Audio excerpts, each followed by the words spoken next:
der Livestream der Nürburgring Langstrecken Serie. Präsentiert von Falkenreifen. Herzlich willkommen zur Nürburgring Langstrecken Serie. Welcome to the Nürburgring for the NLS, the Nürburgring Langstrecken Series. Und jetzt ist das Rennen freigegeben. The red lights are out now. Fans sind wieder da.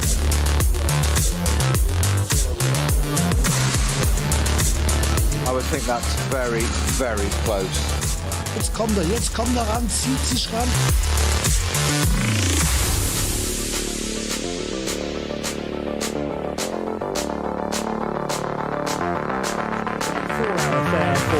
Well, we had hoped north of 100 cars. It looks like we may get to 99, but not quite reach the three-figure amount. However, there's a great span of different manufacturers to be seen in the GT3 ranks. GT3 spread across three different categories: Pro, Pro-Am and Am, depending on what your driver lineup is.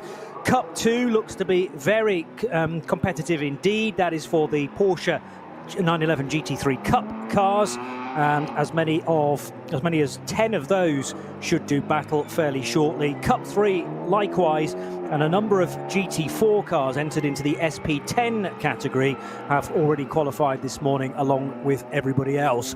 We are about 45 minutes away though from the start of the fourth NLS race of the season, which gives me, Johnny Palmer, and my partner in crime, Peter Snowden, a chance to reflect as to how we've done so far for the NLS season. And also we've had a qualifying race leading into the 24 hours of the Nürburgring race, which feels an age ago now because we've been covering the 24 hours of Le Mans elsewhere on the network. But this very much, Snowy, is back to the kind of bread and butter rounds, and if anything, that's emphasised in the entry list, because a lot of the big names, I assume, are sort of racing elsewhere. We've still got Scherer Sport and Valkenhorst and Pro Sport, don't get me wrong, but I think we're going to be looking elsewhere, perhaps from the GT3 battle, as well as the GT3 battle, for the real intense fights this afternoon. Yeah, morning, Johnny. Indeed, so we said that it was for the 24-hour race that you said quite right, it sits outside of NLS, but it is the one that everybody does before NLS 1, 2 and 3 we had. It's where everybody gets the data collection, everything they need for the 24-hour race. And I always feel this one's a bit of a thinner race of the season, if you like. We obviously had the 24-hour qualifying race. We've got a 12-hour race in September. Quite a few, as you say, quite a few competitors over in Fuji for GT World Challenge. Picarello and people like that are out there. Dennis Olsen, Lind, etc. are out there already doing they've got two races this weekend. But we did have 103 cars on the engine. I think we lost a few just before, just coming under that three-figure number. And also qualifying this morning was a bit interesting because we had only 16 minutes of green flag running on the track, so effectively 2 laps, if you like. Yeah. Before it went into a code 60. So whilst we've got a pole position car, which I'll let you go through in a minute, John, I won't do a spoiler alert on that, but it's not exactly representative, shall we say, after qualifying, so it should be a bit more interesting. There's still 100 cars out there. You can't complain that. As ever, SP9 going to be the GT3, the top category, is the one we're going to be watching. You say a big name still there: Scherer Sport, PHX with the Audis, Valkenhorst with the BMW M4 GT3s, Aston Martin Racing out as well, Pro Sport, Schnitzel with the Mercedes, Huber, Porsche still, Octane, Ferrari 296. So a good old mixture still out there.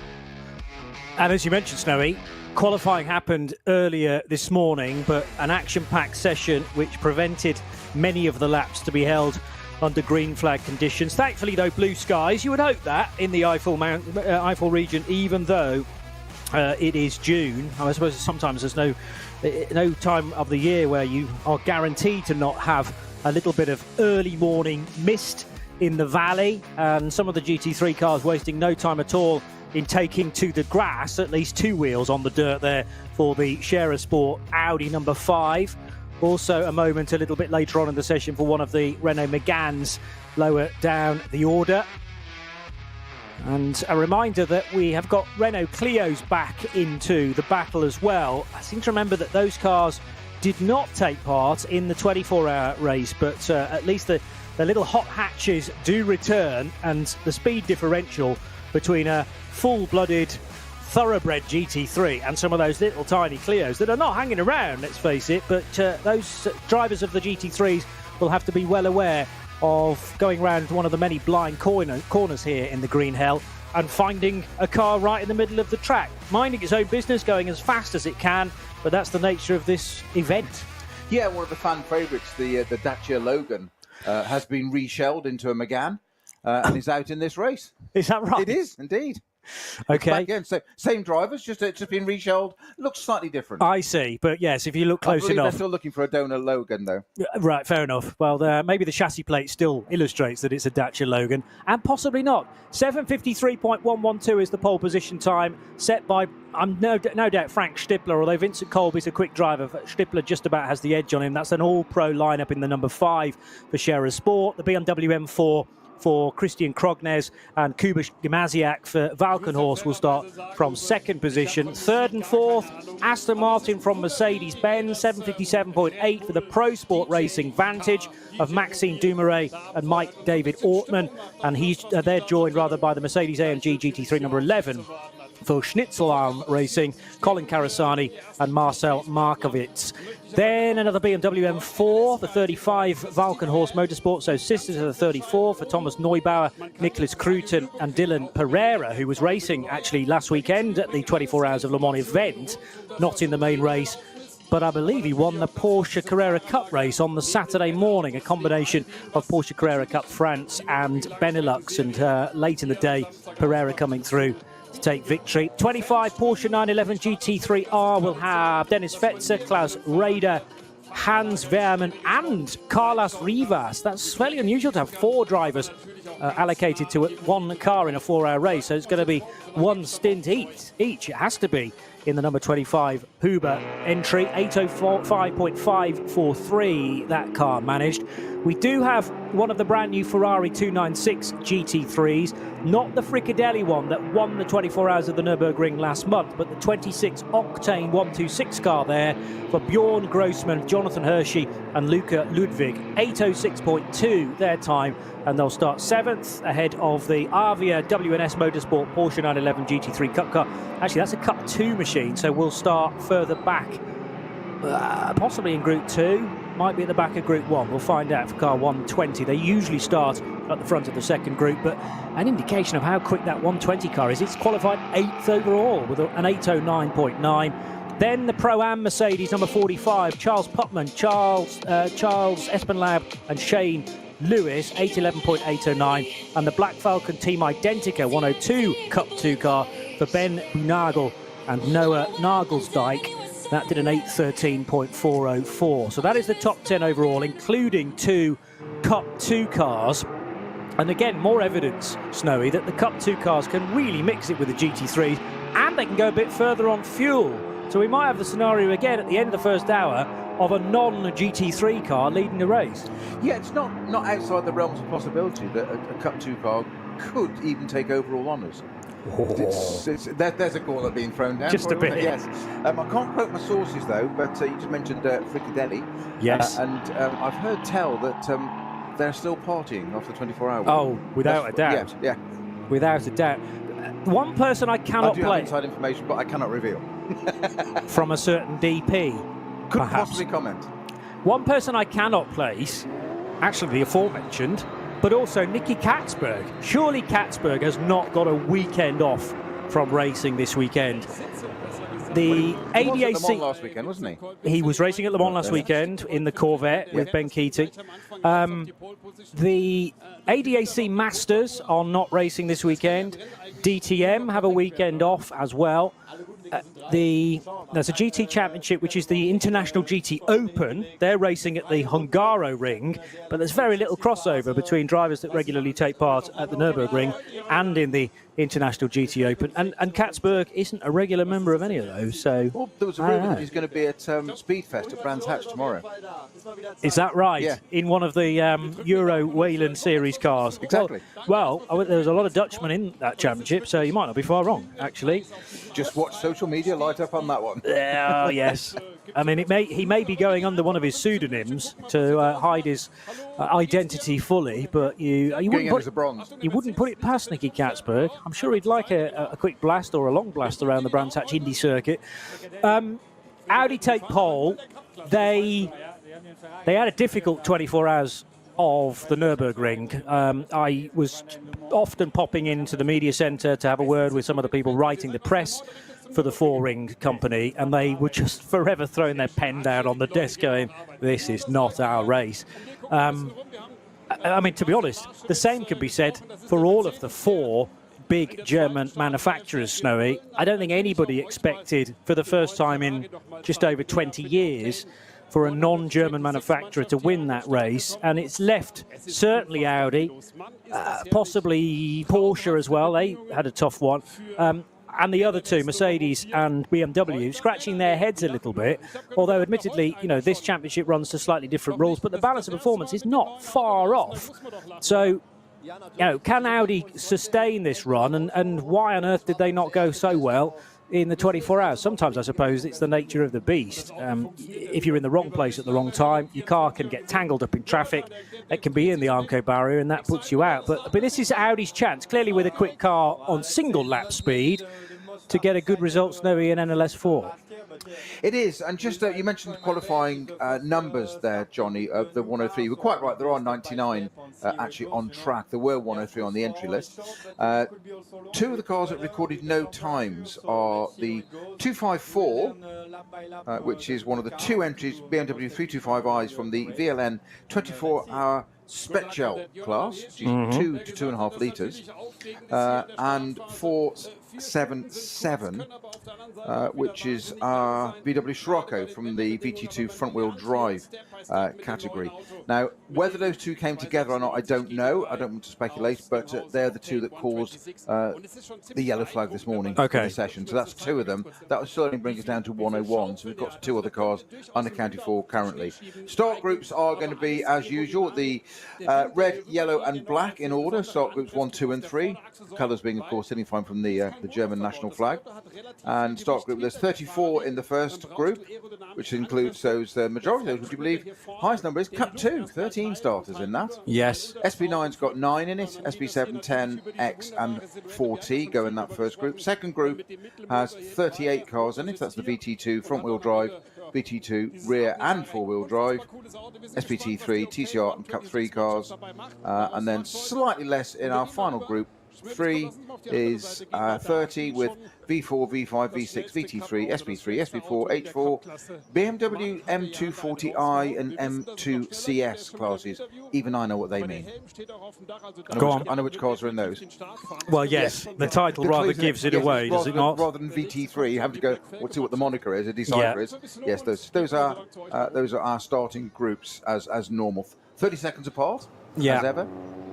Has VT2 always included a class that is rear-wheel drive and four-wheel drive? I thought that was a new one for this particular race, or certainly didn't exist in the Nürburgring 24-hour race. There's two of them. There's a front-wheel drive, and then there's VT2 front-wheel drive, VT2 rear and four-wheel drive. And the four-wheel drive bit, wasn't on the entry list for the Nürburgring 24 hours, which is interesting, but it's existed all year in the NLS, we think. Yes. Okay. So you've got Frontantrieb, which is the German word for front-wheel drive. You've got Heckentrieb, which is the German word for rear-wheel drive. And then there's a special extra code, which is basically 4WD, four-wheel drive. And that's not as a result of a hybrid kicking in, like you might find in a hypercar around the 24 hours of the Le Mans circuit, but four-wheel drive all the way around the circuit. We have had 3 races so far in this championship. So we started off with the 68th edition of the ADAC Westfalenfahrt. That was on the 18th of March and saw Maxime Martin and Dries Vanthoor take victory in the BMW M4 for Rover Racing, their number 99 BMW, from an Audi, in fairness. So Scherer Sport were right up there in second with Kim Louis Schramm and Ricardo Feller, and third place for Mercedes and the Schnitzelalm Racing entry, number 11, that returns this weekend. The second race, which was the DMV 4-Stunden-Rennen, the 47th edition of the NYMEX event, that was on the 1st of April. and was won by a Valkenhorst BMW for Kuba Gimasiak and Jesse Krohn, number 34, from a Porsche from Rutronic Racing, and a second BMW, the BMW Junior team of Daniel Harper, Max Hesse and Neil Verhagen. And the third race of the year, which was the 54th edition of the Adenauer ADAC Rundstrecken Trophy, that was also a BMW M4 victory for the BMW Junior team. Same trio that are regularly associated with the 44 car.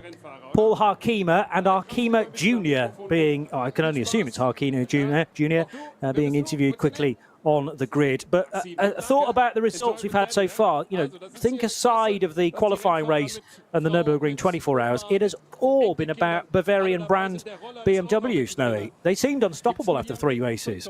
They did. I mean, I've said all along, haven't I, that from day one, the day that M4 hit the ground, wheels rolling, it just looked right. And it's, I think Martin Brundle said years ago that the whole idea of a Formula One car was it should look like it's doing 200 miles an hour standing still.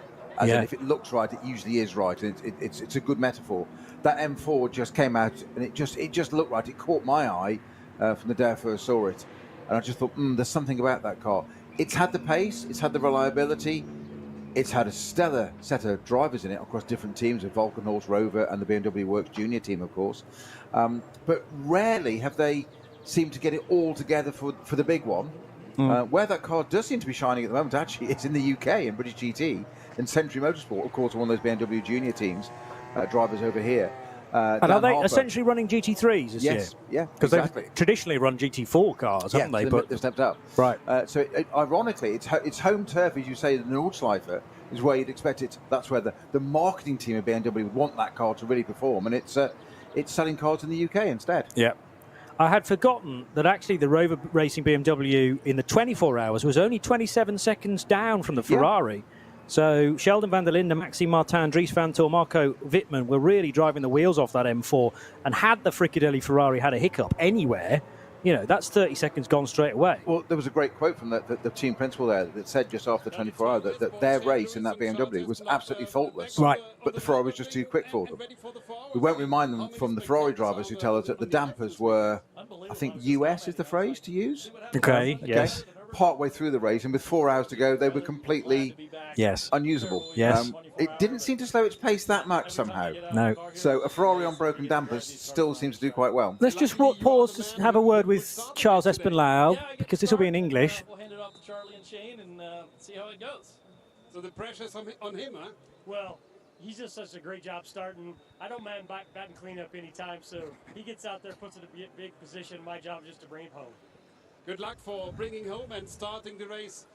Übersetzt das noch ganz kurz. Sie sind natürlich schön, dass Sie wieder. So that was Charles Espenlau, who we caught halfway through, and Shane Lewis commenting that he's there just to bring it home. They've got, as far as the entry list is concerned, they have Charlie Putman back again. Now, Charlie was unable to race in the 24-hour race. He actually had his licence taken away because of an infringement happened. Was that in the qualifying race? Qualifying races, yeah. But it's back again. So presumably he's reapplied, shown the evidence that he's been a very clean driver in other events. And it might be because the NLS sits separately from the qualifying and the 24-hour race that he's absolutely fine to compete in round 4 of the NLS, and they will start from 9th position in the 45 Mercedes-AMG. Sorry to miss them at the 24-hour. Great to have them back. A team more competitive and more cohesive in equal measure, I cannot imagine. They always just seem to get on. They seem to bounce off one another. They are ultra intra-team competitive, but as a team, and they're almost a perfect example of endurance racing. They work hard together. They play hard together. They're always fighting. They're always got a bit. There's always every little bit, every opportunity for a 10th here or a 1,000th there into team, but they do it as a team going forward, and it's great to see them back again. I think I mentioned it in the 24-hour that it was a great shame not to see them in the 24-hour.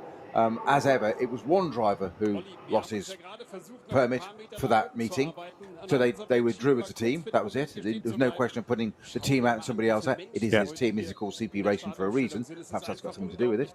But there would be I know within that camp there'd be no question. If Charles isn't doing it, we're not doing it. Full stop. And that would be it. You can almost see the internal memo now, can't you? Dear employees, yes.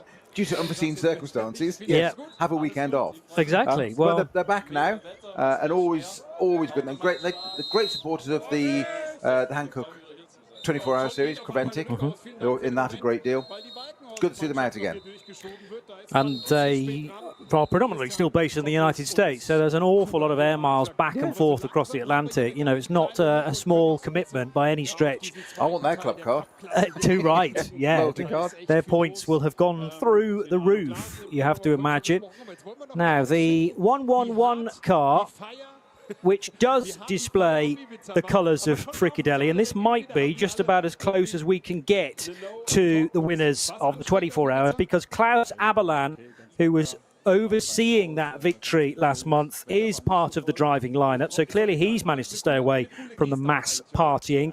The driver, simply known as Jules, in inverted commas, is the second pilot, and Felipe Fernandez-Laza, who was in that quartet, Peter Snowden, who took victory on this very asphalt about a month or so, well, it was pretty much exactly a month ago. So Felipe Fernandez-Laza, who races a lot with Klaus Aberlan, not only in GT3, but also in the LMP3 category in the Le Mans Cup, and was actually in action around Circuit de la Sarthe a week and a bit ago as part of the Road to Le Mans races.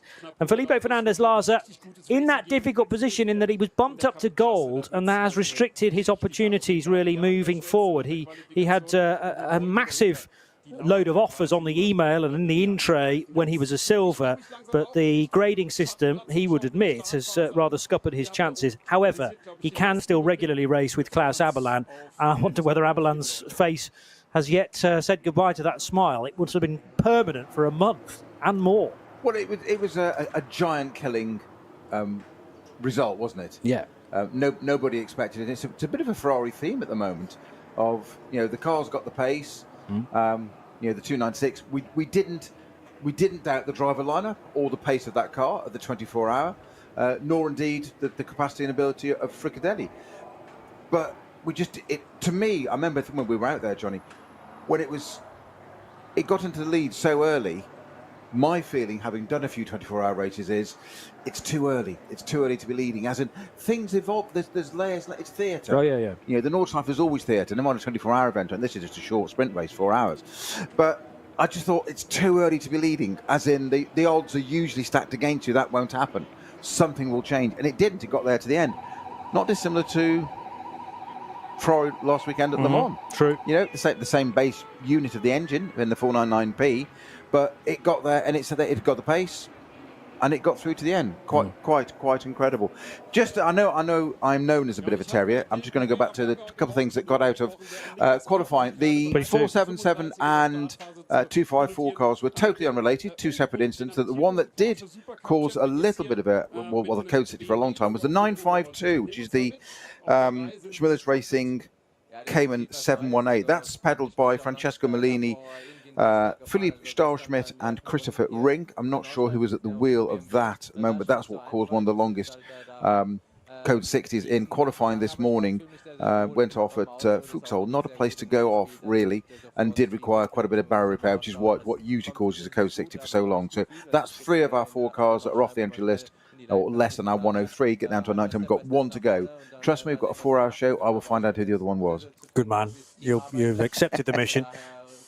I'm assuming Dylan Pereira is speaking German, and therefore, although he's from Luxembourg, yes. Yeah. So unfortunately, my German is distinctly average, and I'll not be able to at least translate that on the fly. But I'm a massive fan of Dylan Pereira. As I was mentioned, he was in action at the Circuit de la Sarthe last weekend as part of the Porsche Carrera Cup support race, which had 62 911 GT3 Cup cars in it, and Dylan Pereira was in that lead gaggle for much of the time, and I don't think my memory is deceiving me in that he did come through to take victory in the end in that race. Was, as I say, certainly on the podium, the 26-year-old from Luxembourg, and he regularly races in the Porsche Carrera Cup Super Cup, or at least did last year. Still, as well, looking for the opportunities within the 24-hour races, and has raced amongst others for Klick Versicherung, the cup team that run in Cup 2, but he's welcomed into the GT3 fold for this weekend, joining Thomas Neubauer, the young Frenchman, and Nicholas Cruton, who hails from Germany. But the average age there, I mean, Pereira may well be the oldest. Pereira's 26. Cruton is only 20 years old, who hails from Trier. And then Thomas Neubauer, I think, still is in his early 20s as well. Will be proved wrong in a moment. Thomas Neubauer, yes, he's 24. So that's not a bad average age in actual fact. And there could be a car that sort of flies beneath the radar there. It did an 8:02.585 and will start from 5th position in car number 35. But it is an Audi and BMW front row. I look back through some of the other classes. There's only one SPX car in the entry, I believe, Snowy. That is a Mercedes-AMG GT2 from Schnitzelalm Racing. So if they finish, they'll win their class. But in a GT2 car, you want to try and at least stay as level as possible with some of the middle-order GT3s. And if they can finish ahead of, say, a GT3 AM, that would be a good result for Peter Pozovac and Jamo Hartling, who drive the AMG GT2 car, which qualified in 13th when you combine all the times, doing an 8:15.1. So it is quite a bit slower than the high 7-minute times that the GT3 cars can do. We're already getting the 1-minute board, closely followed by the 30 seconds. I say already. It takes hopefully 30 seconds later. Yeah.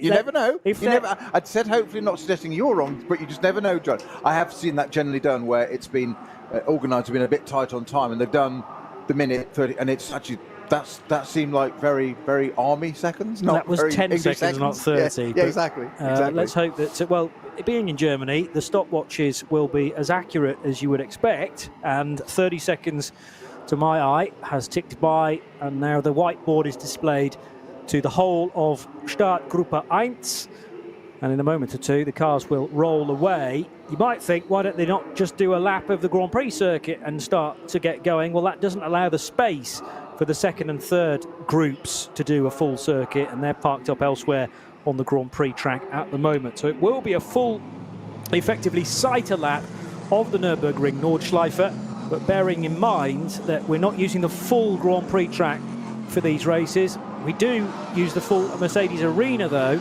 so rather than the Yokohama S that was being used for the 24-hour race, it's a sharp right-hander and then something like 3 lefts around the Mercedes Arena before rejoining the old Grand Prix track, and then quickly on the brakes to go through that U-bend, which is often known as the cut-through, the right-hander, and that's quite heavily banked as well, so you've got to be careful when you work your way through there that you're not fighting the camber, but often, particularly in wet conditions, which thankfully we don't have today, the high line can be used around that U-bend. I also notice that that little lane, which it can be used for penalties on the fly, and you spotted that. Was it the start of this season or the start of last season? This season. It's a dotted, effectively long bus stop penalty box, and it's a penalty box. Yeah. So if you've been given a penalty and it's not severe enough to come into the penalty box in the pit lane, and if you go out wide through that first bit of the Mercedes Arena and therefore well off the racing line, it is considered that the penalty has been served. But as you just mentioned about timing, German efficiency is admired, and quite rightly so, around the world. But to put a penalty box on track in a safe place, it just speaks volumes about the organisation of this. You turn to the right, you keep over there, and you stop there on track. Just don't anybody come through that and try and go wide. Exactly, yeah. But it's been measured and sorted. Of course, I was looking at timings this morning at qualifying. Was it the 7:53? Was it qualifying? Yes. Yeah. 7:53.1. And I was thinking, hang on, it was an 8:09 was the new record at the Nordschleife N24, and I was thinking, how is 8:09 a record? My little brain didn't quite catch up. It was early Saturday morning. It's been a long week with Le Mans and other bits in between. And I sort of thought, of course, as you've just pointed out, they use a different configuration circuit.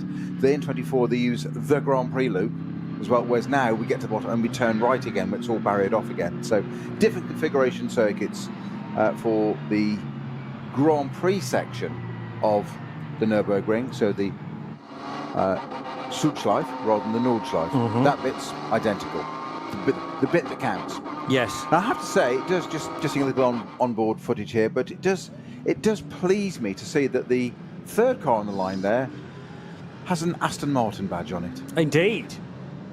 It's not exactly British racing green, I have to admit. It's more Kermit. It's a little bit more Kermit. It's certainly almost like a lime green with some white detailing on the back, but that is the chosen livery for Pro Sport Racing. I don't think you mind any Aston Martin in it, all flavours, frankly. And the Vantage GT3 with Maxime Knows Dumoulin. me so well. Maxime Dumoulin, the Belgian. Mike David Ortman is his co-driver. And again, you know, having done a 7:57.8, there were only 3 cars below the 8-minute marker on this altered Nürburgring Nordschleife lap, and thankfully it's from 3 different manufacturers, so it does show that balance of performance is there or thereabouts right. We've got an Audi doing a 7:53, we've got a BMW doing a mid 7:56, and an Aston Martin doing a high 7:57. Then the first up of the Mercedes, which was just over the 8-minute marker with an 8:01.2. BMW, the second of those Valkenhorst entries, number 35, did an 8:02.5.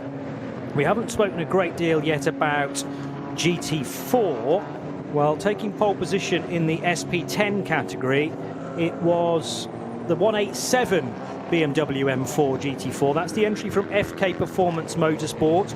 And I tell you, not hanging around at all for a GT4 time, 8:42.2 for Nick Hanke, Torsten Volter and Nick Wustenhagen, and they have behind them then the SPX entry, which is the Mercedes-AMG GT2.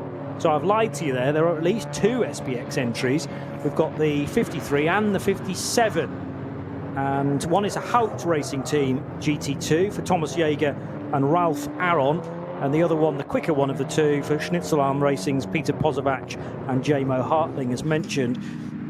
Second in SP10 is a Mercedes-AMG, the Haupt Racing Team car for Tobias and Florian Wahl, and then Reinhold Renger will join them in the 189 car. Third in SP10 is a Toyota Supra GT4 from Teichmann Racing for Scott Marshall and Konstantin Scholl, 190 car. And bear in mind that they're quite liberally spaced when it comes to overall times, but they will be bunched together in start group 2 for the GT4 start. And again, GT4, are they quite into double figures? I think there's about, well, I think there's 8 GT4s, possibly yes, I think 9. So. Yeah. So again, a good entry. We had 10 or 11 for the 24 hours of the Nürburgring, but it's good to see that there's a fair old smattering of SP10 GT4 cars, which will produce 7. Okay. Yep. Well, that's still a very good number, and 7 of them have qualified this morning and will produce a very good race across 4 hours. You mentioned earlier, Johnny, when we had the 1-minute 30-second board about the gaps required between the 3 different start groups, and it's just being played out perfectly in front of me, just looking at the second start group, yellow, going on start group 2, just coming to the end of the Grand Prix circuit, going through Sabine Schmidt's curves onto the Nordschleife, whereas the first group are only just past Arenberg already. So that's why, as you said quite rightly, you need all that spacing to get 100 cars out. I mean, we're arguing 103 or 99, let's call it 100 cars. 100 cars on track, this narrow. It takes a little bit of organising to get them out there. Erstes Nadelöhr nach dem Start. Durch die unterschiedlichen Linien ein toller Ort für Positionskämpfe auf der Grand Prix-Strecke. To get that sort of lap and a half normally, don't they? So slightly short of this circuit, we're not using the full GV. Hier beginnt der 20 it gives about a lap and a half clear air before they start to catch up with start group 3. And then it gets traffic. So they get a sort of maybe, I'd say maybe 2 laps tops. So oft auf der Before they start getting into traffic. To give you an idea of the circuit length, now he says that, and I thought, you start to say you're finished. Yeah, I'll have to now. 24 benannt nach Rudolf Caracciola. It's 24,000 meters, so that is die alten Betonplatten der Stallkurve. 24 kilometers. That sounds like too many. But that's right. It's all right. Because I've come from a 13-kilometer circuit last weekend. Now we've covered this, Johnny. Don't doubt yourself. Circuit de la Sarthe is almost half that distance around. Yes, 24.3 kilometers. And what I need to do now is the exact length of the circuit that's used for the Nürburgring 24 hours. It may take further research, but I wanted to do a kind of direct side-by-side comparison, if that was possible. Und damit von der virtuellen wieder zur 27, 28. It's not that much more. I was going to say it's not significantly more. But it is important. It's a big drop in the down. 25.3. So we've got 24.3 versus 25.3, and it might be a little bit more than that. Bear in mind, though, of course, we're not using the Mercedes Arena, so that's a little bit taken away. Yes. And then maybe it's just an additional kilometre down to the Goodyear hairpin at the bottom of the hill and back up again. Doesn't seem right that to me. I'm sure it is, but just in my head, I'd have thought it'd be more than a kilometre as well on. Agreed. But anyway, I'll continue that research, but it's not particularly fascinating radio or television. Dogs with bones, aren't we? We are. I do like to get my facts straight, though, but possibly something to look into before it's a life skill. So who's going to win this then? Another BMW, or will we have had some alteration in the balance of performance, considering that Ferrari was very, very quick? The car I fear for now, if there has been a BOP change, is the Octane 126 296, because that was a quick car across the weekend of the Nürburgring 24 hours as well. And will that mean that the 26 car therefore has...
World's first asphalt watch.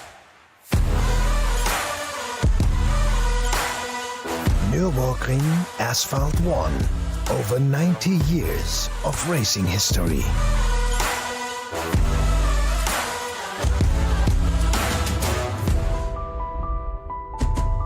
Cobbler.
Liebe Fans, besucht unsere Social-Media-Kanäle auf Facebook, Instagram, YouTube, Twitter und TikTok. Willkommen bei der NLS.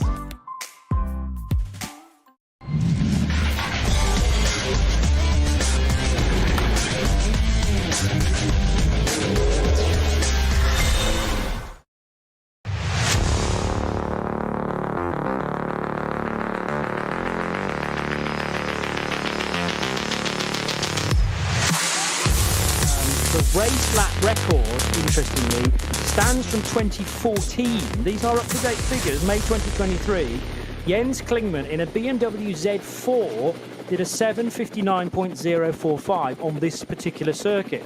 Now, the pole times are 7:53, so there is every chance that somebody could do a 7:58 in the race and beat that long-standing record. It's nearly 10 years old, that, from Jens Klingmann.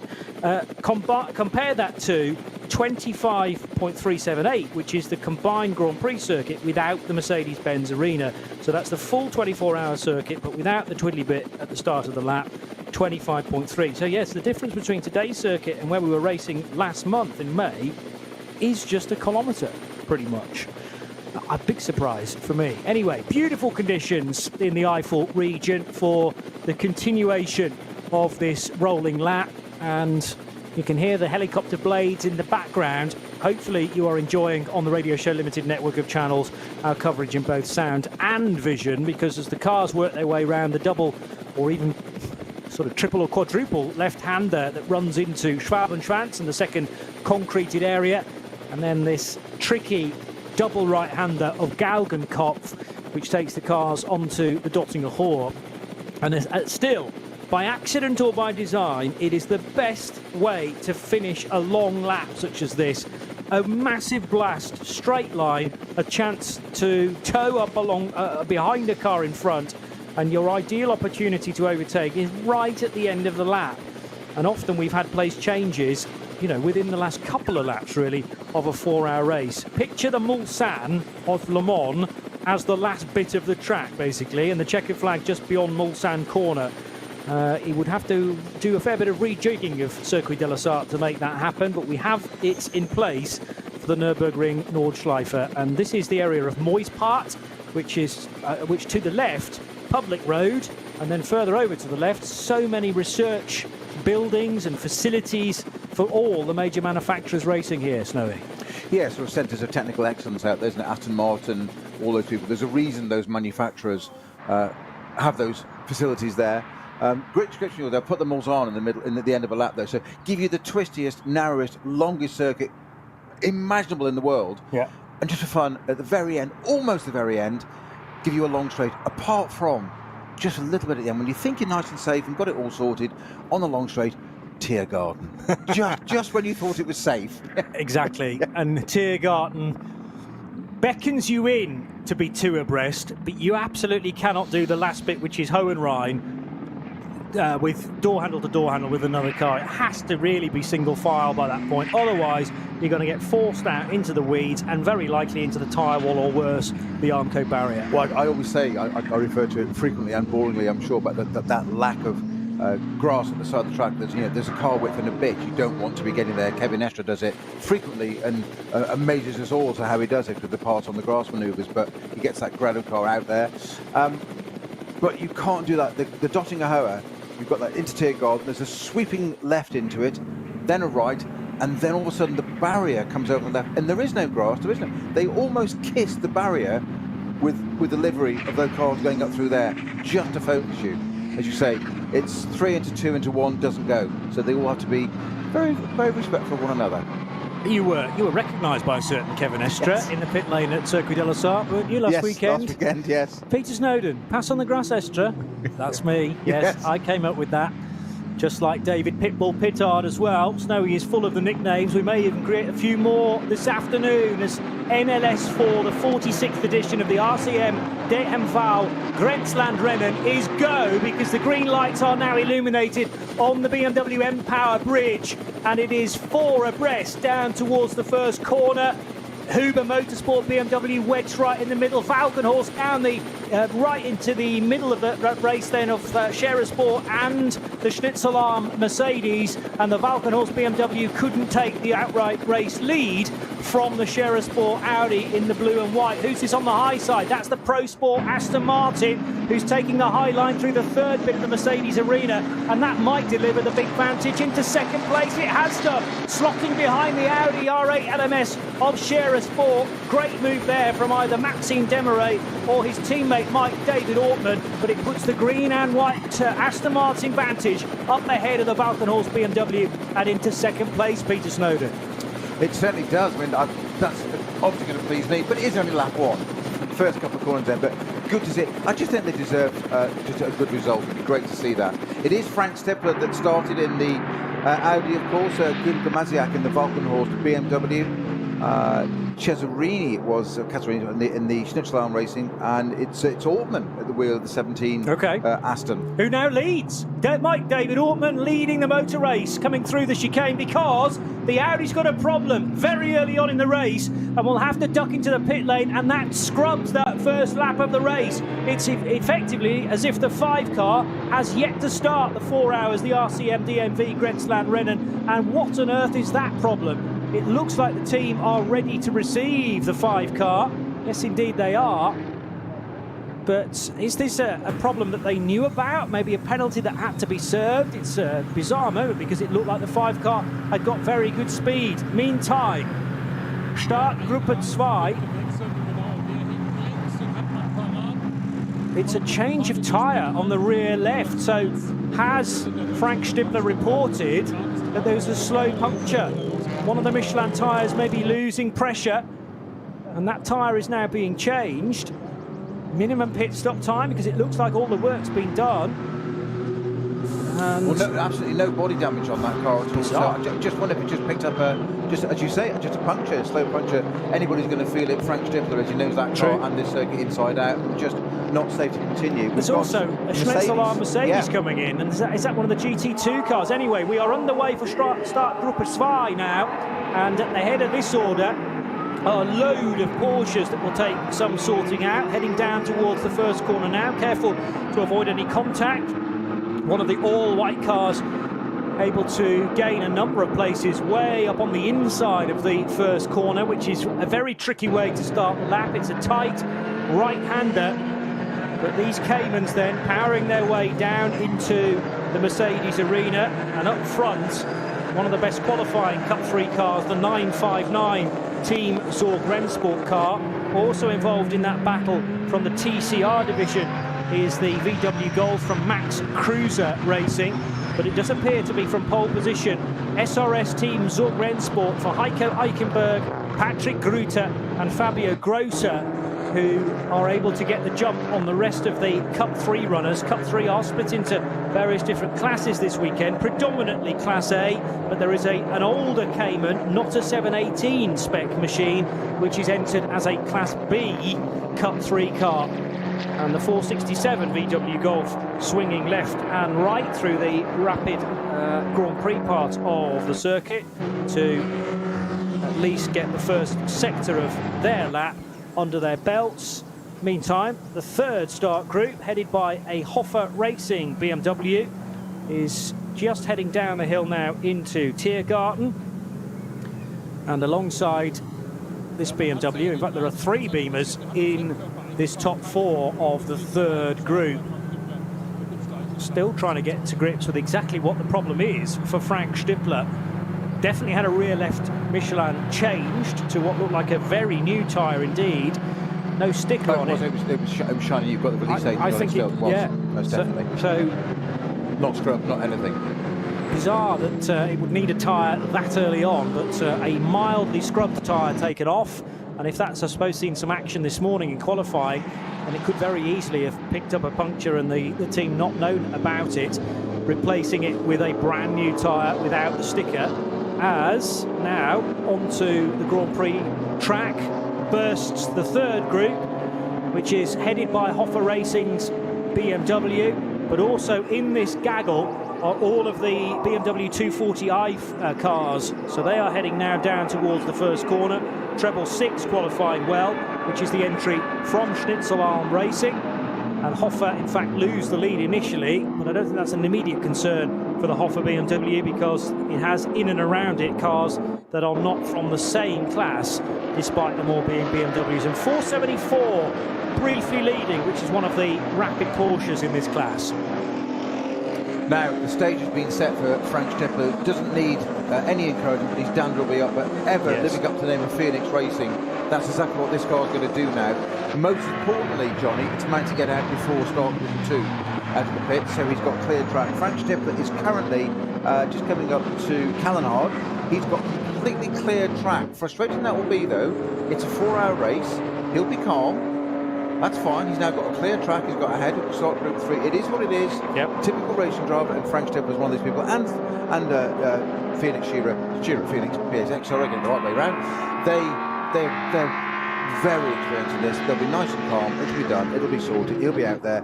He's already through Westphal and on the way up to Exschmuller. And the leading cars are just at Flansgarden. So it's about a third of a lap down. Okay. In reality, I always find this a bit of a contradiction in endurance racing, and even we regard these as sprint races, 4 hours, which is normal NLS. All the hype about qualifying, and you want to be. It's all about bragging rights, really. You don't want to go back. It keeps you out of trouble. It's risk management. So if you're at the front, you've got less cars to worry about. So we saw that with the Aston, the Pro Sport Aston getting through, weaving its way through into the lead, gets a clear track, you've got less to worry about. Frank Stippler now, perfectly calm, clear track, catch up with the pack, he'll weave through some of those before he gets onto the GT3s. He will just do what Frank Stippler does best. It'll be, I think this could be one of those real Phoenix comeback drives. I think he's going to win it from there. Is there potential to finish on the podium from 100%, the pit lane? 100%. All right. Well, he'll need, I think, some code 60s as well, because that's another great chance to close the gap. Bearing in mind the overall leader is already on the Dottinger Hoor, and it is Mike David Ortman in a Pro-Am entered Aston Martin Vantage GT3. I'm surprised that's Pro-Am, because it looked to be on the face of it that both drivers are of very good calibre indeed, but Maxime Dumouriez must be a silver, therefore. Mike David Ortman, who has wasted no time at all in getting to the front, but he was helped by the fact that Stippler had a problem and Mike Ortman was able to get ahead. No, actually, it's Ortman who's silver. Dumouriez, Maxime Dumouriez is bronze. I beg your pardon, right? So bronze and a silver combination. But you've got a silver driver there overtaking Stippler, who was well out of the throttle before the end of the lap because he knew he had a difficulty. Frank Stippler all day long is a platinum driver, although in a couple of years' time, interestingly, he'll hit a milestone age, and that should drop him down a rating and could be even more attractive to some teams that are running perhaps in other championships. So we have the top 3 over the line and a few more cars, in fact, and here is the order. Still waiting for my screen to fully update, but 1 lap completed, Ortman leading from the Valkenhorst Motorsport BMW, and who do we put in that second place BMW? Still waiting for timing to do its thing, but the number 11 Mercedes is running in 3rd position, then behind the 34 BMW, which is being driven by Kuba Gimasiak. Colin Carasani in the 11 Mercedes is 3rd, but Carasani in turn is under pressure from Dennis Fetzer, and the 25 Huber car, which is almost looks a little bit like the Luxembourgish flag. Strange, because they are a German team, but Huber running red, white and blue, and they run in 4th position as a Pro-Am entry as well. And it's Huber who have bravely entered this race with 4 different drivers. That's highly unusual for a 4-hour race, but they will guarantee to be doing a driver change at every single pit stop, therefore. Starting with Fetzer, and still to come, Klaus Rader, Hans Wehrmann and Carlos Rivas. On to the hats and back for the second time, and at the moment, Snowy, BMW Kuba Gimasiak struggling to hang on to the coattails of a rapid Mike Ortman. Which is a phrase I didn't think either of us would be saying today. Great that it is. And I'm just stunned at this point. I really am stunned. I have noticed a little bit further down the order. Car number 50, one of our favourites, who's reduced on the entry list, is named to Lorenzo Rocco. Oh, yeah. It's not as good as the full name of Lorenzo Rocca di Torre-Paglia. It's not. It's That's, nowhere near. that's the full bit we want, isn't it? Yes. I think he's doing that to spite us. 8:05.1, you can say, for Mike David Ortman in the post-sport Aston. Here's Stippler just completing a lap now, and we'll get a real-time gap from the Aston that leads back to Stippler, who is quite a way down, but he's not going to give up on this challenge because there are 3 hours and 50 minutes still to go, and this blue Audi could yet feature certainly in the top 6 by the end. Hardly breaking news, but haven't had it confirmed on the ticker that it was indeed a puncture for the number 5 Audi. But better that it was done there. I'm sure Frank Stippler, going on the GP circuit, will have felt that and just thought, no, let's get it in. It's galling, but there's no point in continuing on to the Nordschleife with that.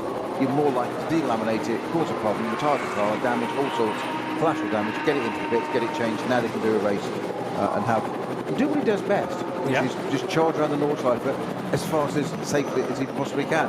And he's quite good at that, isn't he? He's got 2 minutes and 31 seconds, nearly 32 seconds defined though. He's come through in 35th position overall. And the first 2 cars he will need to deposit are the leaders in SP14. They being 2 718 Cayman GTS cars. As the Cup 3 leader, the 950 machine, goes across the line as well. That will be from the second group. And leading that, Horst Baumann for Schmickler Performance. As our leader, the Aston will start to just catch up with the very first of the back markers, which is at Bergwerk now. That's the 284 entry, which is our Team Howell Toyota GT86. Renato Kubu and Masato Mitsuhashi at the wheel of that. Well, not together, obviously, one of them is. But that the Aston has, I think, just indeed caught them in that time already. Now, we've got our first yellow flag at Hoa. As yet undefined what's caused that, but it's a yellow flag at the moment. So that's Marshal Post 149. Hoa.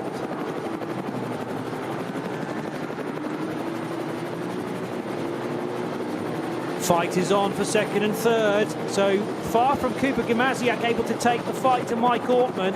Here comes the third place car. This is the Mercedes from Schnitzelalm. There are yellow flags out on track, but that's not going to stop Colin Carasani in the green flagged areas from attempting an overtake. And he was right on the boot lid of Polish driver Kuba Gamaziak, that time up the hill, heading towards Kesselchen, Klostertal, and now the tricky right-hander at the base of the Caracciolo carousel.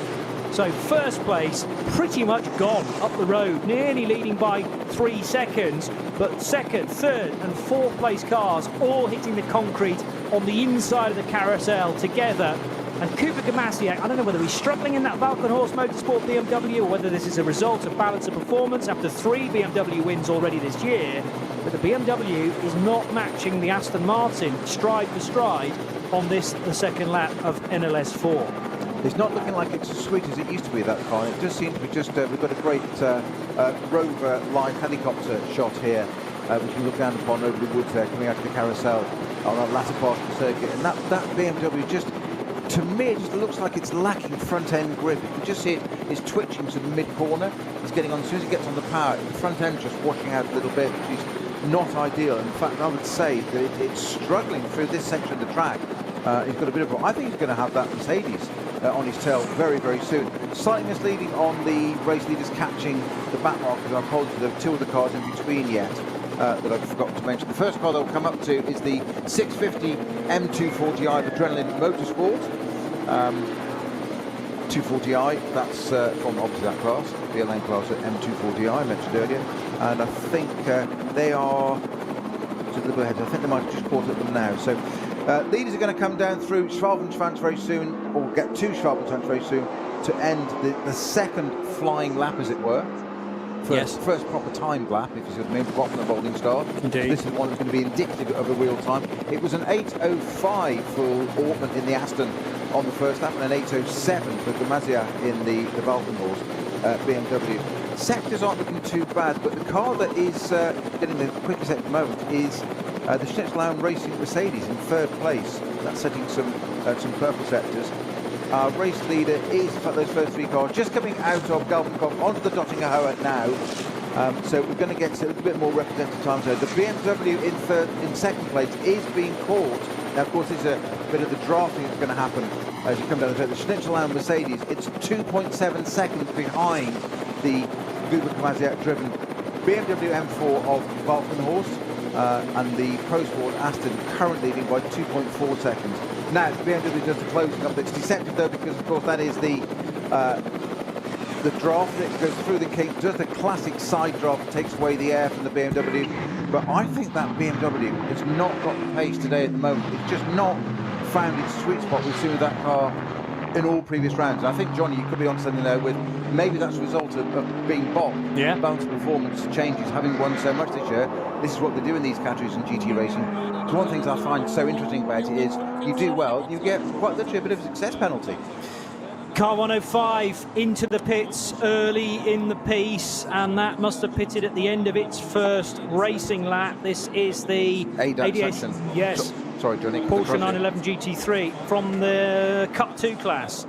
It wasn't necessarily running in the top 10, although I think I've only got a position for it as after it came into the pit lane. But that car straight into the garage, so clearly the problem's not going to be fixed on the apron. I just want to give this young kid, Colin Carasani, a shout. He's 19, from the Netherlands, only run in the NLS on 2 separate occasions. Well, he ran twice last year, but in the BMW 240i division.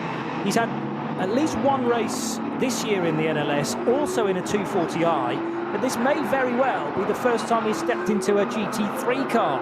And the Mercedes is absolutely like a rocket ship in the hands of the teenager. Yeah, sorry, Johnny, mine's something I ut across you, apologies. We're both at the same piece of information at the same time. Colin Casaroni quite rightly pointed out, Ortmann just set a 7:58.4 closing that lap, I said 2.7 seconds ahead. But it was Casaroni, just as you mentioned it, is now set the fastest lap of the race at 7:58.2. It's only 2/10. But that's a jump up from a 240i to a GT3 car. He ain't scared of it, is he? Certainly not. I just want to check whether Carasani has done any other races this year. Yeah, the first NLS race, it was a DNF in the number 665. All problems now, not for the Schnitzelarm car we're talking about, but for the 53 Mercedes, which has tripped over the 104 car, which is a fellow Cup 2 Porsche 911 Cup car. So 104 is the York V-Barn driven Pro Sport car, and it must have crossed the line not too far away from. Is 53 one of the GT2 cars? It enters into SPX, I'm pretty sure. Blau, Peter Kozovac in it, that car. But there was some bits of debris on the side of the track, but interestingly, I just saw somebody else running wide as if there was all this fluid on the track. Maybe. There didn't look to be any damage to those 2 cars, despite there were bits of debris on the side of the track. So not quite sure what's happened there. It might have just clipped a dive plane or something. I think they've only... I've got a feeling there that may have been something on track. They've both gone off and just sort of touched as a result of going off, rather than other way around, if you see what I mean. Yep. So actually, Colin Carasani's first GT3 race was NLS 3. He'd done 1 and 2 in the 240i's, and he managed to actually finish second behind the... No, wrong page, but it is definitely a GT3 entry for Carasani. He raced with Patrick Assenheimer and Marcel Markovits, and I wonder whether, again, they were part of the non-finishers. I'll have to check further down the results, but this is the second time then, in NLS at least, that Dutchman Colin Carasani has piloted a GT3 car, so he's leaning on that sort of experience and has already got himself into second position. Can the 19-year-old now start to stretch his legs from a much more experienced Kuba Gamaziak of Poland to possibly take the fight to the 17 car, which looks a big ask at the moment, but bear in mind, car 17 is entered into Pro-Am because Maxime Dumouriez is a bronze-rated driver. So once Dumouriez gets in and starts doing stints, you would expect he's not going to be as quick, lion's share as quick, as the Schnitzelarm Racing Mercedes. So we may well be looking at a net lead battle here, Snowy. Once you take the Aston out of it, and we want Aston to do well, don't get me wrong, but because that's a Pro-Am car, I think it will all things being equal, slip behind these two, the Mercedes and the BMW. So it's important here for Carasani to build a big lead on that black and red Beamer. I love how you can predict the future and say, once you take the Aston out of it. Listen, I have massive respect for anyone who wants to race around here, but Maxime Dumouriez, indeed, Maxime Dumouriez is a non-pro driver, putting it as politely as possible. Now, hey, if you like the blue touch paper with the Belgian, he may well be able to take the fight, and especially if some cautions go his way, there's nothing to stop the Aston Martin from getting a very good result, because remember, the spec of that Aston is just the same as all the other cars in this field. They are all GT3 machinery. It's just the driver lineup that alters the field, or alters the approach to this particular race. 961 having a good dice here, which is the 4th, 5th and 6th place scrap in Cup 3. So 961 is the Huber-driven Porsche, and in front of the Team Matol entry for driver Schicht. And then you've got Omer, the 944 car, in behind. Also mixing it, actually, is one of the Audi TCR cars down towards the cut through. So 961, where did that qualify in the overall standings earlier today? 961 has made quite a bit of ground, actually. 43rd overall for René Huber, and he is running in 4th position now in Cup 3, which I suggested at the start of our NLS 4 coverage here on the Radio Show Limited network of channels. Suggested that Cup 3 would be definitely one to keep our eye on. Cup 2, where unfortunately we've had a couple of fallers already, including the 105 car, which is currently in the pit lane. And that has lost another place now, down to 13th position, car 105, which looked a strong contender at the start of the day, but Moritz Österreich unable to go any further. And now there is a car trailing fluid, which is the 955 car, Snowy, snaking its way through the tyres. Oh yeah, so radiator, classic Porsche radiators right in the front there. It's pouring out of the front left as it just turned around. I also thought it had a left rear puncture, but it may not be. I think it is just steam coming out of that radiator, but that's retired itself to the pits.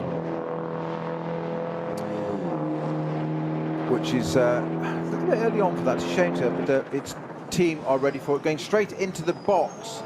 And it's, I can't see any, there's a tiny, is there a bit of damage on the front there? Yes, there is. Tiny bit of reference marks on the front left-hand side of that Porsche. The splitter is quite literally split, and there's a cameraman just filmed in very close for us, and there is coolant disappearing out of the front of that 955 Porsche, sadly, which is not meant to be on the pit road floor. It's meant to be in the cooling system, so that won't do that a lot of good there at all, unfortunately. It's Rudiger Schicht who brought that 955 car in from what was 5th place. He was on a right old ding-dong with René Huber for 4th, 5th and 6th places in Cup 3.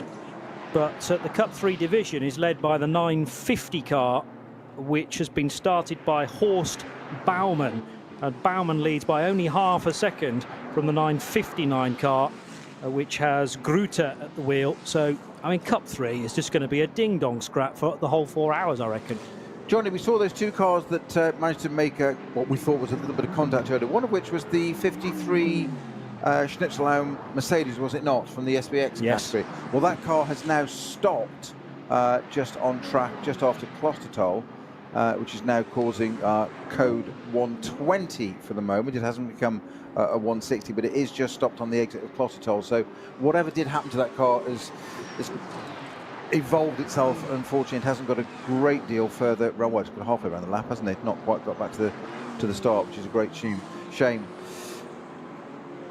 Mike Ortman's completed another lap, still in the lead for Aston Martin and for Pro Sport.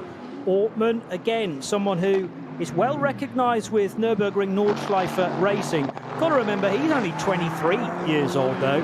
He is an ADAC GT4 champion from last year with this team, Pro Sport, who hail from Germany. And Pro Sport racing with Belgian racer Maxime Dumouriez still to come, but they have plugged in the young German, for this opening stint, and he is doing a tremendous job. Second position, though, and arguably a little bit closer this time, is the Colin Carasani Schnitzelarm Racing Mercedes. He's got the gap down to 1.9 seconds. It was 2 and a bit last time around.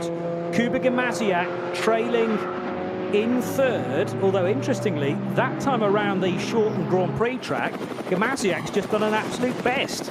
So maybe the BMW might get a bit better through the course of the stint. As the fuel burns off, the BMW M4, which is a big car, it's sort of a GT3 car derived from a touring car type machine, the M4. There was a time, remember, that BMW utilised their M3, their M4 and their M6 in sports car racing around the world. Well, the M4's just done a 105.8, which is a tenth of a second quicker than Mike David Ortman, who leads the motor race, but it is also about a second faster than Colin Carasani. So actually the top three are getting closer and closer to one another. Yeah, and that's 53 car, the Schnitzelarm Mercedes from SBX category. That's now become code 60, so our first one of the race. Just over there at, so it was Cossatol, wasn't it? Just on the exit of Sarah Rigby. I hope you're watching. This is an Aston Martin leading a race out of the Nürburgring. Just thought I'd mention that. Yeah. Shout out to Sarah, massive Aston Martin fan of all Aston racing anywhere in the world at any one time. So I'm sure she'll be very, very happy to see that going. Our single Ferrari entrant at the moment, or is the 296 of Octane Racing. That is currently sitting in. I'm trying to find it a bit further down the order I would have thought. In fact, I'm struggling to find it. It's in sixth. It is in sixth. I've completely missed it. I've gone past it. Yes. Jonathan Hershey. Jonathan Hershey, yes. I do apologise to Hershey. I've just gone right past, not thinking it was quite that high up. Very unfair. My apologies. Did you start from 10th, Snowy, and look down? Kind of, yes. Yes. Again, he knows me too well. Yeah. It's the only Ferrari in the race, which is a real travesty, considering the 296 is the defending champion of the big race around here. But the 296, I was wondering whether, again, its pace or its wings might have been clipped because of the straight line speed of the Fricadelli version of the 296 a month ago. But actually, its sector times look pretty good. It's just done a 105.0 through the second sector. That wasn't the fastest. Nicholas Cruton has just done a 103.6 through the second sector, and that is in another Volkenhorst BMW M4. So I just wonder whether these BMWs are geared to get quicker through the course of their stints. So maybe a little slow on full tanks, but it's wise, is it not, to tune up a car to get very fast through the course of a stint and therefore be right at it in the closing stages towards the checkered flag. A little bit of whispering in the background as we try and sort our various timing screens out, but generally speaking, we are very much enjoying this race so far, with a gap of 1.9 seconds. It's less than that. Blimey, that was about half a second between Ortman and Carasani, reeling the Pro Sport Aston Martin through into sector 4. Now they go, and that was over a second gained back again for Colin Carasani in the Schnitzelarm Mercedes, car number 11. Kuba Gamaziak's Valkenhorst Motorsport BMW is not too far away either. And in fourth position, it's Dennis Fetzer for the Huber Motorsport Porsche, 3.4 seconds back. But Mike David Ortman is under massive amounts of pressure here. Can't wait to grab a sight of them in the second or two on the Dottinger Hohe, because I think Colin Carasani will be right in the ballpark to grab a toe off the back of Mike Ortman in his Pro Sport Racing Aston Martin, and for the potential to switch these race leaders around. The BMW, or rather the Mercedes-AMG, is not necessarily considered to be a very slippery car because it has that wide open mouth on the front of the GT3 after the Evo version of the AMG came out 3 years ago now. But Schnitzelarm Racing car will be given a huge helping hand with the green and white Aston Martin out front. Still very slow through Kesselchen and Klostertal, and that incline towards the Caracciolo carousel because of the drama for 53 Mercedes from Schnitzelarm, which has had, well, do we know whether it's for a fact an off, or maybe just the car ground to a halt if it was spewing fluids after that contact at turn number 1? Yeah, but so we don't know what we didn't see what the incident was there. It's one of the fastest parts of the circuit there to to have a slow zone on, so it gives the drivers a bit of a rest. No, I always love the onboards for there, just how fast. It's a real roller coaster part of the track there, up to the Caracciolo, the carousel. Behind the barrier, is behind the barrier. Now, it does look like there's front left damage. It looks as if the headlamp's hanging out of it already. So I think that has a result of what happened earlier. He tried valiantly to get it around. Of course, I think it was just at the beginning, almost turn one, wasn't it, off the pit straight. So why didn't he bring it into the pit? So presumably that problem didn't manifest itself until it got onto Hatzenbach and the Nordschleife, which is a great shame. Valiant effort there to try and get the 53 Schnitzel Mercedes all the way around, but not quite made it yet. Do you know what's going through his head right now? Why didn't I bring it into the pits at the end of the Grand Prix track? But the problem is it's a split-second decision. Once you've turned left and onto Hatzenbach, there is no turning back on the Hatzenbach, and sadly, if the car has suffered a slight puncture to the radiator, that's only going to get worse, and it may be that the important life fluids for that Mercedes have drained dry. Yeah, you are turn left or turn right, bad choice. He had a 50% chance of that going correctly, and it's gone against him, but he may well think differently in the future. Had that been rear damage on the Mercedes, it would have been, a dented and damaged diffuser, but it's not the business end of the car, the rear. There was definitely some contact, though, with, it was either the 104 or the 106 Porsche. 106 is being driven by, that might answer the question. There is no 106, so I reckon it was Jörg Wiebahn in the 104 that was tangled up with that 53 Mercedes from Schnitzelarm. And the 53 car, who did we say is piloting that? Peter Pozovac. And unfortunately, that's either a very long walk back from the Caracciolo carousel, or let's hope he'll get a lift either on the back of a moped or more suitably in a, well, he'd like it to be a Mercedes, I'm sure, if he can get hitch a lift in a three-pointed start car. I'm just speculating, Johnny, and wondering, because the standard form for how these slow zones, if you like, work is a yellow flag becomes a 120, becomes a 60, which is exactly what's happened. That's a Klostentol. That car, the 53 Schnitzel Mercedes, we saw behind the barriers on the right-hander as you go up to the carousel, so it's tucked away there. So you go up through the Klostentol, and it suddenly slows and starts to climb. You start a big right-hander, and then that run up to the carousel. It was in behind the barriers there, but with damage on it. So I wonder if it's clattered the barriers. So we're saying about why it didn't go into the pits earlier on in the lap. I wonder if there's a problem at the front of that car. There's a little bit of debris we saw on the track.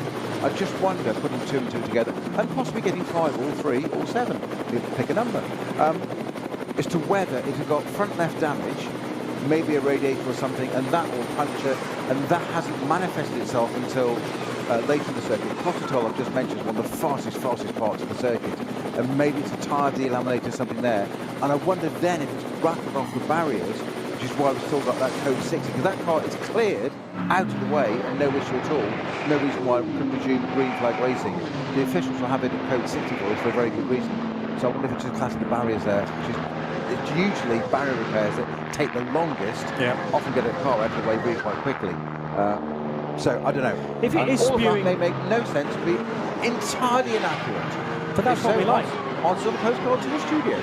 Hey, that's what we like. Speculation here on the Radio Show Limited network of channels. Sometimes it is right. If it's spewing radiator fluid, coolant over its front wheels, and then it's tried to slow and turn right, it may well have very easily gone off on its own fluids, but without an eyewitness account from up there, very difficult to assess. But Peter Pozovac did get a bit of a drive. You have to feel for his teammate, though, Jamo Hartling. That's not J.R. Hartley, by the way, but Jamo Hartling. Hartling, who will not get a drive at all, sadly, for Jamo. We're going to have to explain that one now, aren't we? It's not an international joke, folks, but if you go to your favourite streaming sites for those short little fun videos, beginning with a Y and a T, just search Yellow Pages. Other platforms are available too. Yellow Pages fly fishing and all will become clear. 4 laps done. You're too young to remember any of that anyway. Unfortunately, I'm not. I do remember it first time around. But it was a rerun. I can only think Yellow Pages had run out of ideas, so decided to go back on an ad campaign that was about 15 years old. That's my excuse. Mike Ortman still leading, but the gap has come down. It was 2.7 very early on in the race. It's 0.7 of a second now for the 23-year-old. Timing works because it got the Johnny Palmer touch, that's all I can say. But we have now got at least some full timing on our screens in front of us, which is most helpful. Colin Karasani in second place ahead of Kuba Gimasiak. But look at the gap. Karasani to Gimasiak is 7 seconds. The Polish driver is not happy behind the wheel of that BMW M4. And you've got to think Dennis Fetzer has a good opportunity in the Huber Motorsport Porsche of getting ahead. But Fetzer has 5 and a bit seconds to try and find. And quite rightly, we are focusing on a Cup 2 battle, which now deals with the 8th place overall runners. So Kay Kramer Racing in the 112 car leading in Cup 2. 112, which of the Mullers is that? It will be Tobias Muller leading Peter Terting, the touring car legend for Mullner Motorsport, and then Tim Scheerbart in the 120 car ahead in turn of Moritz Krantz and Ben Leuchter. It's all the big names in Cup 2 at the top end. Top 5 really not separated by much at all. And Kay Kramer Racing under massive pressure. Tobias Muller, though, has been here many times before. Well, there weren't barrier repairs required for the 53 Schnitzellaum car at Klostertal. That's now been cleared and we've gone to a green flag. But almost immediately we've done that, we've gone back to a code 60 at Wipperman. That's for the number 691 entry, which is our BMW 240i Racing Cup car with Maximilian Vogel, I believe, at the wheel of that. So that car has stopped there. I don't think it's had an incident. I think it's what, other than a mechanical failure to proceed. Yeah. Rather than an unintended instant disassembly. I see. So either a crash or just a parked it because there's no fire in the belly. So direct, Johnny. I try to be. This is one of my. I'm just flowery. No, that's not a word I often describe. Describe you. No. Far from it. I know, but it's a public broadcast, so. Out and Adenar forced, and now to the double left-hander at Metzgersfeld goes the Cup 2 scrap. Tobias Muller in the white and red and black Kay Kramer car ahead of. Now, if that is the Mullner Motorsport car, which could very easily be, that's a change of livery for Mullner. I think they've run in the red and black for most of the season, but Mullner Motorsport cars tend to be blue and white. And actually, no, I reckon actually we're concentrating on Tim Scheerbart for Arvia W&S Motorsport. That's much more like it. So Arvia running the white, red and black colours, and then in behind the Kay Kramer car, which is the red and black of Moritz Krantz, and then the Max Cruiser racing car of Ben Leuchter. So this is 3rd, 4th and 5th in Cup 2. And what they've done is, unfortunately, allow Tobias Muller and Peter Terting into something like a 17-second lead, which is huge in Cup 2. And whether that's as a result of Muller going through an area without a yellow flag, and then unfortunately as Peter Terting came round, the code 60 was out, and it has forced a huge wedge between the first and second place cars, separated by nearly 18 seconds at the start of this lap. Well over to the right then for Tim Scheerbart, for Moritz Krantz and for Ben Leuchter, running 3rd, 4th and 5th, but the overall leader on lap 5 is Mike David Ortman for Pro Sport Racing, nursing this 0.7 of a second lead over young star from the Netherlands, Colin Karasani, for Schnitzellaum Racing. And we've had nearly 40 minutes of this NLS4 event, the 46th edition of the RCM DMV Grenzlandrennen event. The Grenzlandrennen club, or the RCM DMV club, organising one NLS race annually, and they're not very far away from celebrating their half-century indeed at the Nürburgring Nordschleife. So in and out of the carousel goes this 3rd place fight for Cup 2. Cup 3 is led by the Baumann-driven Schmickler Motorsport 718 Cayman. Horst Baumann out front there. And SP10 in the hands of the Valkenhorst Motorsport BMW. Now, was it the 191 that took pole position earlier in the day? No, it was actually the sister car at Valkenhorst Motorsport. 191 now is leading the SP10 class and has come from quite a way back to be out front for driver Weber. Place change there, and that was for third position in Cup 2 as Moritz Krantz was able to get ahead of Tim Scheerbart. On the GP circuit, yeah. When he did that into the chicane, out of the chicane? I'm not quite sure where it was. I just saw it there. Down, often a great opportunity on that GP circuit. It sounds odd almost. Sometimes you don't overtake class-wise that much on the Nordschleife. I'm going to risk everything saying this, aren't I? But the GP circuit offers a better opportunity because it's wider. So you can set things up a little bit differently, and drivers will often do that and then almost settle down on the Nordschleife. It sounds a really odd thing to do. Because you've got so much going on the Nordschleife in different classes anyway. Enough cars to overtake there. True.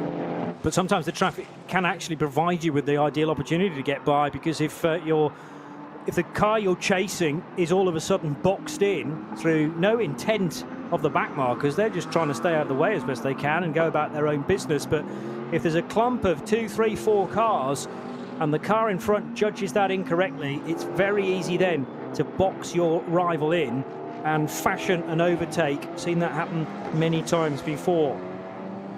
Number 1 BMW from Adrenaline Motorsport. This is, and in fact the 511 as well. So this is the dice at the sharp end of VT2 for the rear wheel and front wheel drive cars. Remember, they're combined into the same class.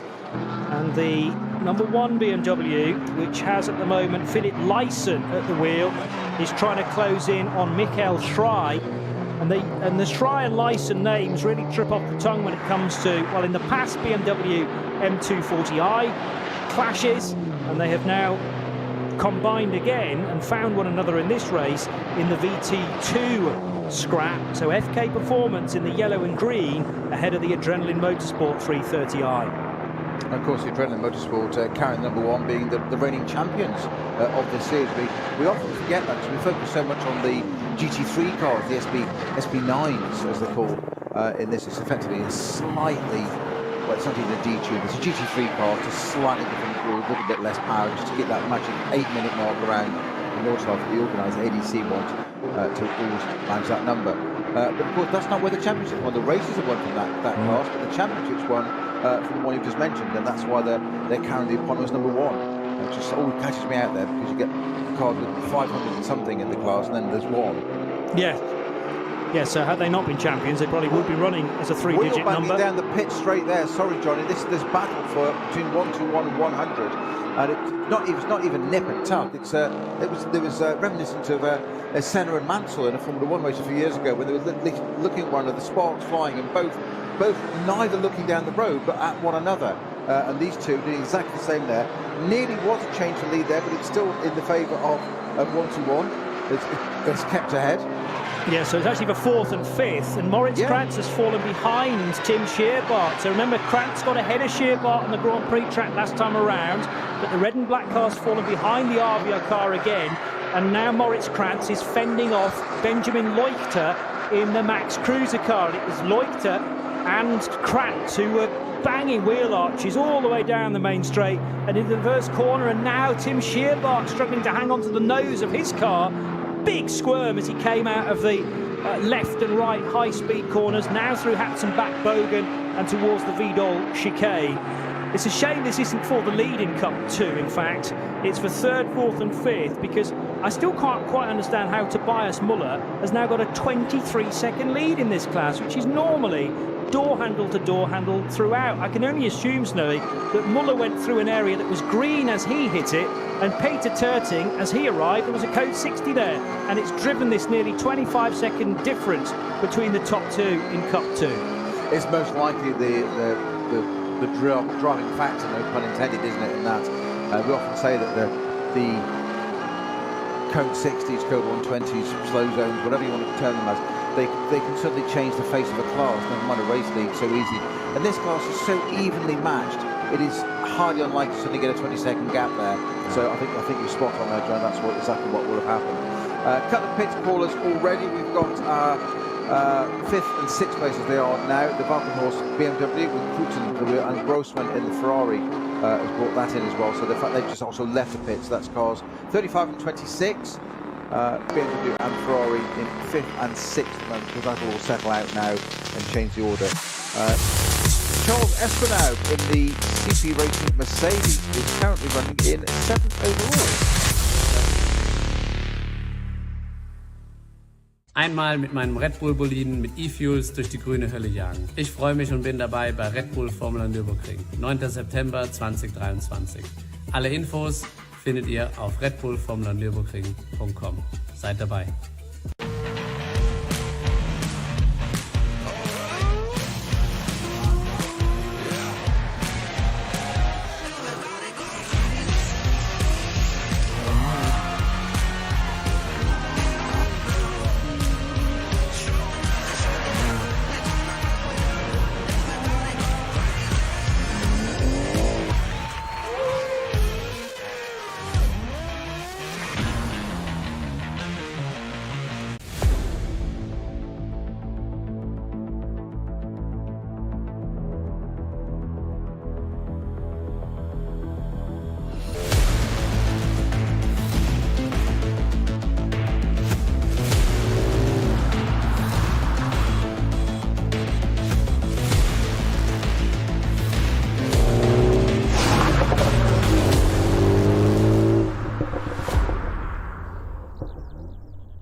Faltenreifen.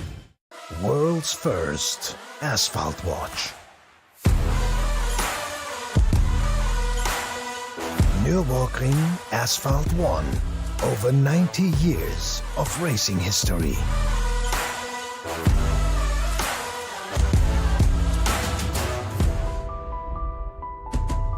Cobbler.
Liebe Fans, besucht unsere Social-Media-Kanäle auf Facebook, Instagram, YouTube, Twitter und TikTok. Willkommen bei der NLS.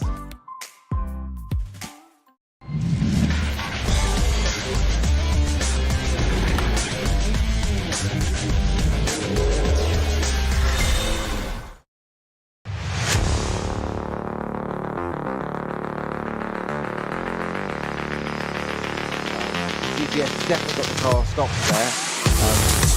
Can't rely on the GPS being that accurate to the meter, given the scale of it, but if I was taking an initial view on it, it does look as if it's just stopped on the inside of the carousel as opposed to the outside. I'm hoping that's the case. I'm hoping for his sake it's just something mechanical and it's just stopped.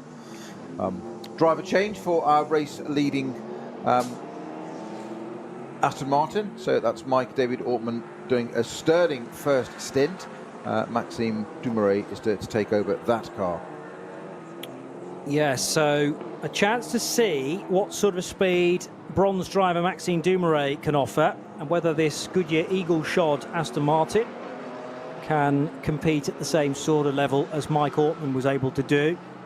Moment or two ago, the scrap for third and fourth in Cup 2, as up the inside there went Tim Shearbart, and that was to get the place back again on the 950.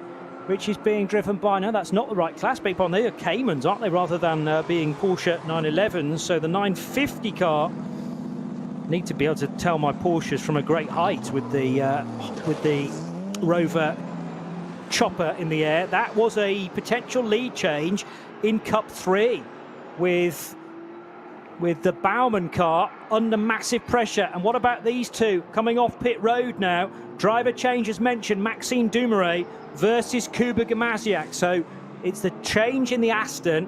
Gamaziak is retained though in the Valkenhorst BMW.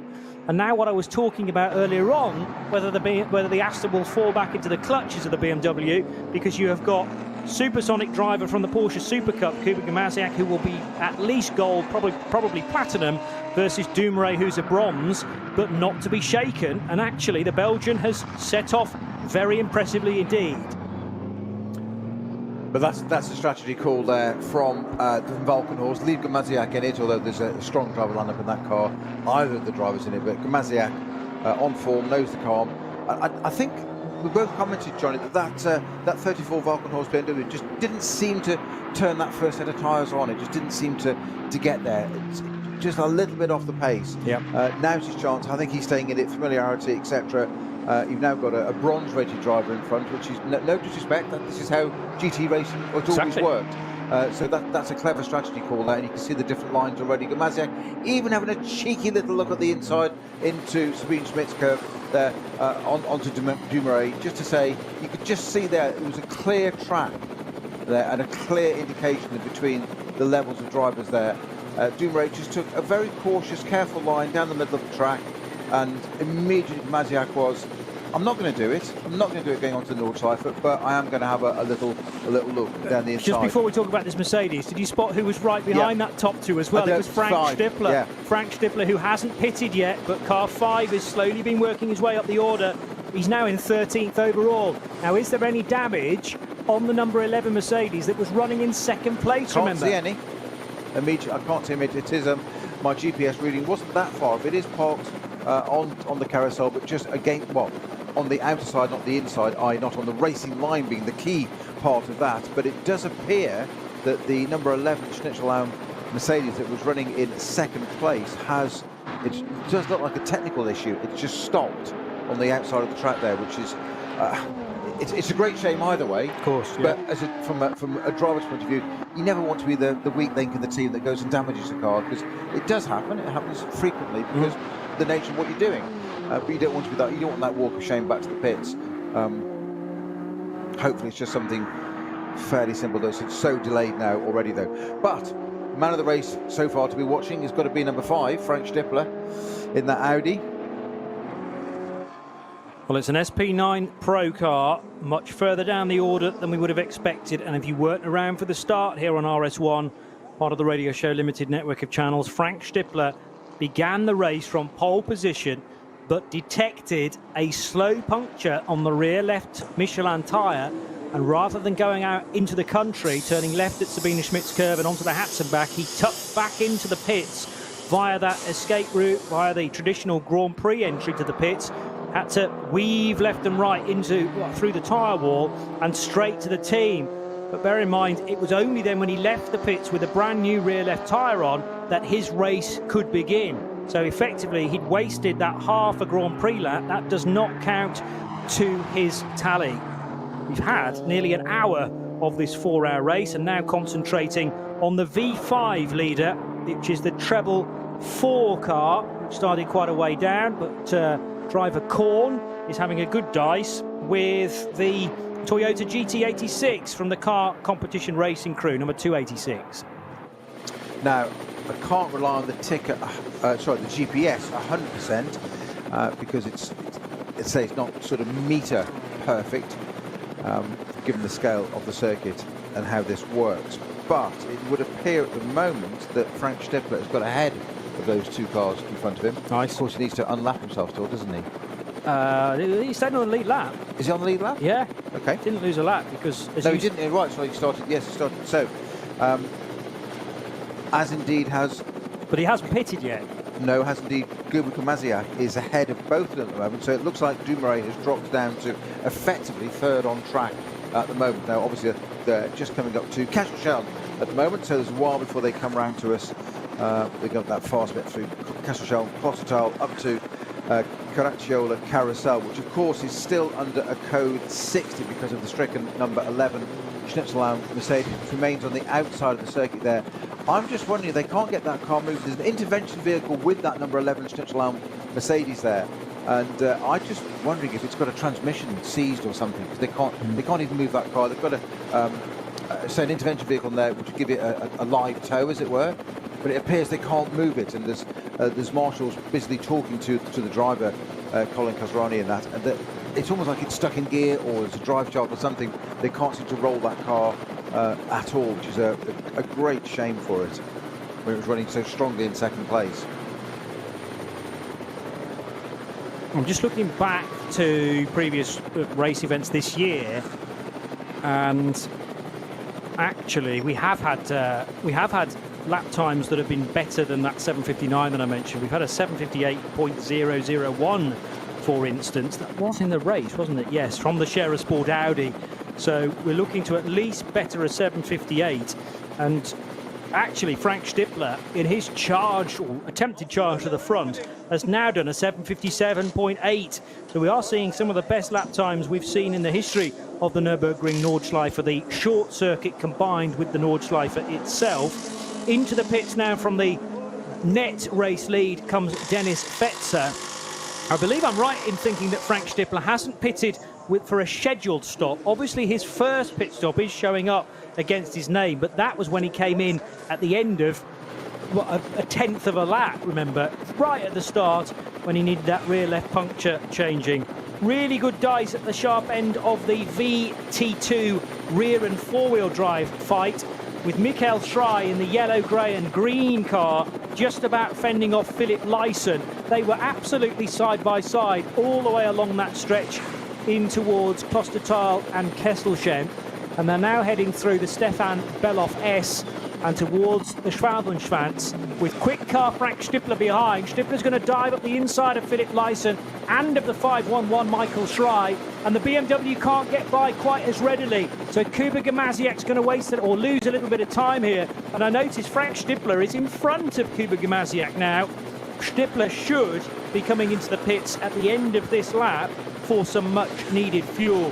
Also in on this lap, Dennis Fetzer for Huber Motorsport in the 25 Porsche, and Charles Espenlaub in the CP Racing Mercedes number 45.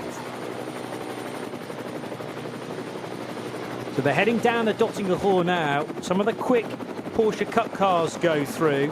Tobias Muller has not yet stopped, and Tobias Muller will lead the motor race. We talked about this at the start. Will we get a Cup 2 out front? Well, that is exactly what we've got right now, going on to lap number 8, because the 2 cars ahead of Muller have come into the pit lane. Philip Lyson on the inside of Michael Schrei for the lead of VT2 rear-wheel drive.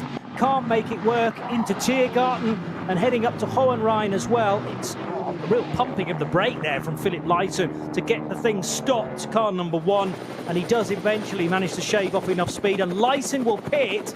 The 511 car, though, happy to stay out for another 24 and a bit kilometres in car 511. So the defending champions, Philip Lyson, sharing with his usual partners in crime, being Daniel Zils and Oscar Sandberg, and those associated with Adrenaline Motorsport Team Motec will be awaiting their BMW 330i. Also in pit road, Peter Terting for Mühlner Motorsport. This is the paint scheme I'd expected on a Mühlner Motorsport car, the sky blue and white. It's kind of very similar to Scherer Sports Audi colours. And Frank Stippler hasn't pitted yet, so they will have put some fuel in this car. Remember, it did a rolling lap, then it came into the pits to get that rear left puncture refitted, so they will have brimmed the fuel tank, and it should be able, therefore, to do an extra lap on this particular stint. So Frank Stippler had risen to 7th. 3 of the cars ahead of it have pitted. I reckon on the road now, this car runs 4th, Snowy. That's not bad going. You said a podium was possible, and I said it always questions the qualifying. Of you can do that, do a lap, come in, brim it. Yeah. Was it a puncture? Was it not? Of course it was. Well, I'm just saying, but it puts you in some. Then again, why would he concede a pole position? Of course not. Exactly. I think if you're further back down the pack, if you've not qualified well, don't. Some people may be watching that going, hey, that's an interesting thing to do. We may have started a trend now. Come in at the end of half a Grand Prix lap, get out of the traffic. You know, those phrases I hate, the undercut, the overcut, they use in Formula 1. What it does is it delivers you into clear air. And Stippler has been able to really make hay because there's been nobody in front of him. Just dive down the inside or go around the outside. Those undercut dive, under rotations. It's called a lock-up. Yeah. But undercutting keep it simple, stupid. Works for me. Undercutting, that phrase comes from trying to pit before everybody else and then delivering yourself into some clear air to try and get further up the order. And I do like that as a strategy. Just not the terminology. But I just don't like undercut, overcut. That's what you find in the hairdressers. Anyway, 25 Huber Motorsport car. I don't go to a hairdresser, I go to a barber. Fair enough. That's where you and I differ, and it probably by about 20 quid as well. Anyway, the 25 car... In my favour. Exactly. 25 car back into the race, shown as the race leader, but it's spent about 4 minutes in the pit, so that will put, as mentioned, Tobias Müller for K. Kramer Racing in their Cup 2 Porsche, number 112, as the outright leader. CP Racing's Mercedes is back in the race, but looks to have spent quite a bit longer in pit road. We haven't yet seen Charlie Putman complete his first sector from the pit stop, but I think that's just a matter of waiting for the 45 car to appear. Yes, there it is. But it spent slightly longer than 3 seconds more than the Rivas-driven 25 car. Which of the Rivases is that? It's Carlos Rivas of Luxembourg. More yellow flags appearing around the track, including at Galgenkopf. There's now a slow zone in place, in fact, on that right-hander onto the Dottinger Hohe, as we focus in on a couple of the Hyundais that are in the race. So 485 is on an outlap. These two Hyundais, though, are tucked in together, and therefore one may well be on an outlap, the other one having stayed out on the racetrack. Nearly, mate, was able to grab a number for you. It is 470, the multicoloured car, and 470 is the offering from Valkenhorst Motorsport with their Hyundai i30N that runs in the VT2 class for front-wheel drive cars. And that is that Bailey Voisson then, who has raced in the UK quite a bit in single-seaters. He came through the Ginetta Junior programme, did Bailey. Very French-sounding, although he is British, or, comes from, I think, actually not French. I think it's Swiss heritage, Bailey. And, racing with Alexander Connor in the Valkenhorst Motorsport car. And Voisin in the multicoloured car, the race taxi livery, very 1960s that, has just been overtaken by the Kievan sponsored car, number 499. We'll get a good view of it now as they turn right through the cut through. It is car 499, driven by Fritscher. So 2 Hyundai i30s, and there are a mass of these i30s in the field, just showing that they're a good little car to go motor racing in. 5 of them in total, including 1 fastback in today's entry. Slow zones galore, including for Frank Stippler, who's got himself between Tim Scherbart in the Cup 2 Avia car, and that's Ben Leuchter in the white, gold and black 100 car, I think that is, from the Cup 2 division. Ben Leuchter in 100, yes he is, and up to 3rd position now in the Porsche 911 Cup GT3 Cup car. The one thing that's great about having slightly fewer GT3s is that we can properly home in on the Cup 2 battle, which is still 3rd, 4th, 5th and 6th in the overall position, Snowy. Yes, but who's coming through behind that Shearer? Kubica Mazejak, Wolfenhorst, BMW. Yeah. Using the traffic to perfection there. Frank Stippler didn't make any mistakes in that traffic and getting himself between those 2 Cup 2 cars. However, Mazejak seems to have got this Wolfenhorst BMW M4 finally turned on in this second stint. Got those tyres switched on, and it seems to be working. Using a lot of exit curb, a lot more than Frank Stippler. Though we've commented on that before, it's very much Frank Stippler's style, and he is he knows those R8s inside out. And into another slow zone, but he never seems to take any, not necessarily risks. I'm not suggesting other people to take risks, but he never needs to use any more than to be the white line of the track. A lot of people you see regularly, the Kevin Estras, the Kubica Mazejaks, there are many others, the list is long, that use all the exit curb, not dangerously, all within the safety net, but it's a unique thing of Frank Stippler's. He doesn't seem to need to do that. He can just thread that eye of a needle, that R8 through any old gap. So a little bit of debris on the side. Now we've got a BMW parked at the side of the track here. I'm thinking that's at the beginning, so the Galvenkopf going on to the Dottingerhoe, I think. There's some left front damage. It's the 187 entry, I think, which is that's a GT4, isn't it? Just trying to find that on my list, bear with me. 187 is FK Performance, yes, GT4 M4. And that looks to have had some damage, I'm guessing, by where it's parked. It's looking to rejoin. The wipers are still going, so they've not the stalk on that. Yeah. But it's got left front damage, but behind the barriers, I'm just ascertaining from the view I saw just past Galvenkopf, so I'm guessing it's maybe run a little bit wide there, clashed the barriers, pulled over, they pulled it out of the way. There's a little bit of debris on the track, the marshal's there, there's a yellow flag for it. Once that's cleared, and it can pull out, presuming it's on all 4 wheels are pointing in roughly the same direction, perhaps not geometrically perfect as it was intended to be when it started the race. That can pull out and turn sharp right onto the grass and rejoin. It's one of the few safe parts of the circuit you can join there, because everybody else is coming through Galvenkopf sitting on the left-hand side of the track.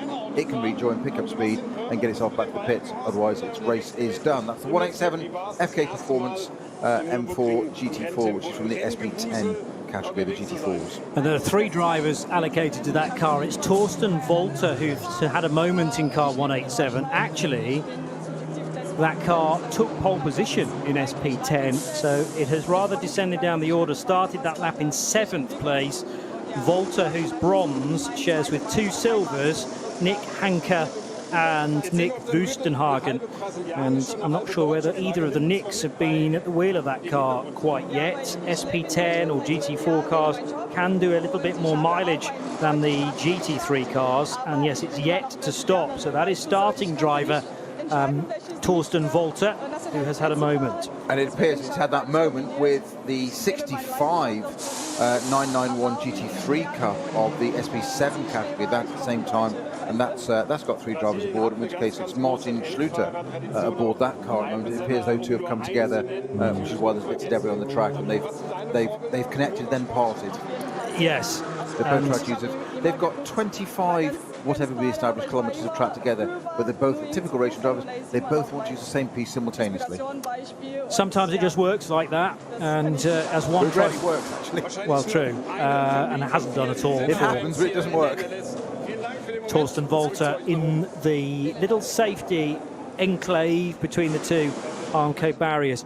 Kuba Gamaziak leads this race after an hour and 11 minutes. The Polish driver in the BMW M4 has pitted. He was one of the early stoppers, remember, so can now go for probably a further 6 laps at the end of what turned out to be an 8-lap stint, which is a rare thing in an NLS race. You can very rarely get 8 laps out of your first stint because you've done a green flag lap, but Frank Stippler got the fuel he needed to do that, courtesy of a slow puncture in Audi number 5, and finally has come in. Now, this will be the longest of any of the stops after the first stint. 8-lap stint means much longer minimum pit stop reference time. And although it's been, well, a big loss at the start for Stippler, then win, but now he's going to fall down the snake after climbing several ladders at the start of this race. Like that little analogy there. I did like the board game analogy. I like it, yes. Just try not to monopolise the commentary. Oh, that would be a big risk. Here comes the BMW. Plenty of Cluedos there. There were 1 or 2. I dropped. I can't think of any more. Let's move on. Let's move on. Yes, we've done that one. 34 Gamaziak leads from Maxime Dumoulin, I reckon, in the green and white Aston Martin for Pro Sport. Third position by virtue of his Valkenhorst Motorsport BMW staying out at the end of lap 8 should be Dylan Pereira, the Luxembourgish driver, number 35. This is Michael Schrei, who have been, well, embroiled in a battle from the off, really, with Philip Lyson in the all-black and little bit of orange BMW car number 1. And Schrei is pitting a lap later than the number 1 car. Yeah, that's the 511 car, FK Performance again. They're having their work cut out for them. Not the one that's behind the barriers at Kaltenkopf, but another FK Performance entry. Some telltale damage to the front right of Michael Schrei's 330i there. The front bumper splitter just slightly out of aligned, the bonnet slightly just so obviously he's either pushing to the back or something or just rattled down the barrier. That's all well and good, everything's still attached to it. It's of course depending on what he's hit and how hard he's hit it. It depends whether there's any steering alignment damage, that's the issue. And of course the car then tracks and crabs and it's just horrible to drive. It's got no performance, then it just wears the tyres out if it's out of lining. Only a few millimetres to do that. Didn't look like it, but a few millimetres can make all the difference. It's been thirsty work for Michael Schrei, who is quite clearly a little warm in that car, but he has now clambered out of the 511 for a much-deserved gulp of water and handed that car over to one of his teammates as Patrick Simon catches up with him. I wondered as well which car Sindre Sexas is in this weekend. Sindre just been interviewed. He is part of he's part of the 511 crew. So if Sindre's not in the car and Michael Schrei's not in the car, that must mean it's Ranko Majatovic, the Swiss, at least Swiss licensed driver, who has taken over the FK Performance Motorsport car number 511. And we're still trying to work out exactly who leads this race, but it is likely to be almost certainly Kuba Gamaziak now in the number 34 BMW, because the 112 Veremenko-driven K. Kramer racing car pitted on the last lap. But during the stint, Michael Schrei and Philip Lyson at the time. Lyson's handed that car over now to Daniel Zils, but it was Lyson on the high side through Kesselchen and Klostertal, and this is properly full commitment part of the track, uphill, probably flat out in one of these V2T cars, and then arriving on the scene a couple of Cup 2 Porsches that want their bit of asphalt as well, and somehow are able to split the VT2 rear-wheel drive front runners, albeit briefly, and it was all very neat and tidy and without contact. Close racing, but fair racing is something we love to see at the Nürburgring Nordschleife. Well, further theatre down at the carousel, not content with having number 11 Schnitzelhelm, second place Mercedes off there. We've got the 944 number, not a Porsche. It is a Porsche, but not a Porsche 944. It's a Porsche 718 Cayman GT4, which happens to be number 944, and that's got one of the Omer brothers. I think there's three of them in that. There's either Maurice, Leonard, or Nicholas at the wheel. That's I've got not two to choose from, but three. So the surname's not difficult to get right. But that car has had an issue and is now parked on the exit of the carousel. It's just got out of it, and that's stationary there. So I'm not sure what was there. I'm getting an update that the 11 Schnitzellaum car was indeed a crash, an incident. So if it is, it's very light. So if it is, I'm just from the Rover helicam shot we saw looking above, and that was parked on the right hand side. I wonder if it's just gone in a bit deep and just had a moment going into carousel and just come out of it high and rattled the barrier and stopped it there, i.e. front right steering damage. But that's a great shame for Colin Gujarani that just did a brilliant job there in second place. And we also have two more that have managed to collect themselves. This is 113 911 GT3 Cup of Jim Cameron is the only person who got down on the end of this flat card. That's more than one. And 187 have also managed to try and share the same piece of track. That's the bit we did before, wasn't it? The FK Performance, wasn't it? That's the one that's behind the barrier. Let's just pause to see if I can pick out a bit that Frank Stippler's saying. It's in German, but let's see how we go. Boxenstopp unausweichlich und ja, in der ersten Runde schon wieder gelaufen, läuft einfach kugelrund dieses Jahr. Kann man im Nachhinein herausfinden, was den Reifenschaden verursacht hat? Ich habe gesehen, dass irgendein Fremdkörper in der Lauffläche war, und wir haben im Training noch Beschädigungen oder beziehungsweise Trümmerteile auf Start und Ziel gesehen. Ist schwer, das am Ende nachzuvollziehen, woher der Schaden kommt. Nee, war ziemlich eindeutig ein Fremdkörper diesmal, und von daher haben wir jetzt einfach wieder Pech gehabt, so wie das scheinbar dieses Jahr gang und gäbe ist. Und ja, das heißt jetzt einfach versuchen weiterzumachen und gucken, ob sich das Blatt dann im Laufe der Saison irgendwann wendet. Dann wollen wir dir mehr Glück mit deiner neuen Uhr wünschen und hoffen, dass das Fortune aus Los, Glück und allem Möglichen gleich bei NLS 5 dann zum Tragen kommt. Danke, Frank Stippler. So Frank Stippler basically saying he had to come in at the end of the first bit of a lap with the puncture, and I think there was some questions then from Patrick Simon about whether he caught too much curb perhaps on the rolling lap, whether that's just circumstantial. It didn't look like a brand new tyre, so if they'd used that in qualifying this morning, or somehow scrubbed it a little bit, ready for the race, and whether that's meant some damage in the early part of the day, which they hadn't spotted. But generally speaking, you take a tyre off after qualifying, it's thoroughly checked before it's then chosen as one of the starting race tyres. And just, well, obviously Frank Stippler not particularly happy about how things unfolded, but as a racing driver, you've got to say that's happened. We've got to put that out of our mind now and just absolutely gun it to see if we can get a good result. Well, my German's quite rusty these days, or sehr rustig, I should say, as it used to be. But the essence I've got of that was from Frank Stippler, aligned with his body language, was it is what it is. Kind of like suck it up, paraphrase. He didn't say that, but to paraphrase it, it is what it is. Get on with it. It's a long way still. It's lap one. It's on the GP circuit. Just deal with it. Yep. It's something that we say time and time again, but never underestimate it. Drivers and teams, strategists, etc. Very much a thing in motorsport. It's fast moving. It sounds like a real obvious statement. It's fast moving live.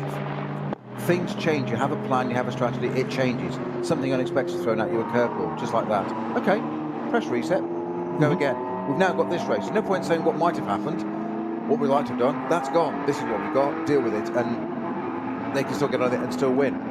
So our number 17 Aston is still in the hands of Mr. Dumoulin, which is now currently down. Now my time screen needs to update a little bit because we're currently still in third position. Yes, stopped once. It is trailing the race leader Kuba Gamaziak, who has also stopped by 40 seconds. Carlos Rivas is charging hard in the number 25 Huber Motorsport Porsche, and Carlos Rivas is a bronze as well. He is Luxembourgish by nationality, although has strong ties, as the name would suggest, to the Iberian coastline and to Lisbon specifically in Portugal. Competing again in the NLS Championship in Cup 2. He did a race last year as well for Black Falcon. Philip Lyson has had a certainly a fun opening stint, and again, warm work for the defending champion. Just handed over to his teammate Daniel Zills. So it'll now be Zills in the number 1 versus, now who did I say is going to get on board the 511 car, which is the yellow machine from VT2. It was Majtovic who's taken charge of that and retains the VT2 rear-wheel drive class lead. Thank you once again to all those listening in on social media and commenting, and Ian McCarthy, who was so helpful with us during Le Mans and other events. Once again, the absolute master of the freeze frame taker study. He's had a look at the right or the front of that central Mercedes. He said there's a little bit of body lines there, so it could well be a misaligned wheel to have a trouble towing it. We said there was trouble towing it, wasn't gearbox. We thought there was no damage at that point, but if he has rattled the barrier, as I suspected he might have done with the front right. But thanks again, Ian, as accurate as ever. And if you want to tweet us, I know what I mean, at RSL_studio. Thank you, Ian, for that. 2 hours, 38 minutes and 38 seconds still to go for NLS for the Nürburgring Langstrecken Series.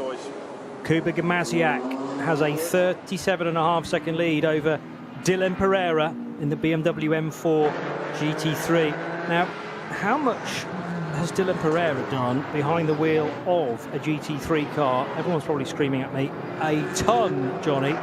But he is a former champion of the Porsche Mobil 1 Supercar. That was last year. He's raced in Cup 2 at the NLS. And what else? Because I know for a fact he's running GTE at Le Mans, but this is his first proper season in NLS racing. And the Nürburgring 24 hours, I think, has actually been off his radar so far. Yeah, never competed in the Nürburgring 24 hours, with the exception of possibly this year.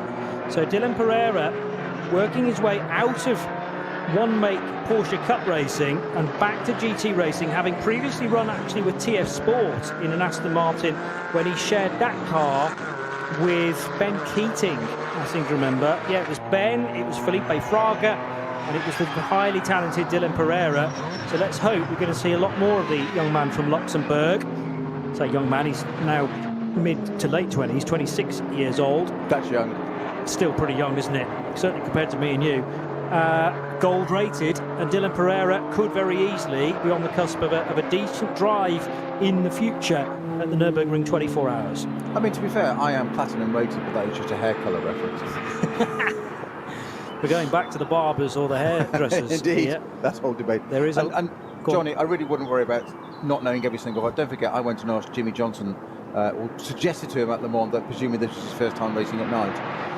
So that's true. Let's just get it out there and now it's done.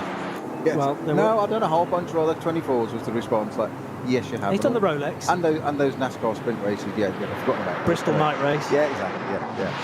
Dylan Pereira did race in the 24 hours this year, and in fact was part of the lineup that won Cup 2 Pro. They were the Click Cyclorong.a team, and it had in that lineup Robin Czerżanowski, Kirsten Jodeksnis, Peter Schmach, and the aforementioned Dylan Pereira. They finished with 153 laps to their name. And actually in Cup 2, we had Pro and we had AM lineups in Cup 2 this year. And would you believe the Cup 2 AM winners finished ahead on the road of Cup 2 Pro. So every credit to those associated with car number 161 and K Kramer Racing. They finished 17th overall, ahead of the 18th position car. Meantime, another lap's ticked off by the race leader, or will be in a moment or two, and Kuba Gamaziak is able to lap slightly quicker than his Luxembourg teammate Dylan Pereira, but at the moment things look very good for Valkenhorst Motorsport. Are we going to get yet another BMW M4 take a win? We've had 3 out of 3 in NLS so far to date, and Valkenhorst have the numbers as well as the ideal positions. 34 first, car 35 is second. Well, we're nearly down to a green flag track. The only little bit of code 60 we've got left is at Metzgersfeld, and there's no car on track, and just an intervention vehicle, so I'm guessing it's just a little bit of repair work going on there, finishing that off with our officials, and we should hopefully get back to a whole green flag track very shortly. Have we mentioned, Johnny, that there's a newer fastest lap from the number 5 Audi? No. Christian Kolb set a 7:57.8 in that. Very good. 58.57.8. Well, it depends whether that was done before Stippler got out or whether that was a time set by I've got Kolb. a feeling it's actually done the Stippler. I think that's a Frank Stippler lap. Yeah. Well, at the moment, to give you an idea of how much these yellow flags, these code 120s, these code 60s are costing you around a lap. Earlier in the piece, you could do a 7:57. Vincent Kolb's last lap was at 12 minutes 15. So you're losing the best part of 4.5 minutes around the lap currently because of the various incidents, including the latest yellow flag that has just appeared at Hohenrhein, which is right at the end of the lap. Tiergarten and Hohenrhein all affected by yellow flags at Marshall Post 205. So that will severely delay the race leaders. It might also bring the two BMWs of Valkenhorst Motorsport together. The first of them appears on the Dottinger Flur now, in fact. Headlights ablaze for Kuba Gimasiak, heading over the various chalked sections of the asphalt as fans have crept out overnight probably to make sure that their signature is on the racetrack. We see that an awful lot during the Nürburgring 24 hours as well, particularly on hats and back. Sometimes the tyre walls are emblazoned with a bit of graffiti as well. It was one of these BMWs, in fact it was Christian Krognes who had that big off in top qualifying during the initial qualifying phase and clattered into the tyre wall, resulting in a long stoppage. And then the following day a bit of graffiti appeared on the very same tyre wall saying BMW parking only because of the 102 car driven by Norwegian driver Christian Krognes. Krognes yet to take charge of this, the 34 car, by the way, because Kuba Gimasiak is doing a double stint. This should take the car to a half distance. Now, hang on a minute. What is the problem here? Is this the other Valkenhorst BMW? Dylan Pereira hasn't yet appeared at the end of his 10th lap. It's certainly a BMW-shaped car, but I'm not sure it's necessarily got a large rear wing on the back. It might have, you know. It is Dylan Pereira, second position, and this car is smoking. Front right puncture. And Pereira trying to get the car back as quickly as possible. It's rear, actually, as it gets closer. I think it's the rear.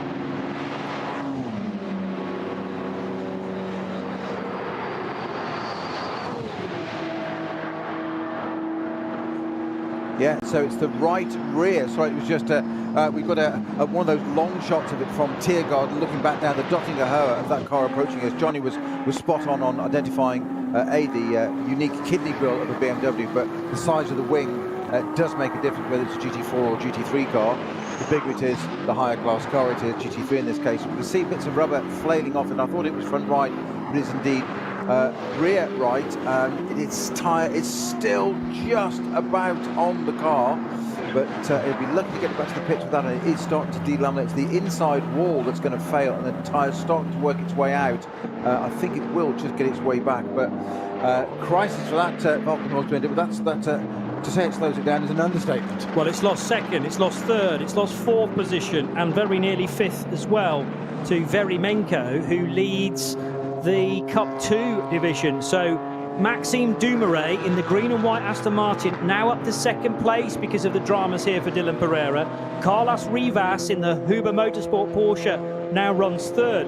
Two of the top three GT3 cars are in the Pro-Am lineup, and they are at the moment taking the fight well and truly to the rest of the pro cars.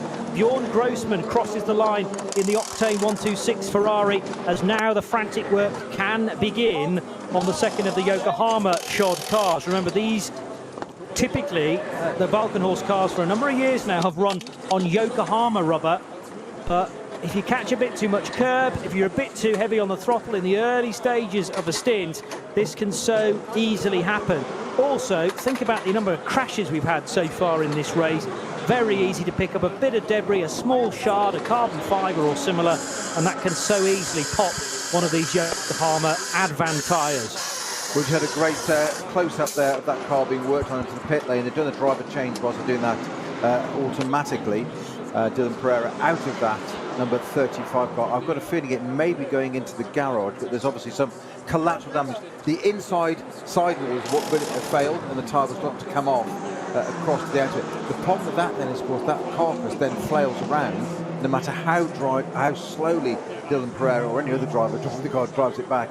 It's always going to deal with it. You can see all sorts of witness marks around the outside of the bodywork there from the rubber flaying around. What's interesting is there's an engineer or technician there in under that right rear wheel arch investigating, and I'm sure this car is going to go into its box. There's obviously other damage there. It depends on what else it's done. Yes, indeed, exactly on cue, it's going in. So that carcass can take out fuel lines, electrical lines, sensors, all sorts that do affect all the systems on these cars. Once you take those out, the car won't work properly. Yep. And it's just a nightmare. And never mind, so there's two sides. There's physical, mechanical components, suspension, brakes, etc. And then of course you've got audio connection. Dylan Pereira just being interviewed. We're going to see if we can listen in and get at least a gist of what he might be saying. Wish me luck. I'm going in. Just at the end of it, yes. Oh, well. Yes. What did he say, Snowy? I think it's fertig means it's finished, as I remember. Well, let's hope not. But, yeah, any chance of a good result certainly now gone into the sky. And the Pereira car, which, well, I was about to say, if they were able to change the tyre, fuel it and send it out again after the minimum pit stop time had been observed, they could have swallowed that up into strategy, because it had done a 5-lap stint.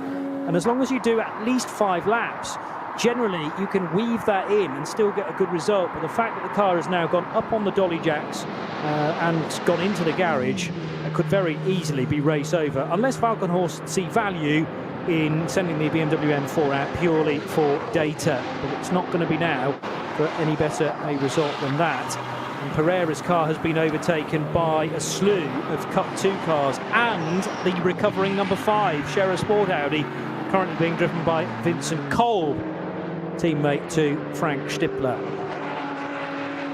Audi about to cross the line, and that will be the Equipe Vitesse car, which runs in SP9 AM, the number 50 car.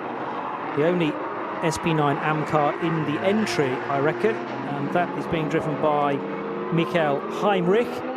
He shares with the shortened version of Lorenzo Rocca, shortened by name, that is, and Arno Klassen is the lineup in car number 50, and that sort of primer grey colour. Behind it is the 104, which was involved in the clash with the 53 Schnitzelarm racing car. It was the 104 that was tangled up very early on in the piece. The Pro Sport Racing Cup 2 car, number 104, which at the moment has driver Balkan at the wheel. And they are heading now down or out of the cut-through and towards the medium-speed corners on the Grand Prix track, the left and the right. Well, I'm going to put courage in my convictions. I'm going to bet your house on the fact that the number 35 Valkenhorst BMW doesn't rejoin the race, Johnny. Okay. Safe in the comments that you don't own a house, so that's fine. Yeah, exactly. That's how safe my money is. It's win-win. Or lose-lose, I don't know. 466 now in strife, which is the Hyundai i30N, which is on, well, I was about to say on the end of a tow rope, but no, it's not being towed. It's, if anything, towing the intervention vehicle along. No, it's just being protected, isn't it? That's sort of right. Like close protection officers behind. And this is another Valkenhorst Motorsport Hyundai i30. Not one of the cars we were talking about earlier on, though. And as you say, it's touring back towards the pits, so the protection vehicle is tucked in behind. Meanwhile, Peter Pozovac, who was involved in the 53 incident, not only at the first corner, but also then retiring later on at the lap at the base of the Caracciolo carousel, and unfortunately end of day much, much earlier than he would have wished for Peter Pozovac and his teammate in the 53, Jamo Hartling. 2 hours, 25 minutes to go. It's NLS 4, the 46th edition of the RCM DMV Grenzlandrennen. with Peter Snowden and Johnny Palmer. And we've still got well over half of this race still to enjoy. And it's a race of attrition if you've entered an SP9 car, Snowy. There are now only really four runners once you detach Dylan Pereira from the lead gaggle. Remains to be seen whether the 35 will be seen again. But if it's not, Cup 2 could finish as high as 5th place at this rate. I'm going to say it now. Cup 2 on the podium. On the overall podium? Overall podium. All right. I'll get my coat. Well, you know, it's been a pleasure working with you, Johnny. It's possible. It is possible. Let's not say anything, you know, against the chance of it becoming a reality. Positive. It's possible. Veremenko is a mean driver, Alexei Veremenko to give him his full name. That car qualified in 25th overall, sharing it with Carsten Kramer, home of the K. Kramer name, of course, and Herbert Loesch. So the 3 German drivers neatly arranged at the sharp end of Cup 2. And they still have an 11-second lead. Now, Noah Nagelsdijk is doing his best to close that gap, which was initially started by, I still think, a green flag, which then became a yellow once the second-place Cup 2 car went through that part of the track and rather gave us a false look to the Cup 2 lineup. But it is starting to equalise a little bit now. Let's focus briefly on the SP10 or GT4 race leader. And this is another Valkenhorst Motorsport BMW. So one has dropped out of the reckoning, we reckon, in the form of Dylan Pereira. But they could still yet get a double victory, Snowy, with SP9 and SP10 wins. However, there's only 2.7 seconds as an advantage for this 191 black and white, almost like a camouflage livery for the BMW of Roby out front of a Toyo Tyres Toyota Supra. Just looking in the background, oh, that is the Supra in second place, working its way now through Hatzenbach Bogen. So again, something just about right in GT4, not really forcing the top runners too far apart despite radically different cars. So attrition is absolutely the key word of this one, isn't it? Never would have dreamt this. It's 100 cars on the Nordschleife. We're used to bigger numbers, and days gone by we had 140, 160 cars up there. And I'm sure when I first took part in this, in the dark mist of time when they still had box brownies and it was sepia photographs, and you got them about 6 months later. I remember being over 200 cars starting around here, which was insane. Of course, the cars weren't quite as quick. Well, perhaps the top cars were. But I wouldn't have predicted this so far, these cars coming out. Valkenhorst, this BMW M4 GT3 car, it's no way can you say it's flattered to deceive, but it's just not getting the rub, is it? It's not getting the luck. No, but I have to say the early concerns for the pace of Kubik and Maziak have been allayed slightly. Yeah. Now that's helped by Frank Stippler's dramas on the opening lap, and also other cars that have flattered to deceive, I suppose. I mean, what about the other SP9 Pro machines? We've had the drama for Colin Carasani, which took him out of the mix very early on. Dylan Pereira continues to fall down the order, now shown in 13th spot. And otherwise, SP9 has the Octane 126 Ferrari 296, not really showing the sort of speed as the similar car of Fricadelli that's not here this weekend but was a winner this time last month in the 24-hour race. And the 296 is the next best all-pro lineup. So again, there is scope for that to leapfrog Dumoulin and Rivas. Actually, at the start of the lap, Pro Sport Aston, Huber Motorsport Porsche and the Octane 126 Ferrari were separated by just 2.5 seconds. And we'll have to check them through the split at the end of Sector 3 to see whether there's been an order change there, as now the Mühlner Motorsport Porsche, which is being driven by, was that the 123 or the sister car? No, the 123's had an issue already, I think. Let's just have a little look. Maybe the 124 car there. It is the 124 car, you're spot on. And it is fighting with the Black Falcon Team 103 car, and 103 is the Team Techstar offering with 103 driven by Mehmet Kaya. Yeah, Mustafa Mehmet Kaya, the Turkish driver, currently at the wheel of that, and in turn it is ahead of number 124 for Tobias Vasquez. So yes, 123's been in for a stop already. May well have been an issue as well, because it's running much further down the order in 88th position, although at least the Hopper-driven car is back in the race. But 124 by far the better placed of these two Mulner Motorsport cars. And Vasquez to the inside line of Mustafa Mehmet Kaya to take the position. And that within class will be 7th place now in the hands of 124. And taking 15th or 14th overall in that move. Yeah, so there's a big spread of Cup 2 cars, considering the race leader, Noah Nagelsdijk, is 5th. And then you can see Cup 2 cars all the way down to at least 19th and possibly further. That's not including the ones clearly that have had early drama. 18th place, Balsan.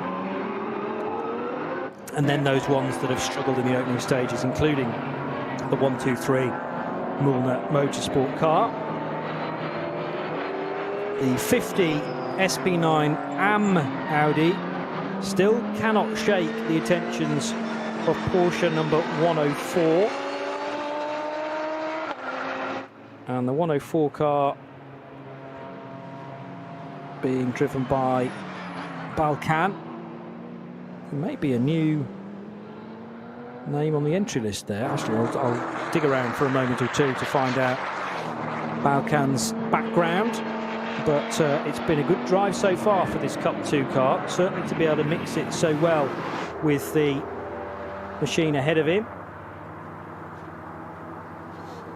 And the driver from Ghent charging on in car 104. Yes, what have you found out now? Yeah, I've just got a code 120 down to a 60 at just from the exit of Brunchen down through Flansgarten. I was just trying to ascertain why, because there's no car off there, but quick look at the ticket just tells me that it's actually intervention vehicles returning back to their place from Prototol Cleaner. So that's what it is. That's why I can't see anything on the ticket, because there isn't anything there. It's just intervention vehicles, i.e. officials. But they've got much right to be avoided on track anyway, because they're fast, slow-moving cars. True enough. What you do want to avoid is the hard-working officials that allow us all to go racing. Yeah, the sole purpose, really, of these speed-limited areas is to provide a safe environment for the marshals to work in as they make the racetrack clear again of any suspicious debris. We've had two significant punctures in the race so far for cars that were doing really well. Frank Stippler from pole position suffering a slow puncture from the off pretty much, and the number 5 Scherer Sport Audi PHX, short for Phoenix, having to make a stop at the end of a short run around the Grand Prix lap on the short combined circuit that we're utilising this weekend. Oh, crossing the blend line there for the Toyota Supra. And if that wasn't picked up by the officials, I'm afraid I've landed that Supra driver well in the doo-doo now. That's the 520 entry. Yeah. Which is on the next page of my entry list. You'll get there. Toyo tyres with Ring Racing, that's the Toyota Supra, as you said. So I hope that wasn't Ben Harper at the wheel. It wasn't, it was René Rudelt in 520, who I think has just taken that car over. That's the 4th driver then, because I've got 3 other people on my entry list in that. In 520? Yeah. Right, I've got Sophia Menzenbach, Ben Klaus Harper. Volker, and René Rudelt. No Ben Harper. Ah, they've been replaced then, that's why. Yeah. Okay. But we often get a slight tweak of driver changes when the qualifying sheet is printed out. And now what's going on? This is the work on the Valkenhorst BMW. So that's a lower no, that 35 car therefore isn't done yet. I thought it was. They are working on that. That's so is my house safe? My non-existent house is safe now. Absolutely, yes. But I've got a deposit down what he can for it. While the interest rates are so good. There's also front-end work going on. You're absolutely right, Johnny, that this now becomes a data collection exercise of experience.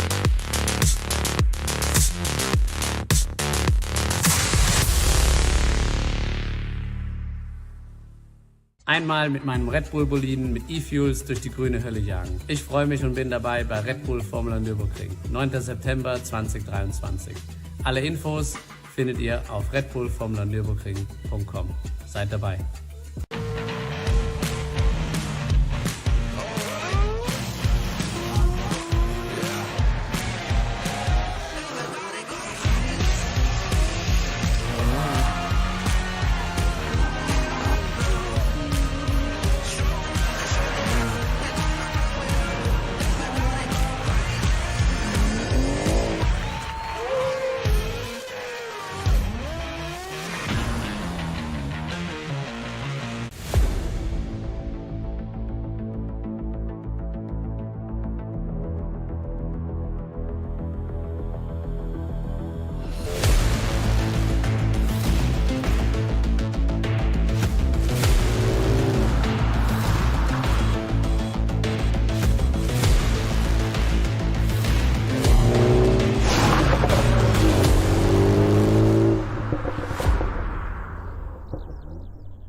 Faltenreifen.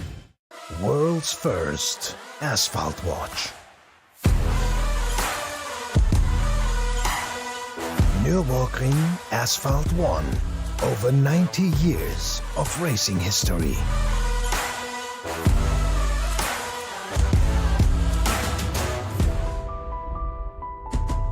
Cobbler.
Liebe Fans, besucht unsere Social Media Kanäle auf Facebook, Instagram, YouTube, Twitter und TikTok. Willkommen bei der NLS.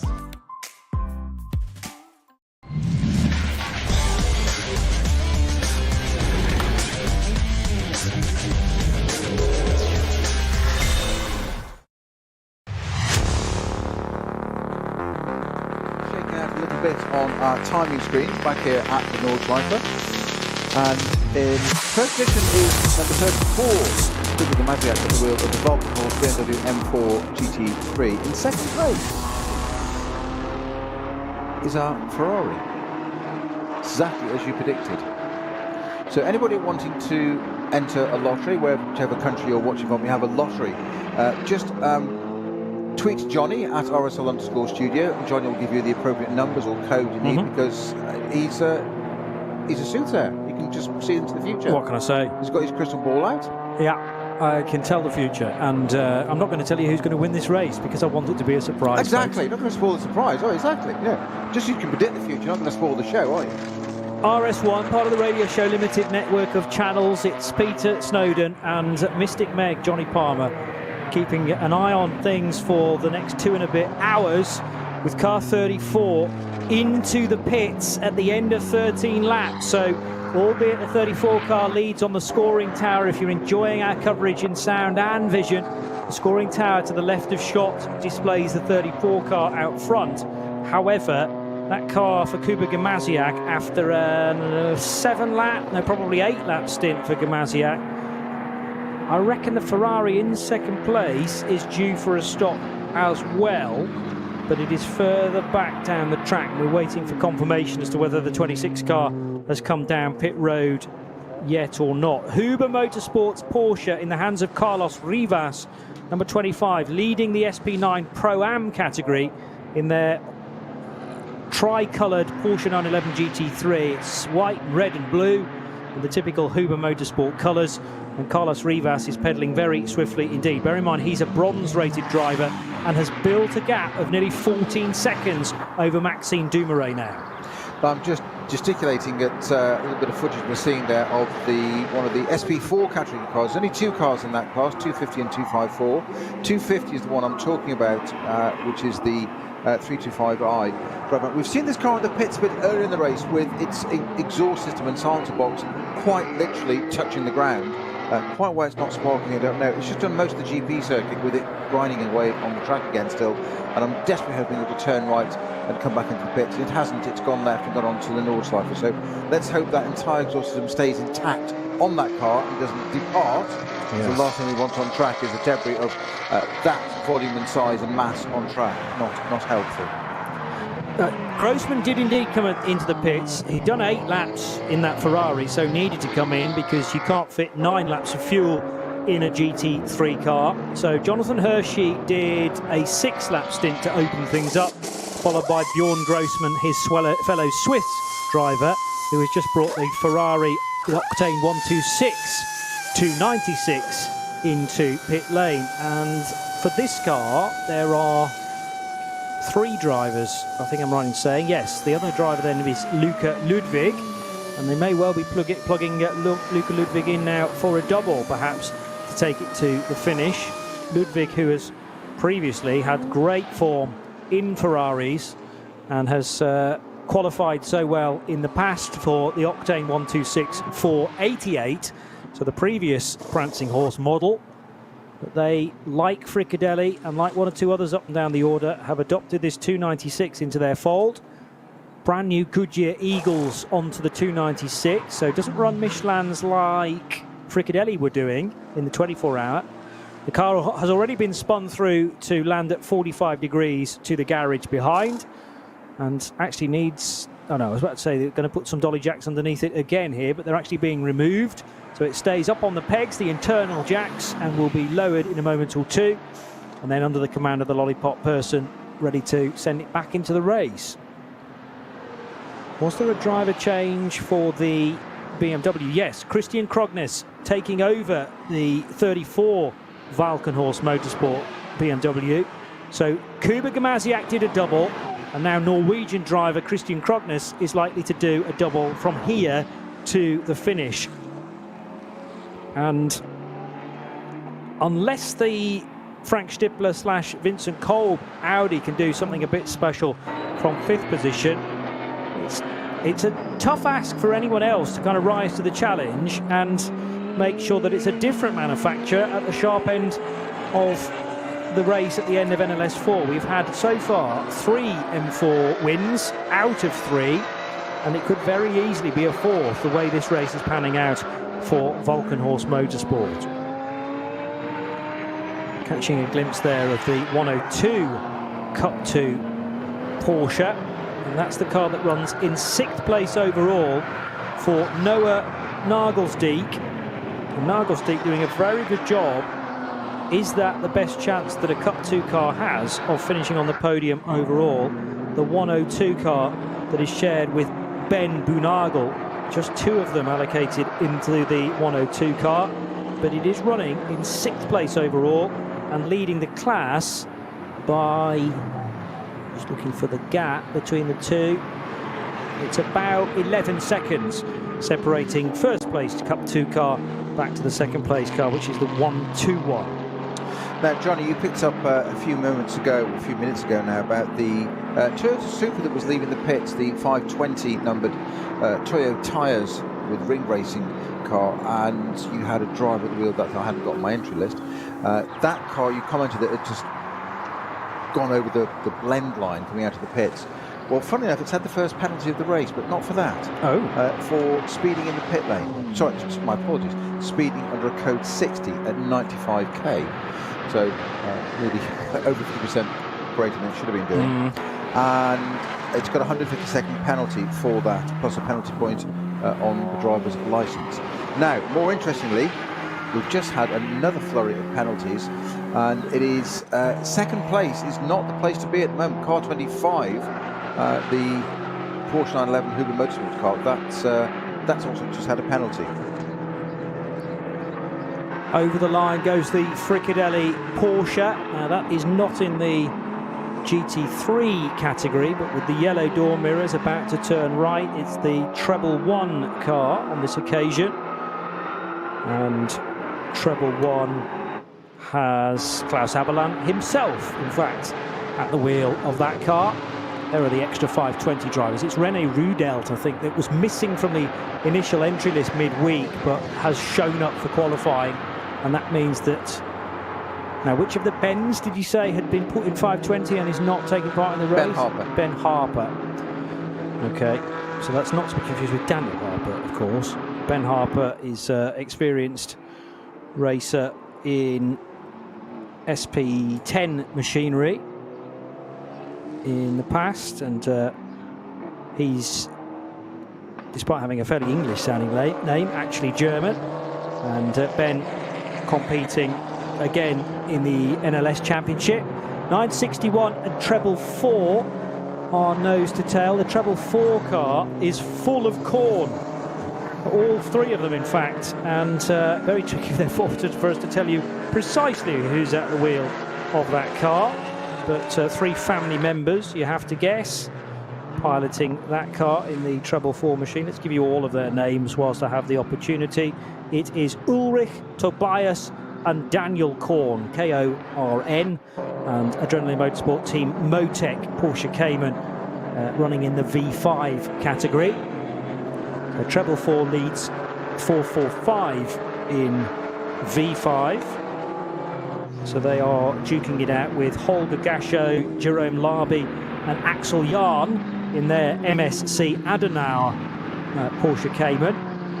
So a couple of Porsche Caymans in V5. But we stay focused on what's happening in the overall positions. And at the moment it is the 34 car now being driven by Christian Krognes. Big lock up there coming in and out of the Vidal chicane.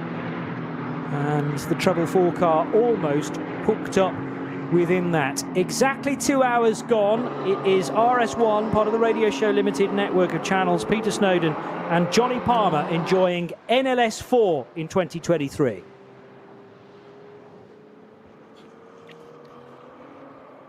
Halfway there for 34 car of Valkenhorst Motorsport after 2 really stellar stints from Kuba Gamaziak, the highly rated Polish driver.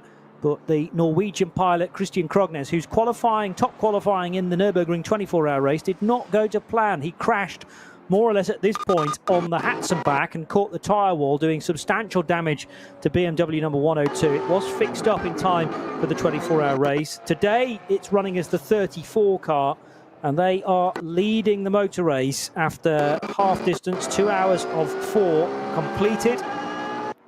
And there's a minute and 10 seconds of an advantage for Krognes over Carlos Rivas in the 25 Huber Motorsport Porsche.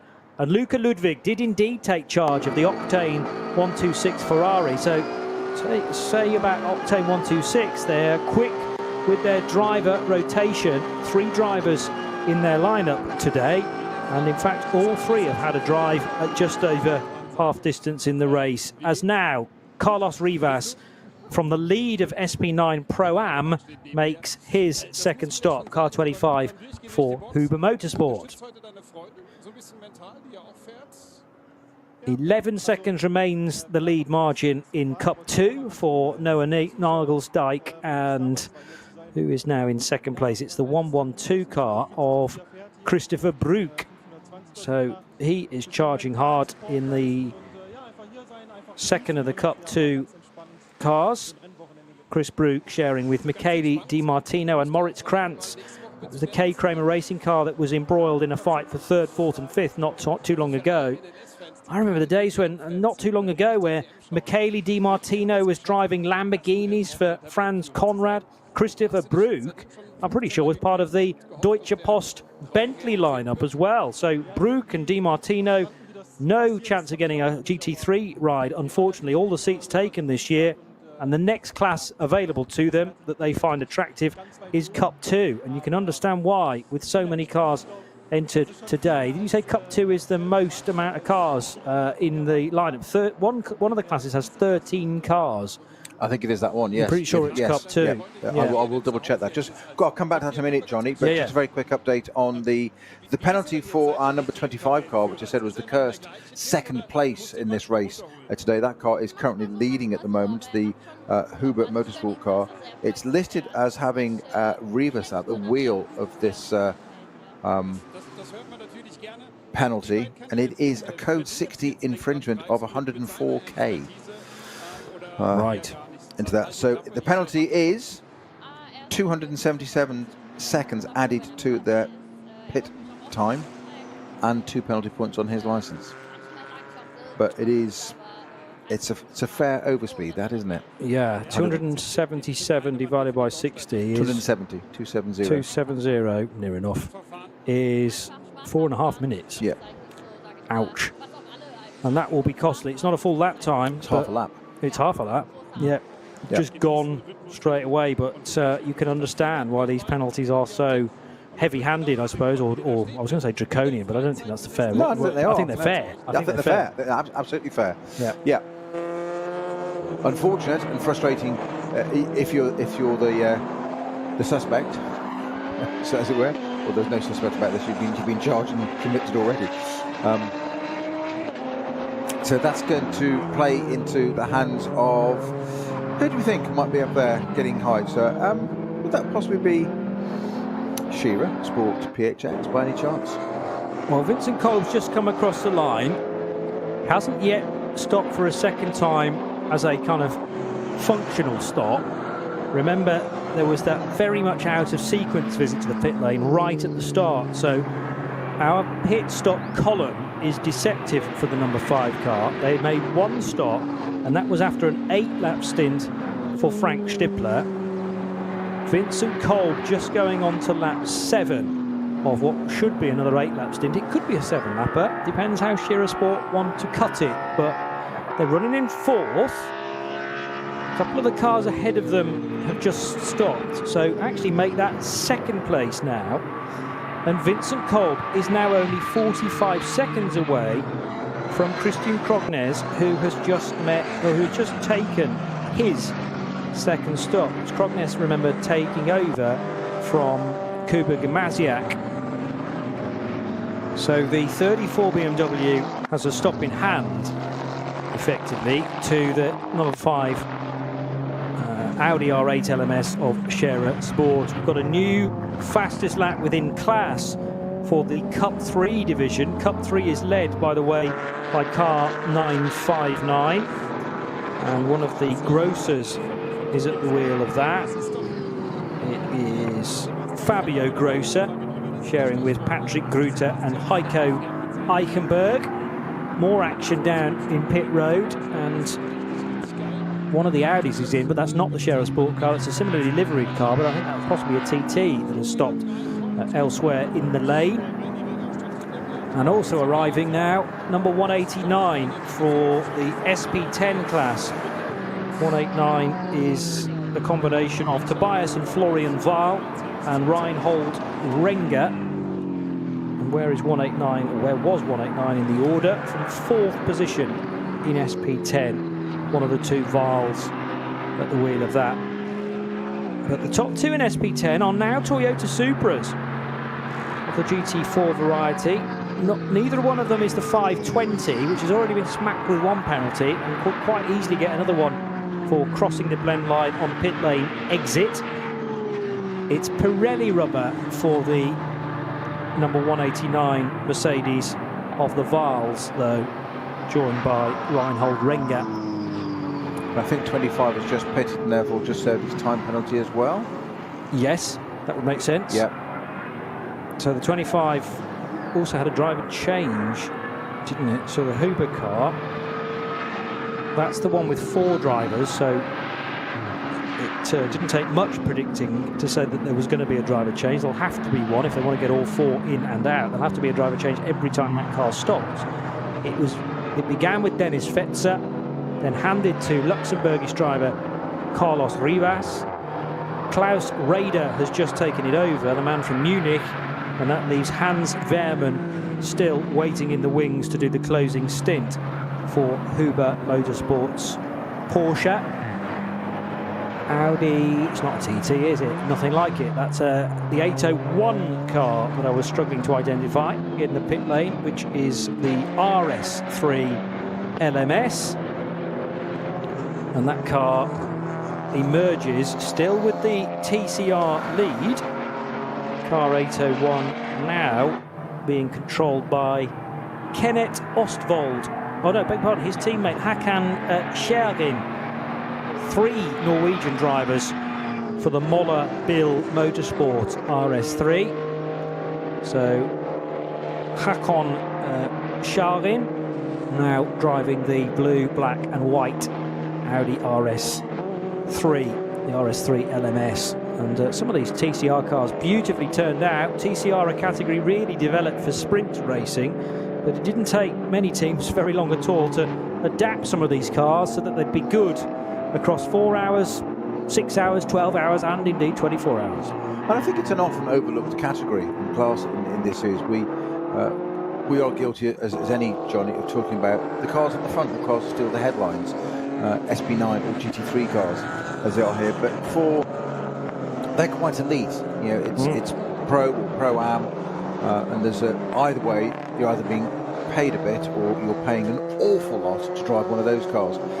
TTR is by far away not the entry level. There's other categories there, 240s and things, a little bit further down if you really want to just get started on this. But TCR it's a great category within this racing of taking it seriously. They're proper race cars. Yes, they're based on. I know the purists say if it's got a roof, it's not a real racing car. Well, come and drive a Group C car then, because it's a Formula 1 car with a roof. It's got a Formula 1 engine in it, so they're proper cars. The 499P Ferrari's got a roof. Well, exactly. I'd call that a racing car, but the purists say it's got to be open wheel. Well, I'd say the purists are wrong. This is proper racing, but the TCRs, it's that perfect mix of, yes, it's road based originally, but a lot of it isn't really. It's nearly a full proper racing car. Some of the setup, the way they work, they're just phenomenal, and it's an absolutely fantastic category and a way to go racing on this ribbon of tarmac that's just amazing. And why wouldn't you want to come and race on this? Agreed. And there's always a good following within TCR, particularly for the big events of the year around the Nürburgring Nordschleife, but we're very grateful nevertheless for those that have turned up in a TCR car. I make it 3 in that class for today. Well, interestingly, one's been entered as a TCR Class A car. That's, I think, a slightly older machine for the Stankos, Armando and Dario, the Swiss combination. So 811 is the Cupra TCR entered into Class TCR A. And then the other cars, the Audi RS3 that we've mentioned from Muller Bill Motorsport, number 801, and another Cupra, but this time not a Class A car, just a standard TCR entrant for Jens Wolf, Mike Uch and Kim Beerwanger in the 808 car. And to give you the overall positions of those cars, we have a TCR now as high up as 19th overall. That is the blue and white Audi. The 811 for Stankos is 28th overall, and then the Beerwanger driven Cupra running in 31st overall.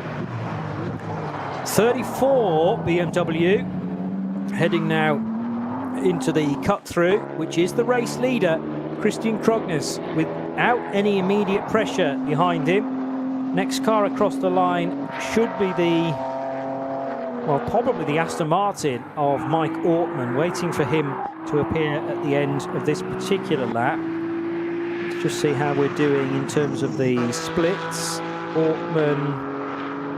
Because Dumoulin pitted at the end of his 8-lap stint, so has been delayed by virtue of that pit stop.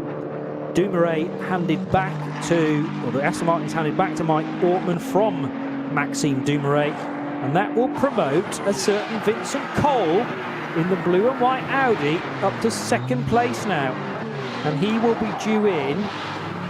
Did he come in at the end of that lap, in fact? Yes, he did. So that's an 8-lap stint, followed by a 7-lap stint, and the blue and white Scherer Sport Audi has come in, possibly to be handed back again to Frank Stippler. Well, that was the car, of course, just for clarity, that started on pole position, but didn't even complete the first lap, only completed the GP part of the circuit with a left rear puncher for Frank Stippler, who brought it in and dropped it right down the order, and then was effectively just managed to get out before start number 2. Yeah. But it started effectively a good 2/3 of the lap down. Yeah. So let's call that. Well, he lost 2.5 minutes. Yeah. He lost 2.5. Well, he was 2.5 minutes down by the end of the first lap, I think it was. Yeah. And yes, the problem is the 2 sectors.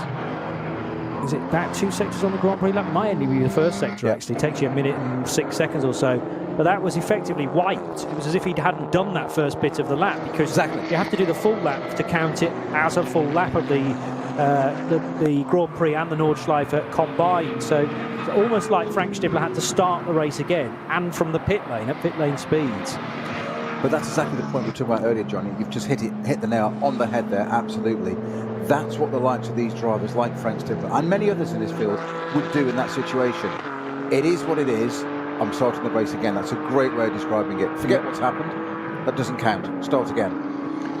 And Vincent Kolb, as an in-lap, did an 8:19.6. We're waiting now for that Scherer Sport Audi to reappear at the end of pit road, but having done a 7-lap stint, it was 8, wasn't it? And then a 7, yeah, it takes us to 15 laps now completed for the number 5 car. So the current standings see Christian Krognes of Norway in the BMW M4 GT334 lead the race by 1 minute and 6 seconds from a pit-stopping number 5 Scherer Sport Audi. That should promote the 26-octane 126 Ferrari to 2nd place in the hands of Luca Ludwig, and the 107 Hofmeister-driven Team Mattol Porsche now up to 4th place overall. Noah Nagelsdijk in the 102 Porsche has just pitted to concede the race lead, in fact, to Hofmeister, but that will all switch around in due course as well, just as soon as the Arne Hofmeister-driven Porsche makes his stop to equalise the number of stops at the sharp end of Cup 2. You should be on, well, Nars Nagelsdijk is on 2 pit stops completed so far after just over 2 hours worth of racing. And are we getting some word of now a further code 60 coming through. Yes, on the very fast bit of the circuit, Snowy. Well, yes, that's at. Well, there's one at Exmooler. Oh, that wasn't what I meant. No, okay, I know that with cars 444 and 189. But there's also one at Arenberg for 666. So it's got the devil in it. But I've also got a slow zone at Klostertal now as well, which is the flat out section from Bergwerk all the way up the hill. Klostertal affected by at least 2 marshal posts at code 60. You're absolutely right. I've done 2 of the 3. You've done the important one as ever. This is my role in life, supporting it. It is car 930. That is. Oh, drama at the first corner. The 661 BMW's off the road, and there's a Cayman involved as well. And that was the 4th place runner in BMW 240i. So car 661 with a severely buckled front left wheel. And 955. I think probably is 955, yeah. Well done from the top half of the numbers there, because the bottom half is obscured by concrete wall. But yes, telling you 5s from your 6s, it's that straight edge across the top. All we're told to write that correctly. 955 is the Montana driven and driver simply known as Montana in Cup 3. 8th placed 718 Cayman. And it'll be end of race for the 661. You're not going to go anywhere fast there with wheel that severely bent out of shape. That's the Smithers Racing entry. I'm trying to find who's at the wheel of that, of our 3 drivers. 661, is it not? Yeah. It is Lorenzo Midori who's at the wheel of that.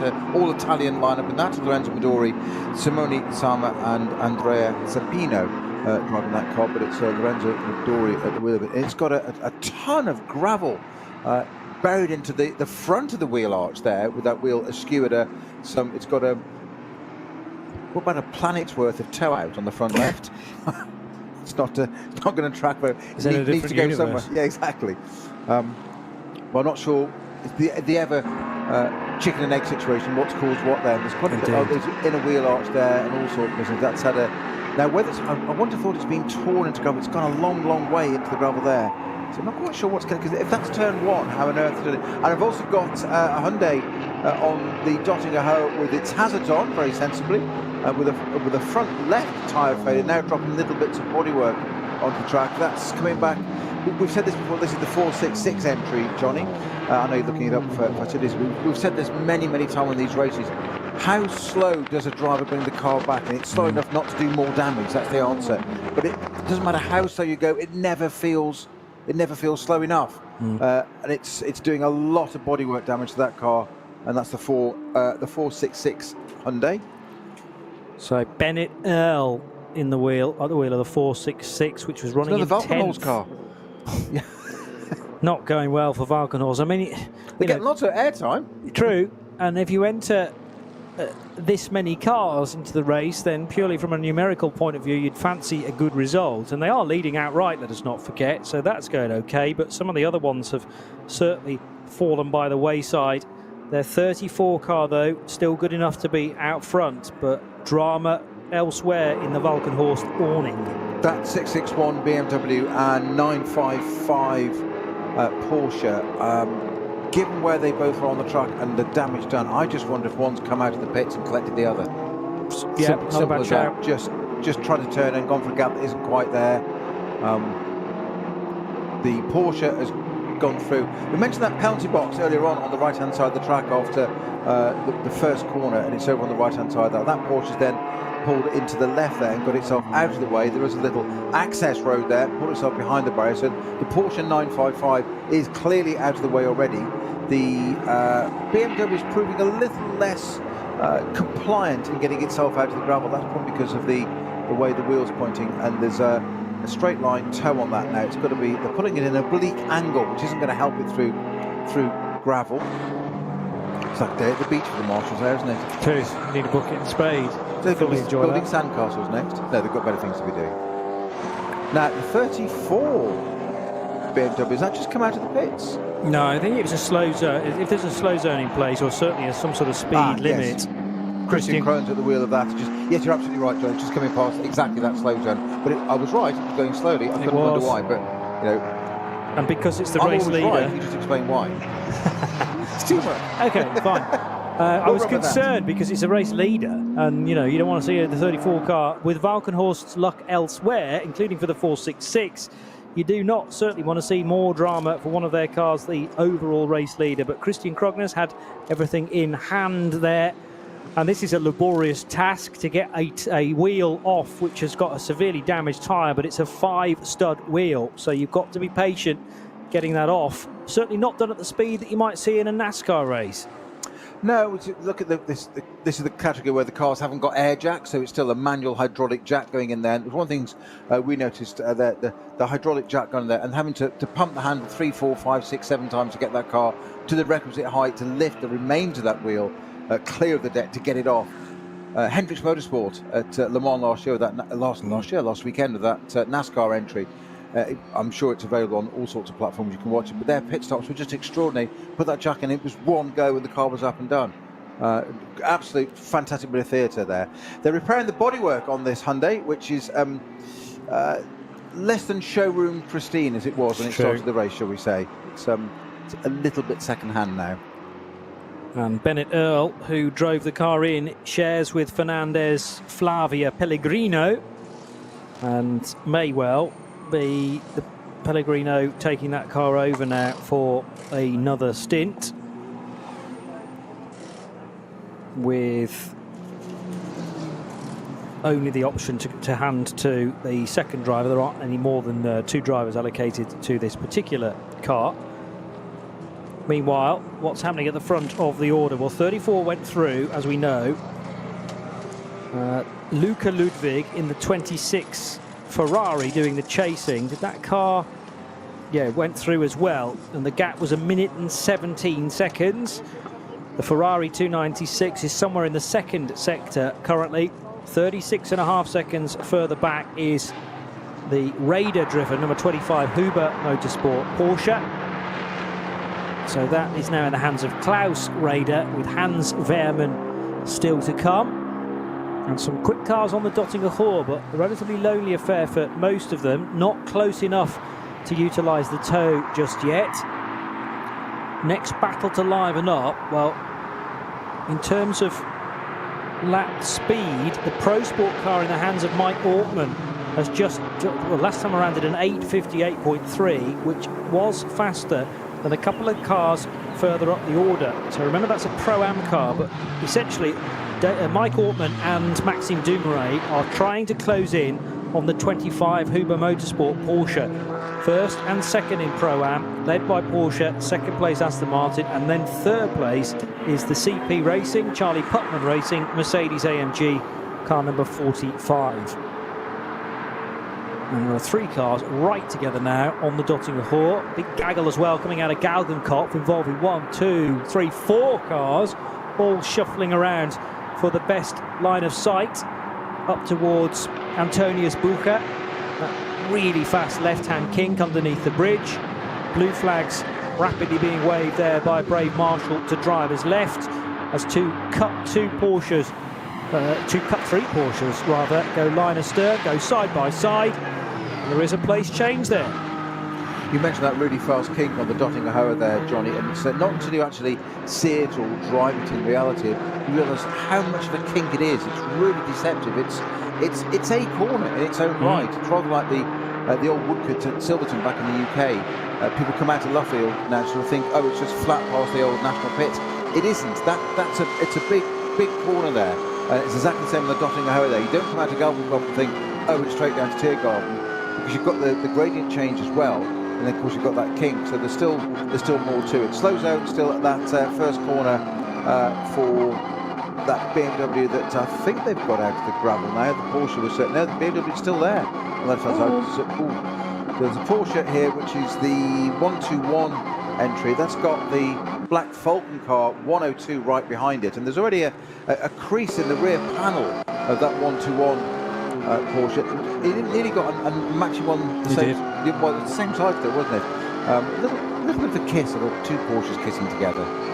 So Michele How romantic is that? It could have been, well, certainly not a welcome kiss had it speared one of them towards the barrier. But in the red and black car, Michele Di Martino, and in the chasing 102, Ben Bernagel in the gold, black, and a little bit of blue on that car as well in the Black Falcon colours. Ben Bernagel running 7th then in Cup 2, essentially all trying to reel in the 107 car, which has just made a stop. So there is a chance that the 107 car will fall back into the clutches of all the other Cup 2 cars. 107 has quite possibly Hendrik Still at the wheel. It's certainly somebody with the Still surname. Yes, it is Hendrik Still. Still at the wheel then? Still at the wheel for Hendrik. And sorry, it was too easy. Cheap, but it was easy. That's me. Cheap and easy. Hendrik Still has raced Ferrari GT3s in the past, I think for Rinaldi Racing. Stand up, that man. Yeah, and now finding a home again in the Cup 2 division, but he's no mean racer in his own right. 35 years old, silver rated. He's been with Teichmann Racing for a couple of seasons as well. Just check that my memory's not deceiving me. Rinaldi Racing I'm looking for. Yes, at the Spa 24 Hours in 2019 he raced a 488 indeed for Rinaldi Racing. So unusual for me at least to see Hendrik Still behind the wheel of a Porsche today. But he's right in the mix and has just pitted from the class lead in Cup 2. After another pit stop under his belt, he'll slip back down the order, but not too far. A quick glimpse there into the slow zone for BMW number 884. This is the BMW M2 CS leader. So there is now an class entirely for BMW M2s, which is a relatively new addition to the lineup in NLS. Great to have them though as part of the field. And again, looking forward to this car, or this class rather, growing in size over the next few years.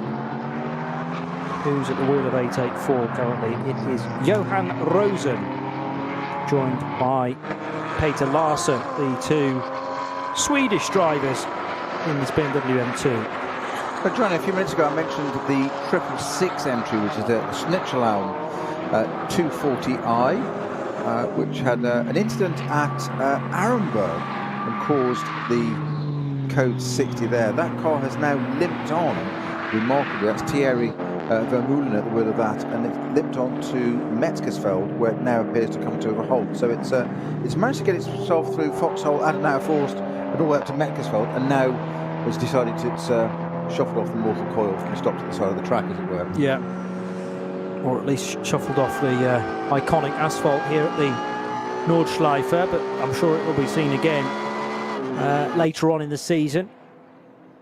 There are, strictly speaking, 8 rounds of NLS this year, but the 12-hour race you were talking about earlier on, is that 2 6s, one on Saturday and one on Sunday, Snowy?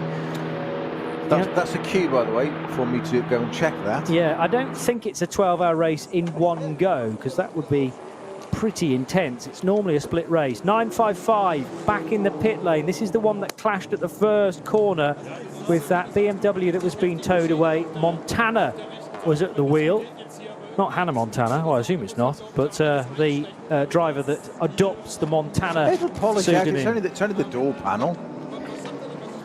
Well, they're just going to apply a load of tape to it. Now, I hope that's not the side Montana wants to get out of. It's going to be a left-hand drive car, won't it? The right-hand door. So, no, it's exactly the right thing to do. I jest, but it is only that side of it. It's the door panel, it's the outer skin. The main thing about taping that on is to stop it flapping and coming loose and debris on the track and a danger to others. But it looks like it's missed the wheels completely, which is the important part. So I'm afraid I think my conclusion was right, that it had been collected rather hard by a BMW. The BMW fared less well in the crash test situation there. It's true. Now, whether one was coming out of the pits, as you suggested, and the other one was on the racetrack, difficult to say, because we haven't been able to had a chance to re-describe that whole incident to you. It's turn 1, which is where just after the pit exit, the BMW's got damage on the front left, and the Porsche's got damage on the right door. I'm going to try and put 2 together. I never was very good at maths, but I'm getting towards 4 on that one. Do you think the BMW was coming out of the pits? Yeah. Well, maybe we'll never know. The one man to answer that is Lorenzo Medori, who was driving the 661 BMW at the time. Unless Medori just saw a gap and thought that's BMW 240i shaped, and then was somewhat corrected because he slammed into the side of the 955. But it does appear, without having been able to describe the incident to you piece by piece, it does appear the 955 was the innocent party there. The law of diminishing returns. I thought it was a gap. These things evolve quite quickly, even coming out of the pits, but they shouldn't do. There was a phrase in the old days of if you see a gap and you don't go for it, then you're not a racing driver, but I wouldn't necessarily concur with that, particularly in a 4-hour race. Well, it all depends on your hit rate, because the hit rate should be 0. Your hit rate as in how many cars you've taken out? Correct. That's a nice bit of reapplication of the race number, I have to say, because they've applied so much tape, they've covered up the original door number, and thankfully have a 9 and a 5 and a 5 spare, and have smacked it on the side, the sort of numbers you might find on your wheelie bin outside your house, But of course, it's also mandatory, so it's common sense. You've got to have the race number on the side of the car for the officials. Yeah, true. And at least they've got the 5s and the 9s the right way up. You could have rejoined as 229, I suppose, if you've got them the wrong way round. But the right numbers have been applied and in the right order, and that car is now back into the race. 661 though, different story for this BMW, only just out of the gravel, so first corner I'm sure still affected by a slow zone. Snowy will be able to confirm that to you in a moment or two, but with a tractor and with marshals and with gravel still very much evident at turn number 1. Yeah, that's still there for that, and that is of course just removing it from the gravel. That car's not taking part in anything. It's got the longest lap to go all the way backwards. It's the first of 170 corners. There's not best place to return to the pits there, but that front left damage too far gone, so quite literally this is just taken that long to get it out of the gravel. We should make the point that the 955 Porsche won't have done a full lap though. That will have ducked into the back of the pits via the Grand Prix lap, and therefore that initial part of the Grand Prix track will not have counted, but 955 should be fine now to turn left at the end of the Grand Prix Strecke, through the Sabine Schmitz curve and onto the Hatzenbach once again. RS1, part of the Radio Show Limited network of channels. It's Peter Snowden and Johnny Palmer with NLS 4, the 46th edition of the RCM DMV Grenzlandrennen. And not going the way of Audi so far, despite that car taking pole position earlier in the day. Frank Stippler hitting big problems on the opening lap, on the opening run around the Grand Prix track, in fact, as he felt a rear left slow puncture, so had to come into the pits and get that changed well before the opening lap was completed, and that has left the door wide open for Valkenhorst Motorsport, for Kuba Gimasiak and his teammate, current driver of the 34 BMW, Christian Krognes, and the BMW M4 number 34 leading after 17 and a bit laps. Who will be the next GT3 car to pit? Krognes is just into his fifth lap. Luca Ludwig in second in the Octane 126 Ferrari is on the same pit stop cycle. So they had different lengths of opening stints. Jonathan Hershey did a 6-lap opener, whereas Kuba Gimasiak did 7 laps on his first stint. And Grossman was able to do 8 laps in the Octane 126 Ferrari as stint number 2, whereas Gimasiak maxed his first with a further 7 laps. And they found each other now on the pit stop cycle, as the Black Falcon 102 Porsche is able to get ahead of one of the lower class BMWs on this occasion. Car number 600 turning right at the cut through. Just going back to your question, I said to find out for you, the 12-hour race you're right, it's 2 races on the 9th and 10th of September this year. It's NLS 6 on the Saturday, which is 6th run in the ACAS Cup, and on the Sunday is the NLS 7, which is the 62nd running of the ADAC Rheinolder to Langstrecken Rennen. So 2 6-hour races making a 12-hour event. Quite how that's billed as 12, I'm guessing it's going to be points yet to be published. but it's 2. And we've also got, I mentioned Seb Vettel, demonstrating an RB7 there, but we've also got no less than Daniel Ricciardo in one as well. Nice. Hope Krales is watching. Richard Crale, our fellow Australian commentator who joined us at the Circuit de la Sarthe for the first time in his career last week and thoroughly enjoyed the event and the experience, I'm sure. You've got to do a 24-hour race, so lose massive amount of sleep and then fly back to Australia within about 3 or 4 days of the end of the race. So that will really mess with your body clock. Yeah, but he's Australian. They made a stronger stuff. He's fine. True. Just take it in stride. Just have a couple of lagers when he gets home, i.e. 20. Yeah, that'll be all right, mate. And then tell your brain it's 9 o'clock in the morning. Honestly, it really is. And push on through. He'll be busy this weekend at Darwin. The Hidden Valley. Darwin Super Cups and Porsche Australia. What a mixture. We were talking to him about it and he said, what a mixture of a weekend.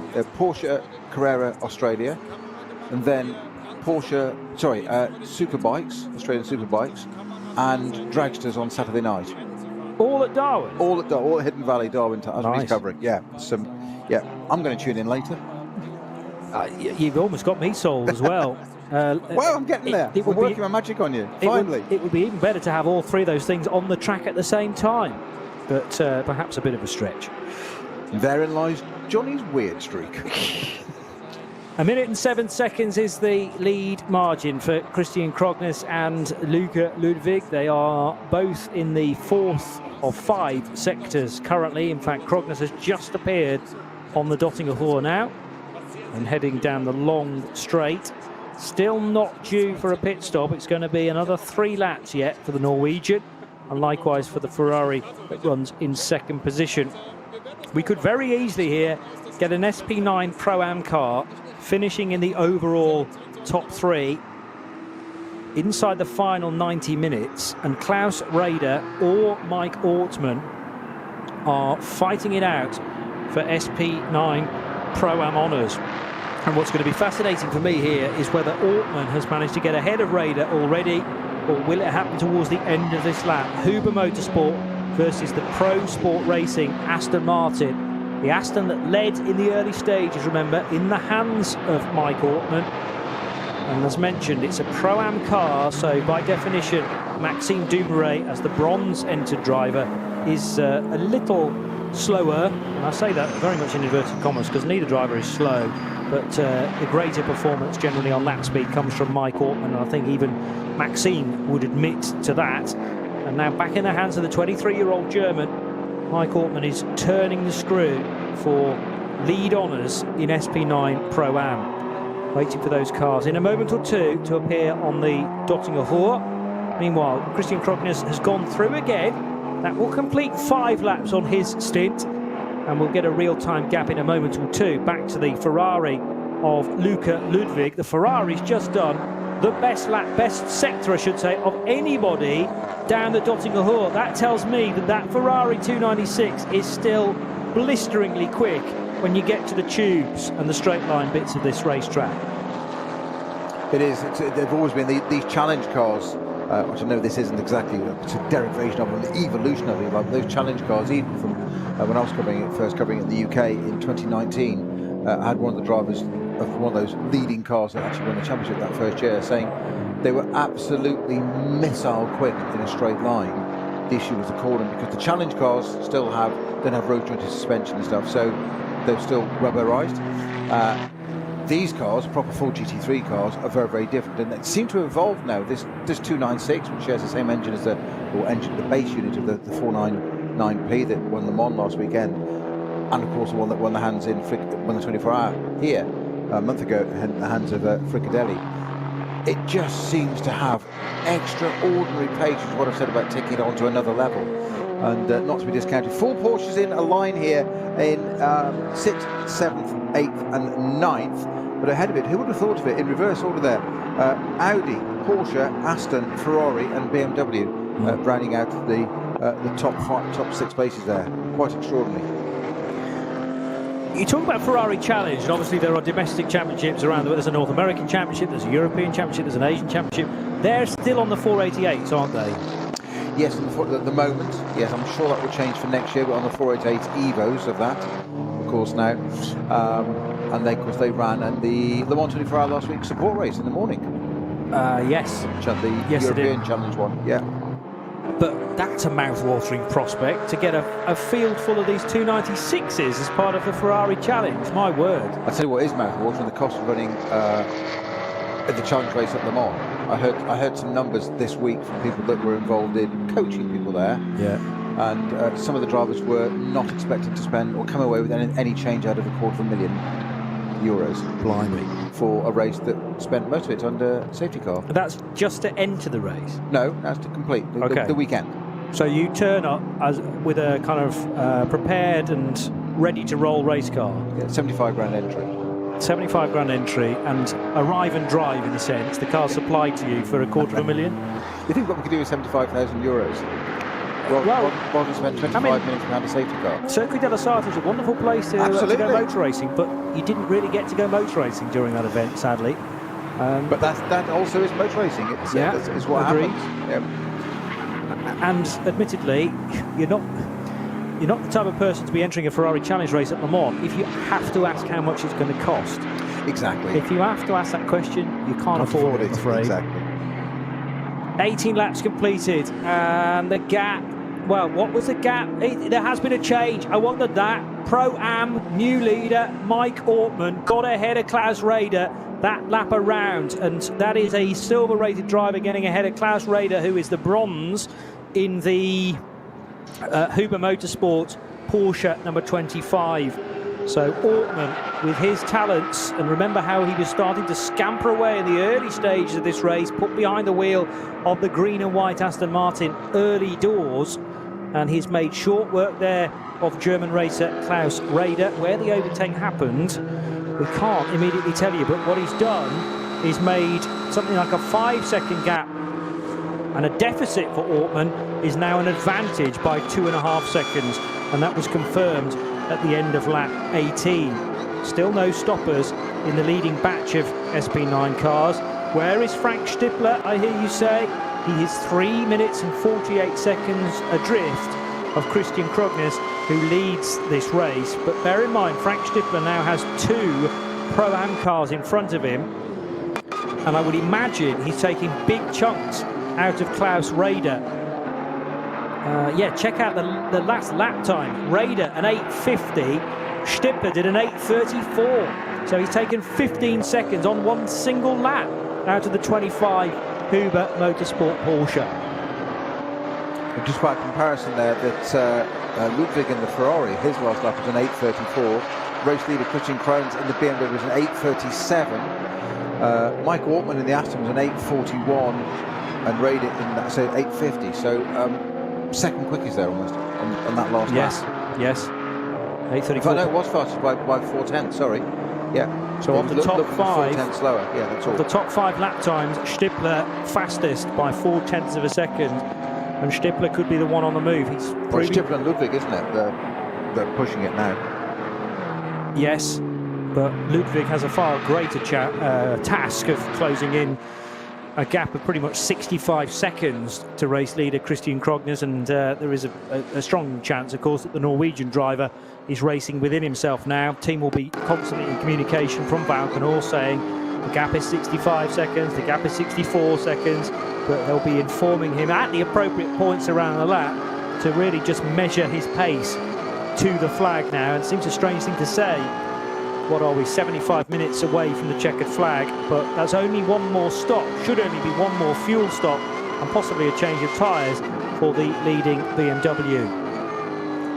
Meanwhile, this battle between the Black Falcon of, is it Ben Bunagal at the wheel of that at the moment, sitting behind the car off the screen. It's determined, this has been going on for, seems endless, these two. And with that eternal piece of elastic between these two Porsches. Well, Michele Di Martino is mightily experienced. He's raced Lamborghinis for Franz Conrad in the past. He's also, I think, raced Mercedes-AMGs for some big teams too. So Di Martino is a name to be reckoned with around this racetrack. He is 30 years old now, very Italian-sounding German racer, coming out of the VW Sirocco Cup, which was always door-handle-to-door-handle action.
das Motorsporterlebnis nach Hause. Dein Online-Shop für Simracing-Hardware und Zubehör. www.simraceshop.de.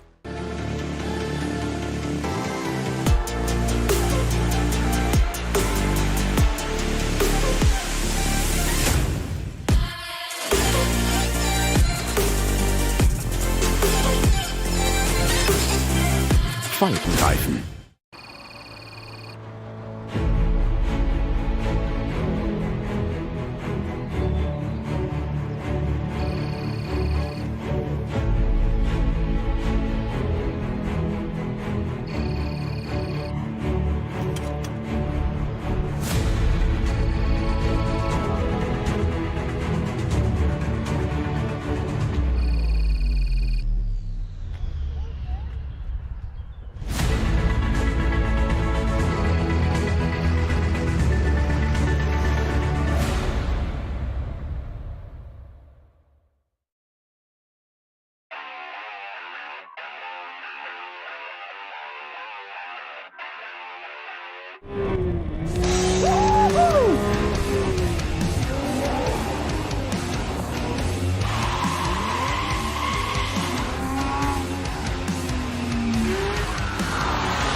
Einmal mit meinem Red Bull Boliden mit E-Fuels durch die grüne Hölle jagen. Ich freue mich und bin dabei bei Red Bull Formula Nürburgring. 9. September 2023. Alle Infos findet ihr auf redbullformulanürburgring.com. Seid dabei.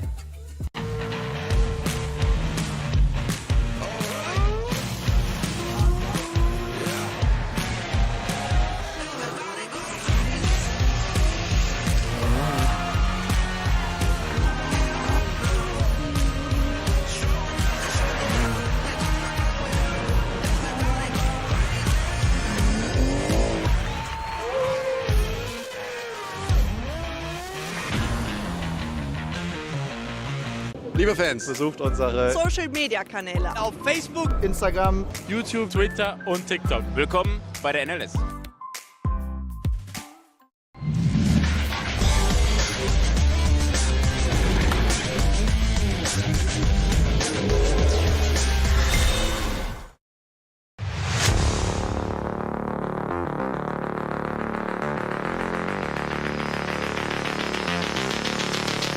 I can't see a reason why it's not currently coded with a yellow or a 120 or a 60 even. So that is as part inside the track. I'm just going to find out who's at the wheel of that. It's a choice of Masato Mitsuhashi or Renato Kubo driving that. I'm just going to find who's at the wheel of it.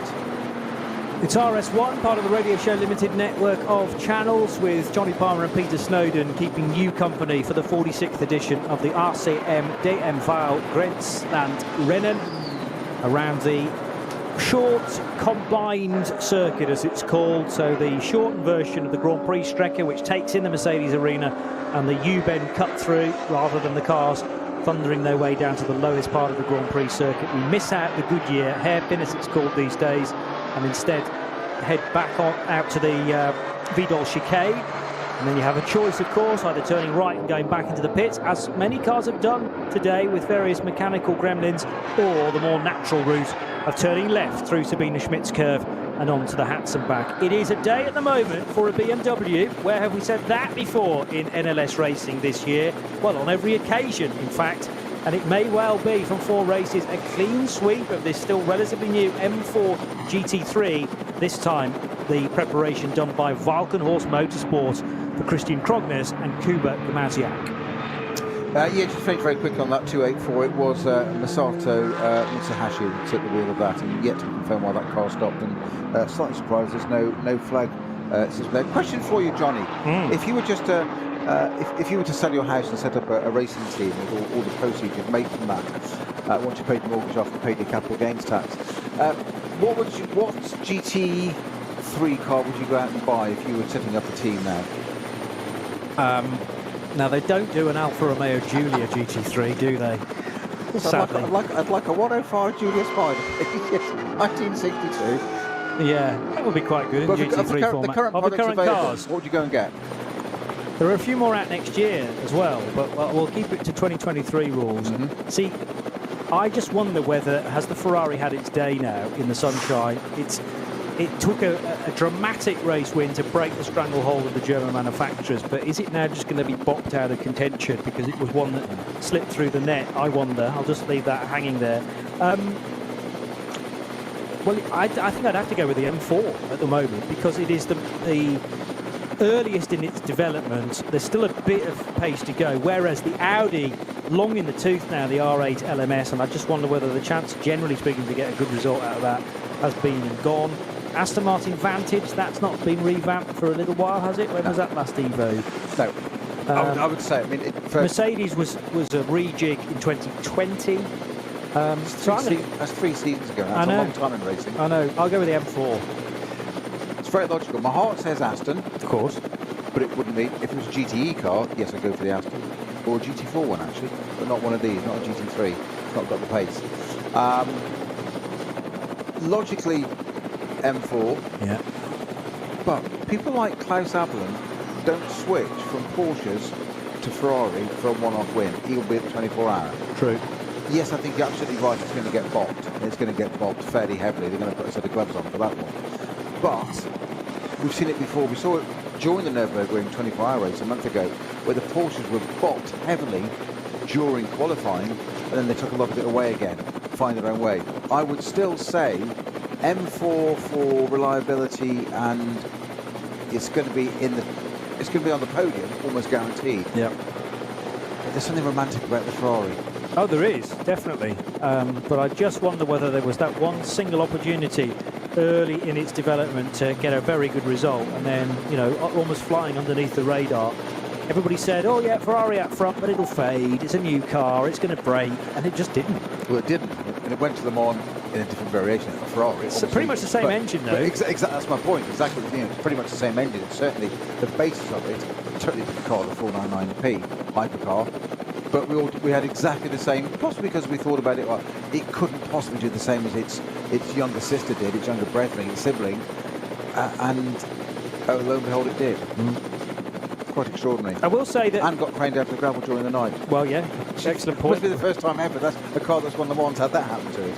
It wasn't the easiest run to the checkered flag, certainly not in the overnight hours. I will say Klaus Abelin hasn't turned his back entirely on Porsche because he's racing one today and has handed that over now to Felipe Fernandez. I don't think he's legally allowed to, is it? I think they'd take his citizenship away from him if he stopped running Porsche somewhere along the line. I see, yeah. Well, certainly they would have a word in his ear, and clearly he still owns a Cup 2 car, sharing that. It's the 111 entry for Klaus and for Felipe Fernandez Larza.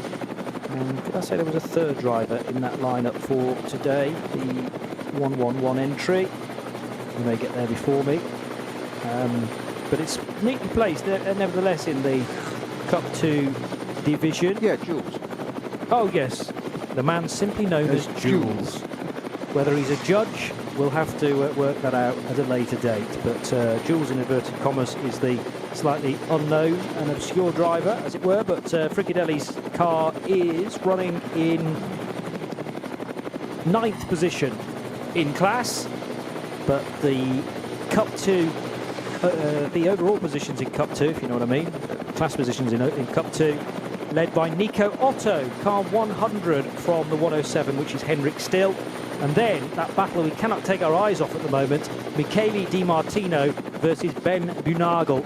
And they're still in the same order, 121 ahead of 102, red and black in front of gold, black and blue car of Ben Bunagel. And they're still unable to change those positions despite Bunagel's best efforts. Never like to see a car returning to the paddock on a flatbed, but that is the case for the 930 Porsche Cayman. With a lot of the front left missing, the wheels pointing the right way, but one of the integral parts of any race car, and certainly Porsche, is the radiator, because it keeps the part of the coolant system, and it keeps it cool. When the radiator's missing, it's I think they describe it as, I think the technical phrase is suboptimal. It's certainly not of any use particularly, and yeah, if you keep pushing on with no coolant flushing through the system, you'll soon know about it.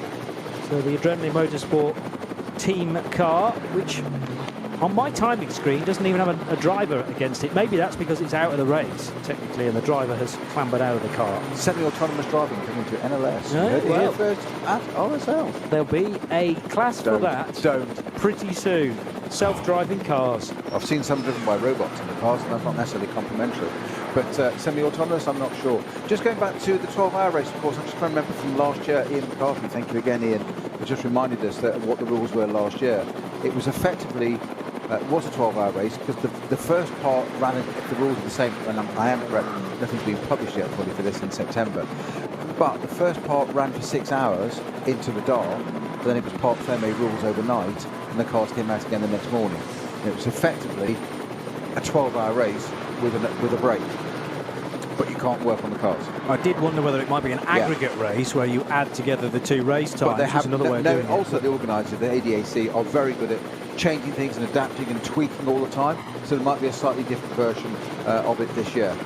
We will find out. Well, that's how the 24-hour series have run their split races in the past. 3 hours at Mugello on a Friday, 9 hours on a Saturday, and you just grid them up as per the finishing positions.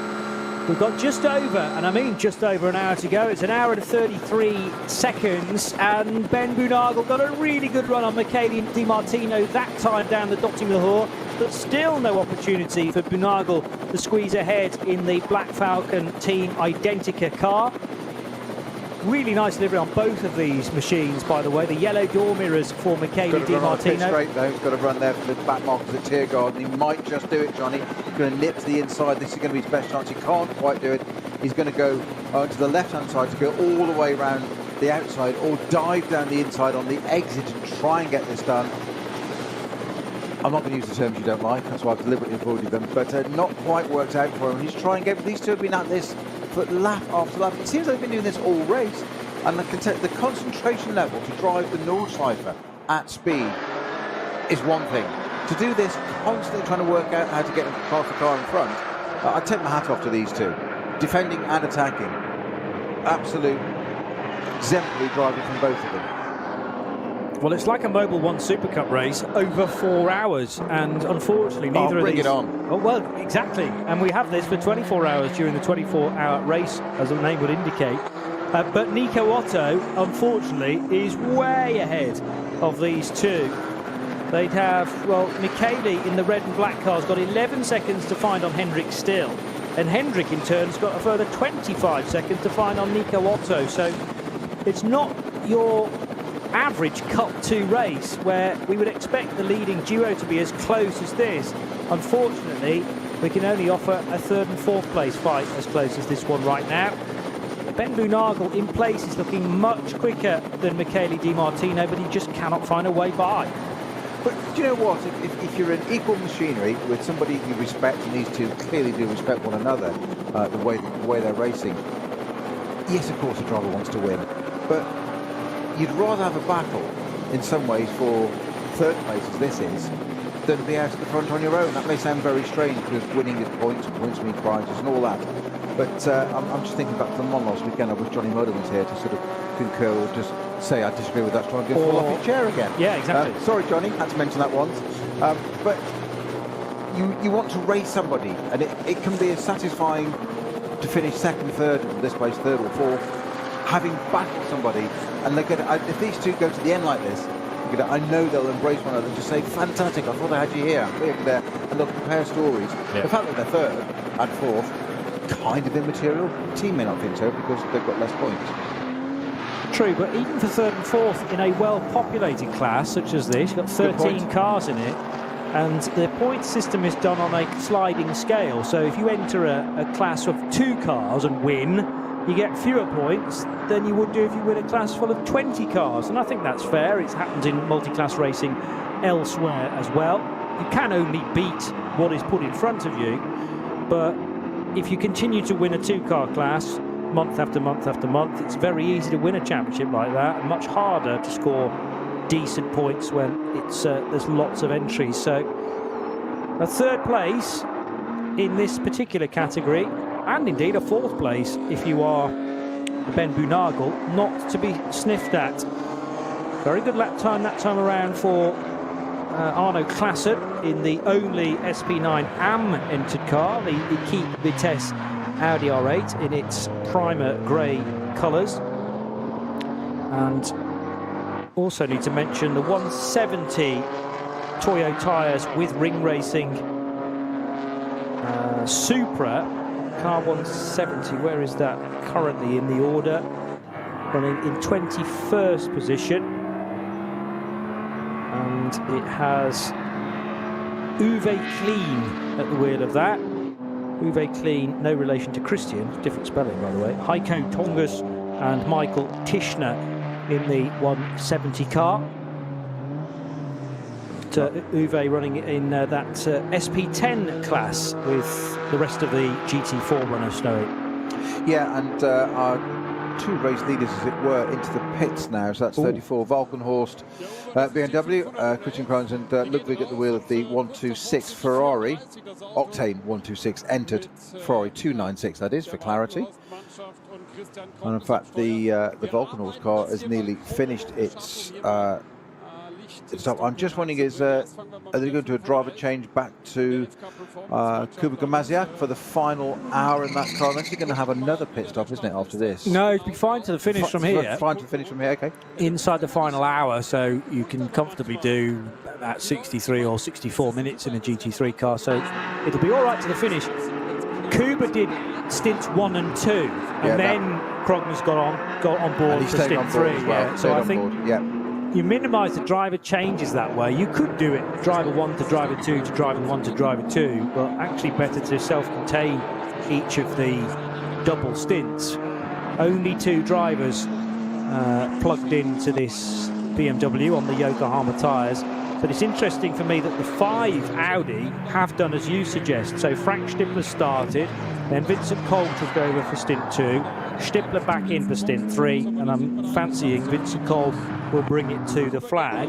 It's just a question as to how high up the order the number 5 car can get, because it's really been recovering to a decent result from minute 1, if not minute 2, when the car pitted after only a loop around the Grand Prix track.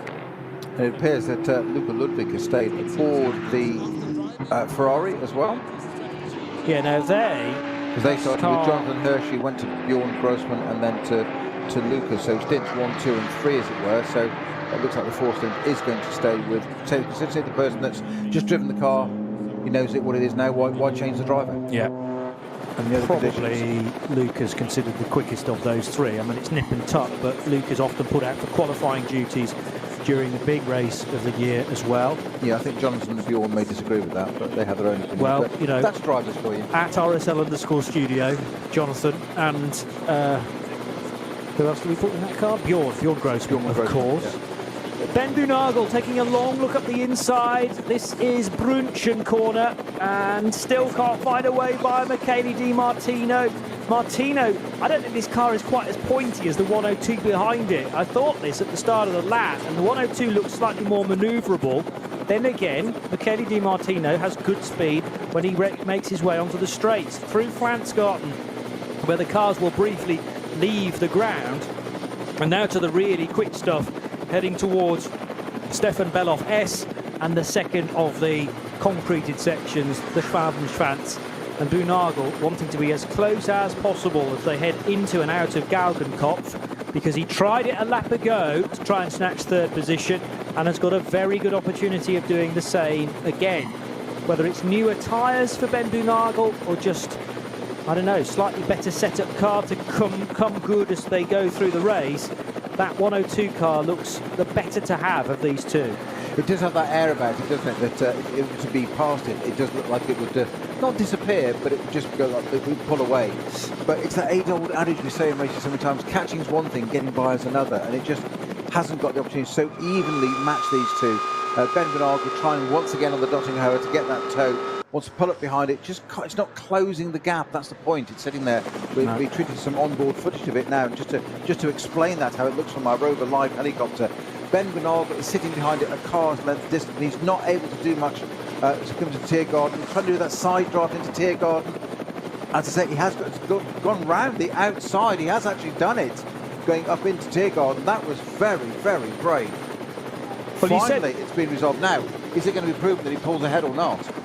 You said quite rightly he wasn't making any ground, and then all of a sudden he was. Yeah, side drafting, so he just stole the air off him. But it was the basic standard draft that sucked him in, and then he was able to get alongside, and as you say, disrupted the air over Michele's car, and Michele just seemed to be going backwards at one point underneath the bridge at Antonius Bucher. Now the proof's in the pudding for me. Does the 102 car open up a gap? Because it does appear to be better in the slower speed corners. Clearly it hasn't quite got the straight line speed of the 121 and needed the toe off the back of that car with the yellow door mirrors. Now, not being helped there, Johnny, by having to catch up with the 884 BMW, which was no fault of his own. He's got every right to be on the track. He's got to go through the right and the left. As he went through the left-hand side, he moved over to the right-hand side of the track to keep out of the way. But it looks like Ben Bernal was now under huge pressure once again as they go through the cutback of the GP circuit, and this may not be done. This position may change back. The GP circuit is the best opportunity to do this, but Ben Bernal has done all that work. He's waited and waited so patiently to get by, then got the job done, and then just the way the back markers fall, it's just suddenly he hasn't got the advantage needed on that pit straight. Well, he's opened up a little bit of a gap on the Grand Prix track now through Hatzenbach-Bogen they go, and then this, not the full hard stop into the Vidal chicane, it's the faster configuration that we always use at these weekends. So taking plenty of curve there, and now up towards the left-hander, the Sabine Schmitz curve next up, and that run onto the Hatzenbach. As we concentrate on this battle, let's not overlook what's happening at the sharp end, because there's been a pit stop for the number 17 Pro Sport Racing Aston Martin Vantage. That was another driver change. Mike Ortman getting out, and Belgian bronze-rated driver Maxime Dumouriez taking charge of the Aston Martin for the second time today. So Dumouriez still shown as in third position, but I wonder whether he's actually dropped to fourth now. If Frank Stippler, Stippler did not come in at the end of lap 21. Expecting Stippler to go a little bit further than that, probably until the end of not this lap but the next lap, before Stippler comes in and hands the car over to Vincent Cole. That's what I would expect. There was also a stop on that lap for the Huber Racing Porsche, which came into pit road from fifth position, and that was a chance to plug in the fourth and final driver allocated to car 25, Hans Wehrmann, for his first run in the 46th edition of the Grenzlandrennen. That gap between 102 and 121 is starting to open up a little bit this time. I don't think Michele Di Martino, now he is, couldn't hold back Ben Bunagel. He doesn't seem to have an answer for the Team Identica car, as they head out of Arenberg and plunge down the hill into the Fuchsrohre, with Adenauer Forst at the bottom of this. As everything opens up, the tree line suddenly clears, and you head into that open area of Adenauer Forst. Very technical part of the track, as the car is desperately wanting to go to the right-hand side, but you are hugging the left-hand apex, then muscling it through the right-hander, and a chance to open up the throttle for a short time before the double left-hander at Metzgersfeld. Let's look at the lap stints they've done. This car has done 7 laps, or no, 6 laps already. This is the 102 Black Falcon entry with Ben Bernal at the wheel, and I'm just going to look at the 121 Kramer Racing Di Martino. That's done 7 laps as well. Okay, so they're on the same strategy. Yeah. So we would expect, well, Cup 2 cars might be able to do 9 laps actually on a stint, rather than the 8 that is generally the case for the GT3s. Although looking back, 102 hasn't done any more than 8 laps on a single stint so far. And the same actually for the K Kramer car and the number 121 of Michele Di Martino. Just over 45 minutes to go. Thomas Jaeger came in on that lap. He is the sole surviving SPX runner. That's a Mercedes-AMG GT2 car for the Haupt Racing team. And Jaeger returning to the racetrack. Meanwhile, the Valkenhorst BMW race leader Christian Krocknes is having to negotiate some traffic. That looks like Bergwerk, turning right and about to head up the hill. It's actually the Team Identica car that he's got by. It's Identica colours anyway, if it's not the 102. Sorry, Snow.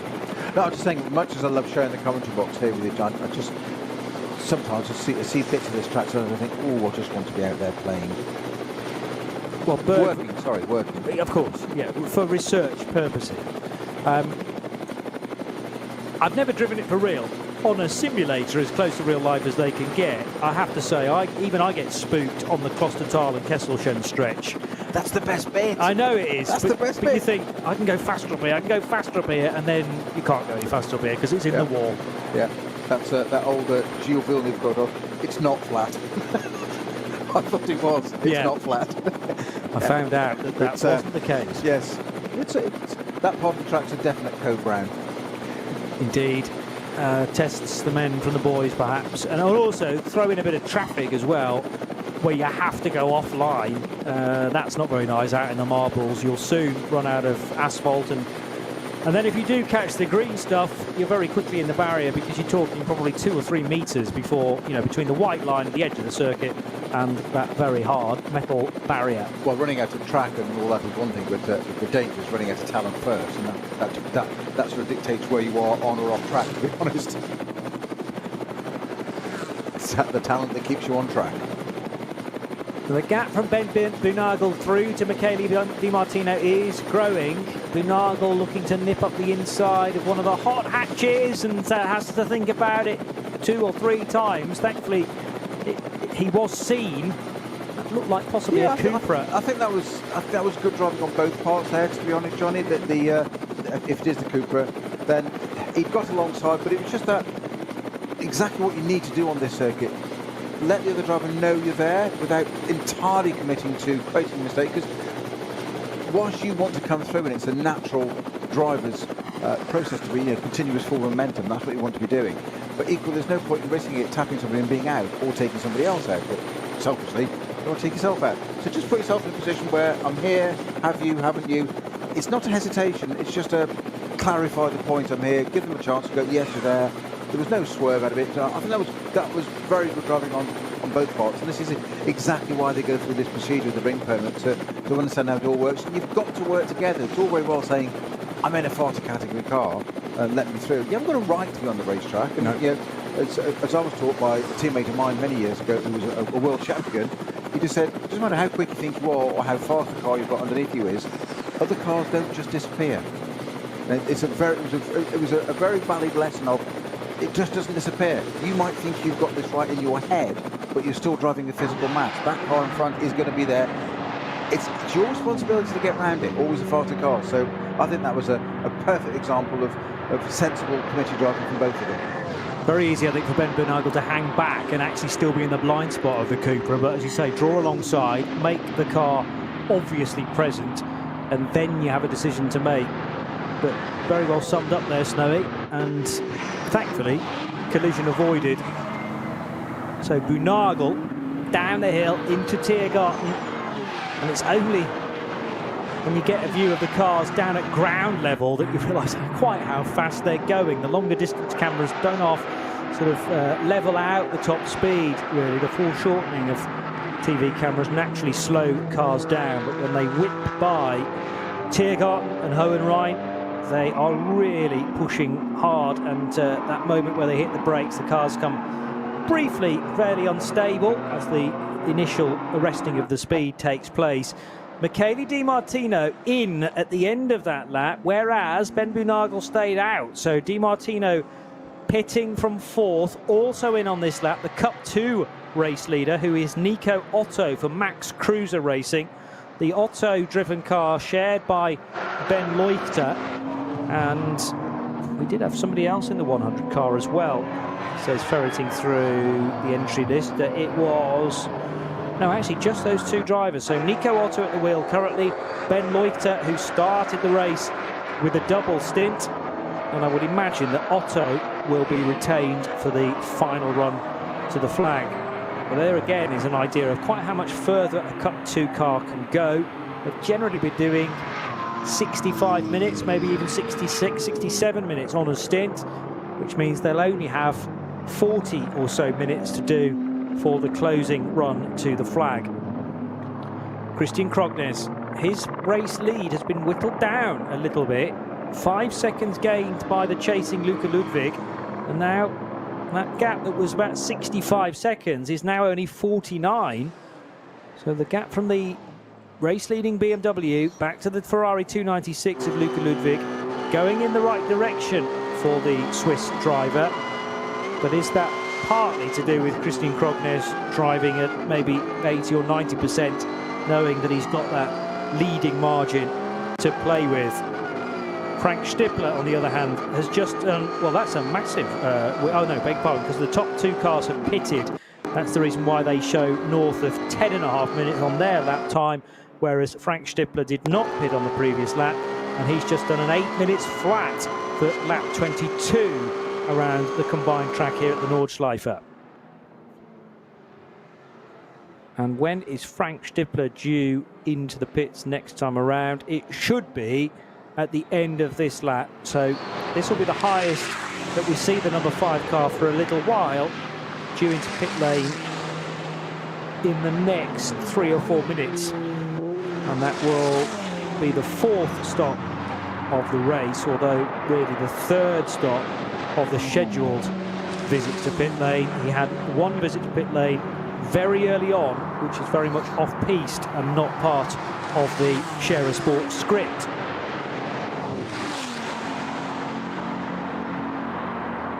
Dottinger Hur has 1 or 2 cars on it at the moment, but certainly not as busy as we've seen it earlier on in the day.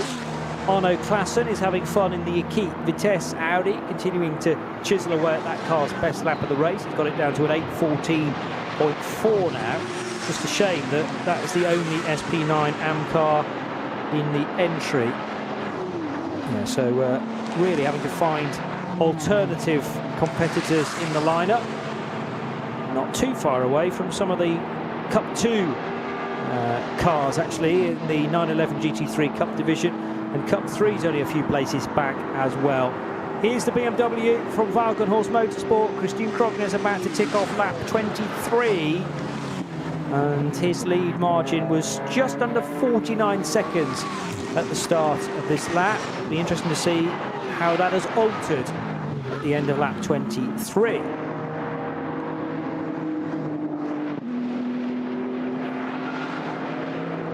And Valkenhorst Motorsport may be a touch concerned that they've had 1 puncture on a car that they run. That may well have prompted a quick radio message to Kuba Gamaziak at the time to stay off those awkward curbs. The Yokohama shod car will have different, well, presumably different camber settings compared to a BMW that runs on the Michelin tyres, like the BMW Junior team. But it's been a strong partnership between Valkenhorst and Yokohama over the years, at least the 5th season that they have run with the Japanese rubber. And just to clarify what you're meaning by staying off those curbs, they're not curbs like at the roadside where it's a sharp sort of edge, but they can be serrated as well, because they can be done that to encourage people not to use them too much. What it does to the tyre is it damages the sidewall of the tyre, and it really depends on the temperature in it. If it's too cold, it's not meant to work that way, and it's one of the things you have to learn is to stay off the curbs, especially if they're serrated, when the tyres are cold, until you've got heat into them. While we see these weaving, when you see cars weaving, we see it here on the Dottinger Hur on that first lap, we see it in all sorts of formulas across the world of motorsport. What they're actually doing is they are putting a bit of heat into the tread of the tyres, where there is no tread being a slick, but the tread area.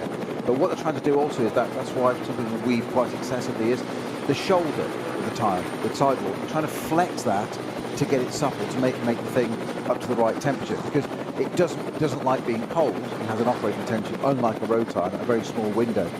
And if you go over curbs and crack those when it's cold, it can damage the plies in it, and quite literally that will lead to a failure. And that's obviously what you don't want. So quite often you'll see it on the insides. Of course, they're cambers. Some of the Porsches, they're rear engine car, they'll run quite a big camber, so the wheels are tilted in, basically at the top. That means that they're running on the inside edge of that tyre, which is all the more critical to get the heat into it working at the right point. So just driving along in a straight line, the wheels are effectively tilted over until you load into core, it becomes level. Of course, the inside one then isn't. So it's all about, that's why time management is just so important. And cameras are designed, like you say, to be the best condition when you're cornering, which levels the tyre out. The best contact patch when it's under load, whichever side of the car it is. So a right-hander is loading the left-hand side of the car logically and vice versa. What it does mean then is, of course, that if you then run over a curb when the tyre's cooler, you can damage it. So it's all part of the discipline of being a driver, which is why you have engineers will say do this and that in between, and you think if you hear it that they're telling you how to drive. It's a reminder because it's the big picture. There's no point in losing the race by having a tyre that's failed because the driver hasn't thought about what they're doing. So you just need that. And drivers are pretty focused people at the best of times. They tend to be sort of looking forward. So it's good to have a sort of template sometimes of remember this was. And curbs can change around a circuit. Some will be smooth, some won't be. There's some you can and cannot avoid, and that's all part of your armoury. You have your little black book of basically going around. That's why people do circuit walks, have a look around and look at things, and there'll be manhole covers or whatever, depending on whether it's a permanent road circuit or a race circuit or however it's whatever format it is. And there was a great example at the Circuit de la Sarthe last weekend, where at Indianapolis, because so many cars had run wide, the gravel track was getting lower and lower. So, you drop the tyre over the curb, and then there's a really big lip to get back up on top of, because the gravel track was probably half a foot lower than it was at the start of the race. Exactly, it's effectively a safety net initially, but then that's taken away because it's eroding, if you like gravel had torn away. So the problem is exactly that. You just run what feels a little bit wide, and it can only be a matter of a couple of centimetres, and you drop the inner edge of that tyre over the curb and then back over again. You imagine taking a road car and driving it, hitting a curb. We say we curbed it, it damages alloys, doesn't it? But it doesn't do the sidewall a lot of good. Now, these, of course, are low-profile racing tyres. Bit of debris on the track there, Johnny, I've just noticed, for just a replay we had of the Valkenhorst leading car, number 34, coming through. Was that the arena? Or not quite the arena part, is it? It was the final bit. Final bit of the arena, was right, yeah. So the final left-hander, which is then a tricky right-hander, but...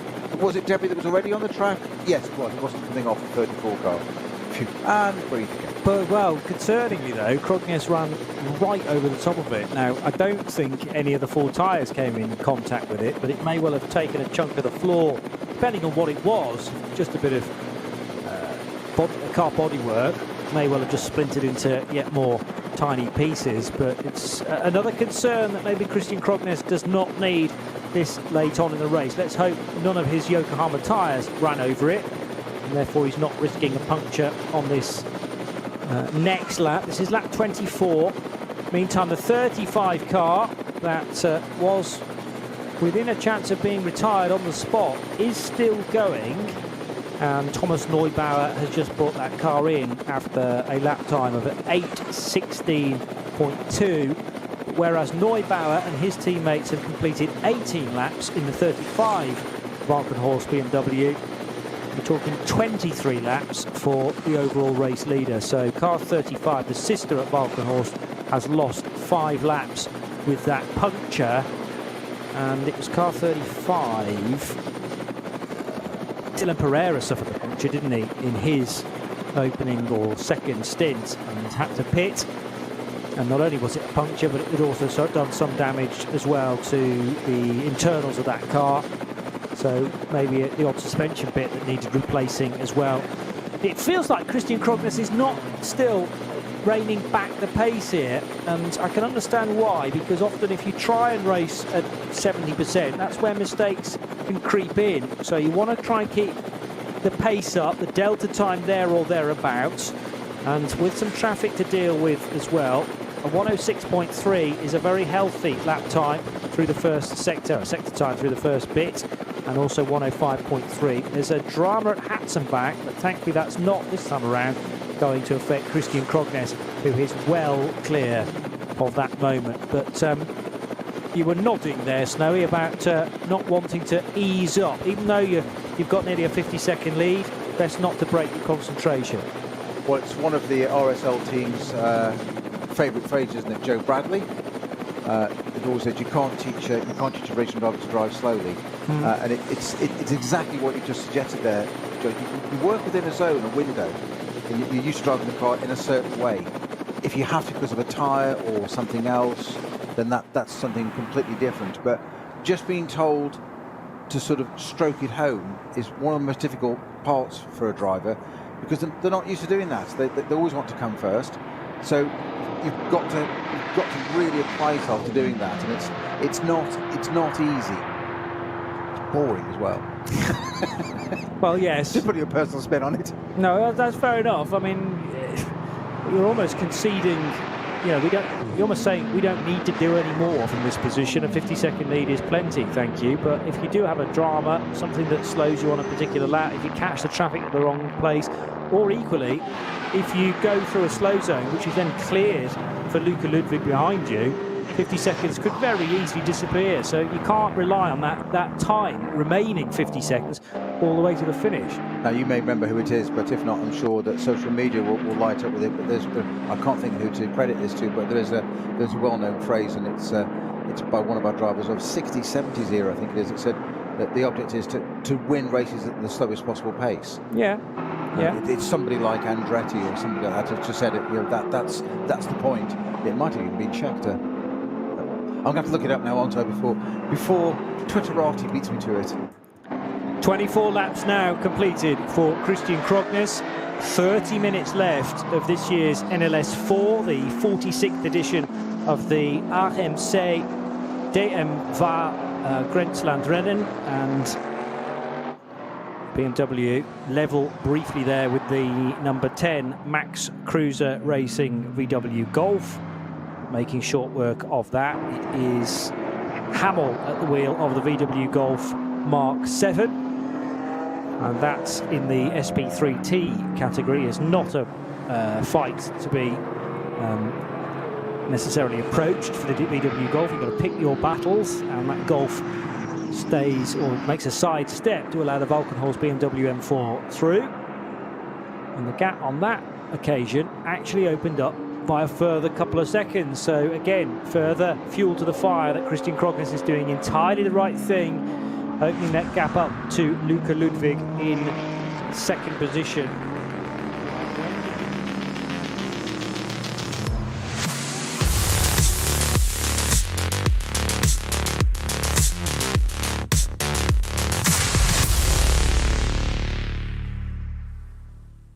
Einmal mit meinem Red Bull Boliden mit E-Fuels durch die grüne Hölle jagen. Ich freue mich und bin dabei bei Red Bull Formula Nürburgring, 9. September 2023.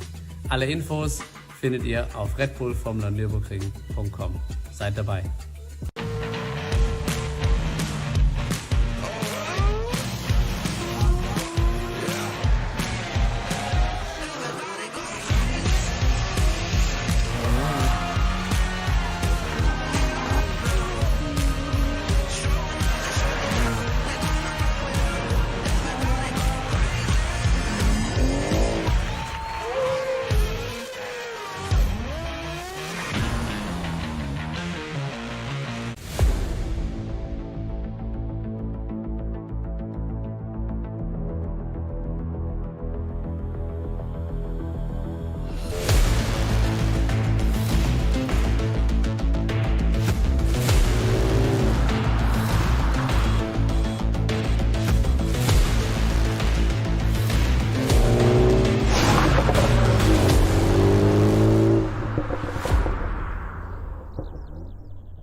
Falkenreifen. World's first asphalt watch. Nürburgring Asphalt 1. Over 90 years of racing history.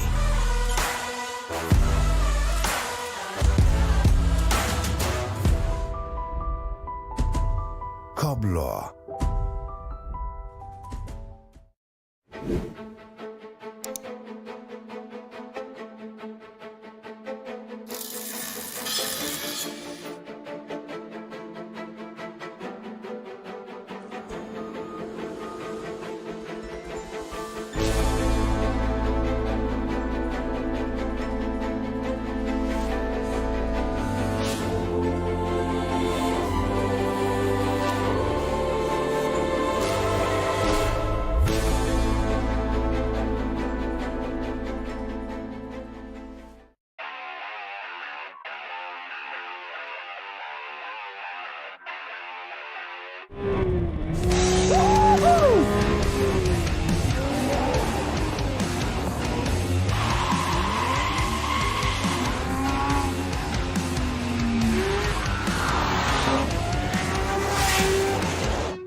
Liebe Fans, besucht unsere Social Media Kanäle auf Facebook, Instagram, YouTube, Twitter und TikTok. Willkommen bei der NLS.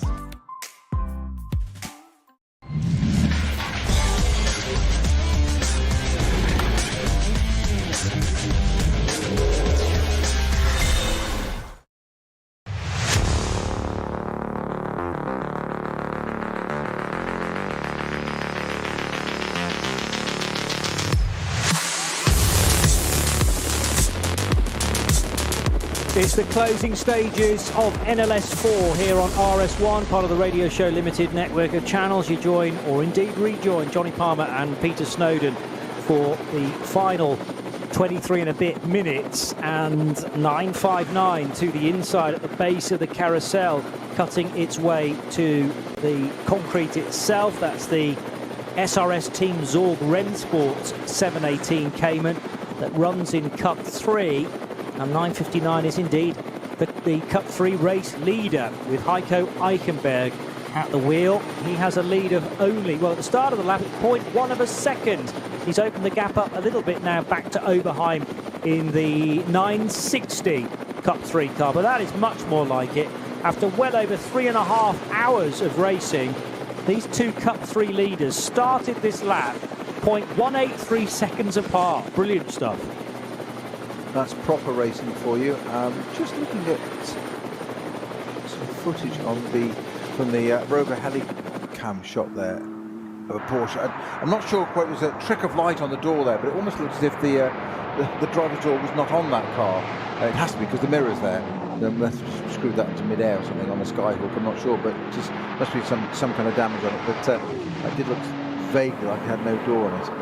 So we have just over 20 minutes to go, Johnny. 22, 25, for there's 22 and 22 now.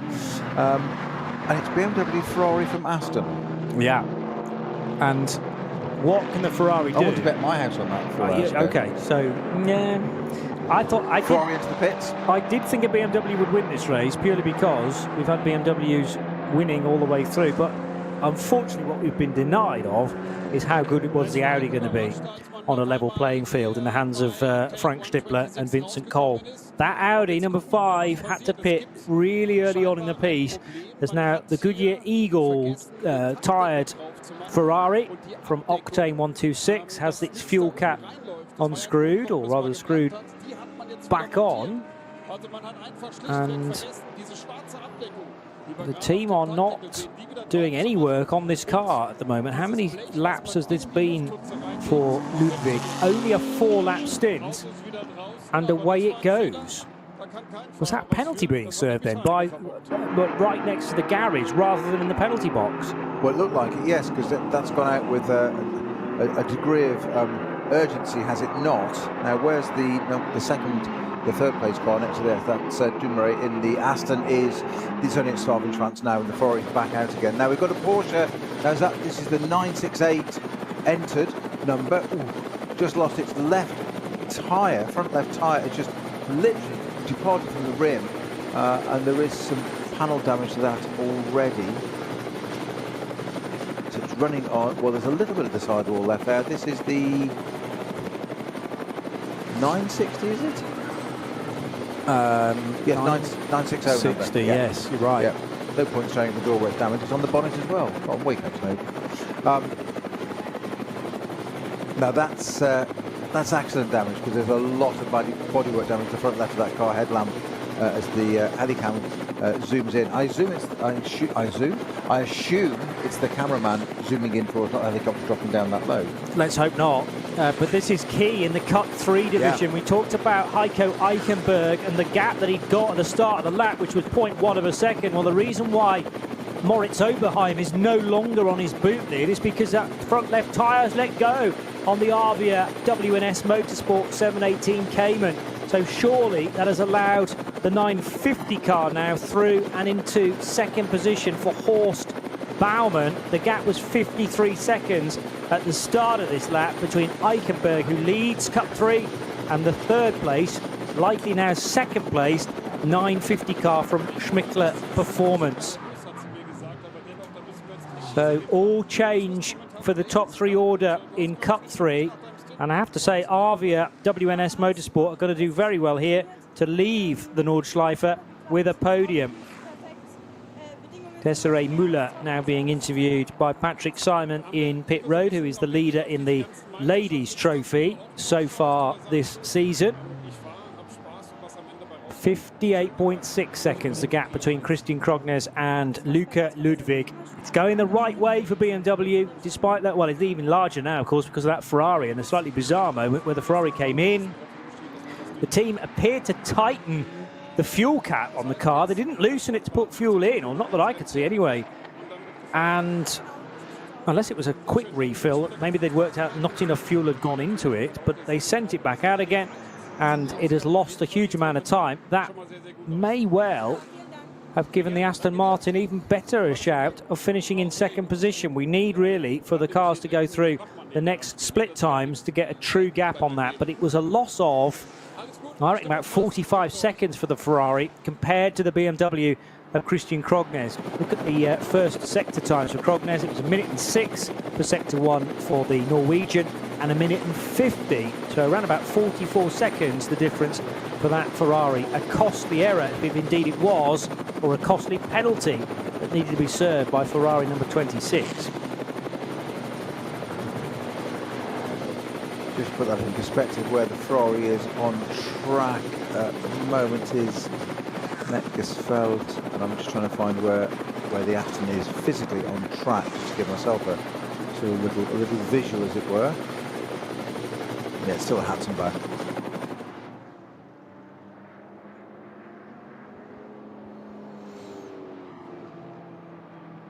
Nearly into our dying minutes of the race. Christian Krognes, it is, in the Valkenhorst Motorsport M4 GT3 leading. The Ferrari 296 GT3 of Octane 126 that Johnny's just been talking about, engine number 26, with Luca Ludwig at the wheel of that car that was started by Jonathan Hershey. And then Bjorn Grossman took it over. Luca Ludwig still at the wheel of that now. Our driver lineup in the third place car, we've mentioned this, it's a Pro-Am, so you actually have one Pro and one Am. It's Mike Altman that's the Pro, and Maxime Dumoulin that's the amateur in that car, and doing a great job to be in third place though. But it's got that not exactly champing up a bit behind it on its heels, because the fourth place car, number 5, my apologies, is the Shearer Sport PHX Audi R8.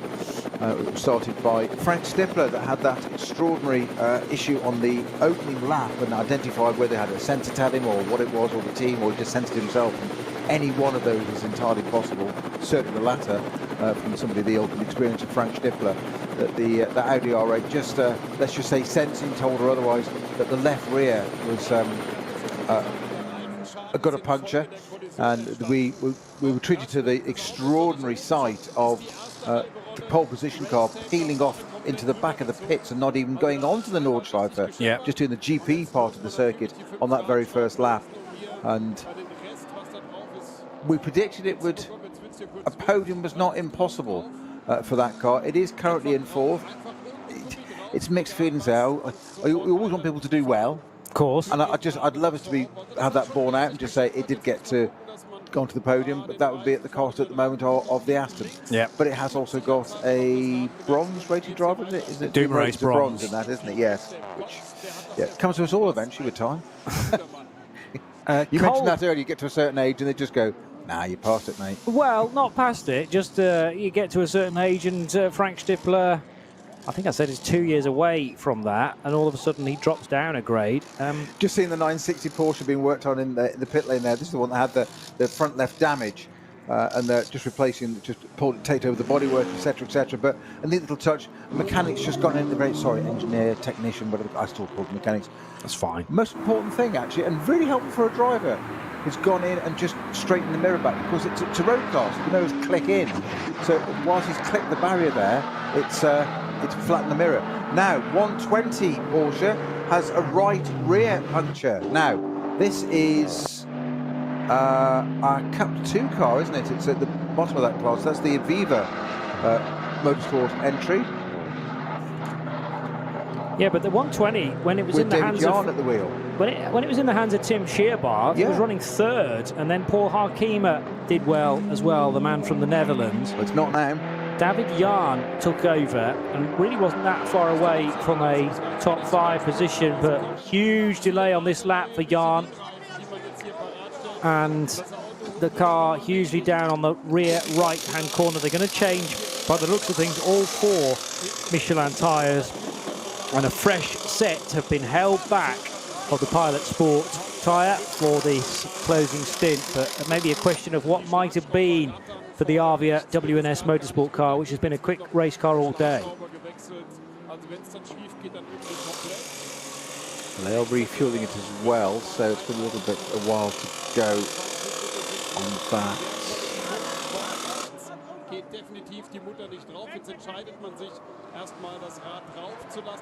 So Boardman just waiting to give them the signal. Car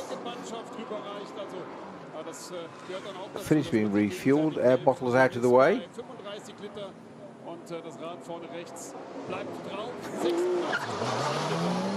And it's back in. Another lap beginning for Christian Krognes in the 34 car, so that's 26 laps now completed. His BMW number 34 pitted with 55 minutes left on the clock, so it should be absolutely fine to get to the finish on that amount of fuel, and certainly these areas of yellow flag, and in some cases code 60 around the track, will be helping with fuel consumption. And he's got the lead up to 1 minute and 40, because remember, Luca Ludwig had to pit at the start of that last lap around with, at the moment, an unexplained problem. Were they unable to get the full amount of fuel into the car, so it had to come in effectively for a splash, or did it have to serve a penalty? I'm still pretty sure that penalties are served not outside your garage, but in the penalty box at pit in instead. So it was definitely a stop outside the Octane 126 garage. Team were touching the car as well, which normally you're not allowed to do when a penalty is being served. And then after about 45 seconds worth of a delay, the Ferrari went back into the race. But what is the gap like now between Maxime Dumouriez and the Luca Ludwig Ferrari? I still think that's probably opened up a little bit, courtesy of Ludwig, who is a gold graded driver, versus Dumouriez, who is bronze. The real fascinating one is whether Vincent Kolb can inch his way closer to the Belgian racer Maxime Dumouriez at the wheel of the Pro Sport Racing Aston Martin. and whether we may have a late change to see an SP9 Pro car get ahead of a Pro-Am car for a third place overall. Aston Martin now heading towards the end of the Dottinger Hoor, and look much further back, the red door mirrors of the Audi of Scherer Sport. That's a real-time gap, therefore, between Aston 17 and Audi number 5, probably about 20 seconds with a few more laps to go. Yeah, absolutely so. And that's always the danger of your driver cycle, what you're going to do if you've got no disrespect to our driver in that, number 17, Maxime Dumouriez. He's a bronze-rated driver. He's a bronze-rated driver for a reason. It's Pro-Am.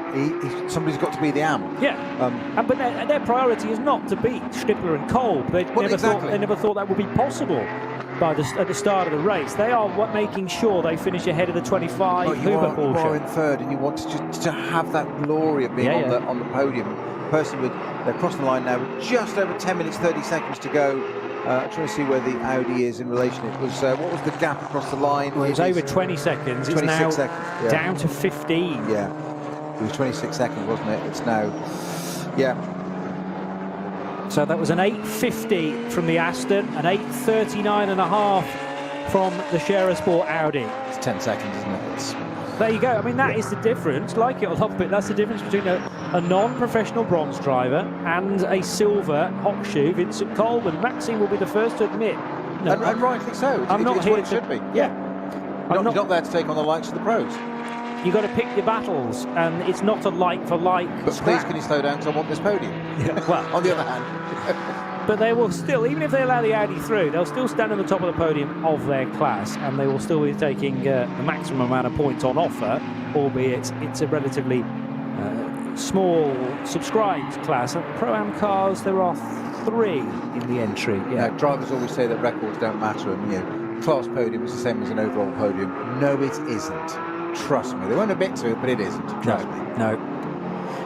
Well, it's not going to be all-out risk here, because the last thing Maxime Dumouriez wants to do is end up in a barrier somewhere trying to hang on to a third place overall. However, if he can play the traffic well, and if he can get a bit of luck here and there for the odd yellow that affects Kolb in his draft, but not necessarily the green and white Aston, then they will take that all day long. Drop of a couple of tyres off the road there for the 191 BMW. How is that doing in SP10? It's running in second position and about 20 seconds adrift of the race leader, which is the 170 Toyota Supra.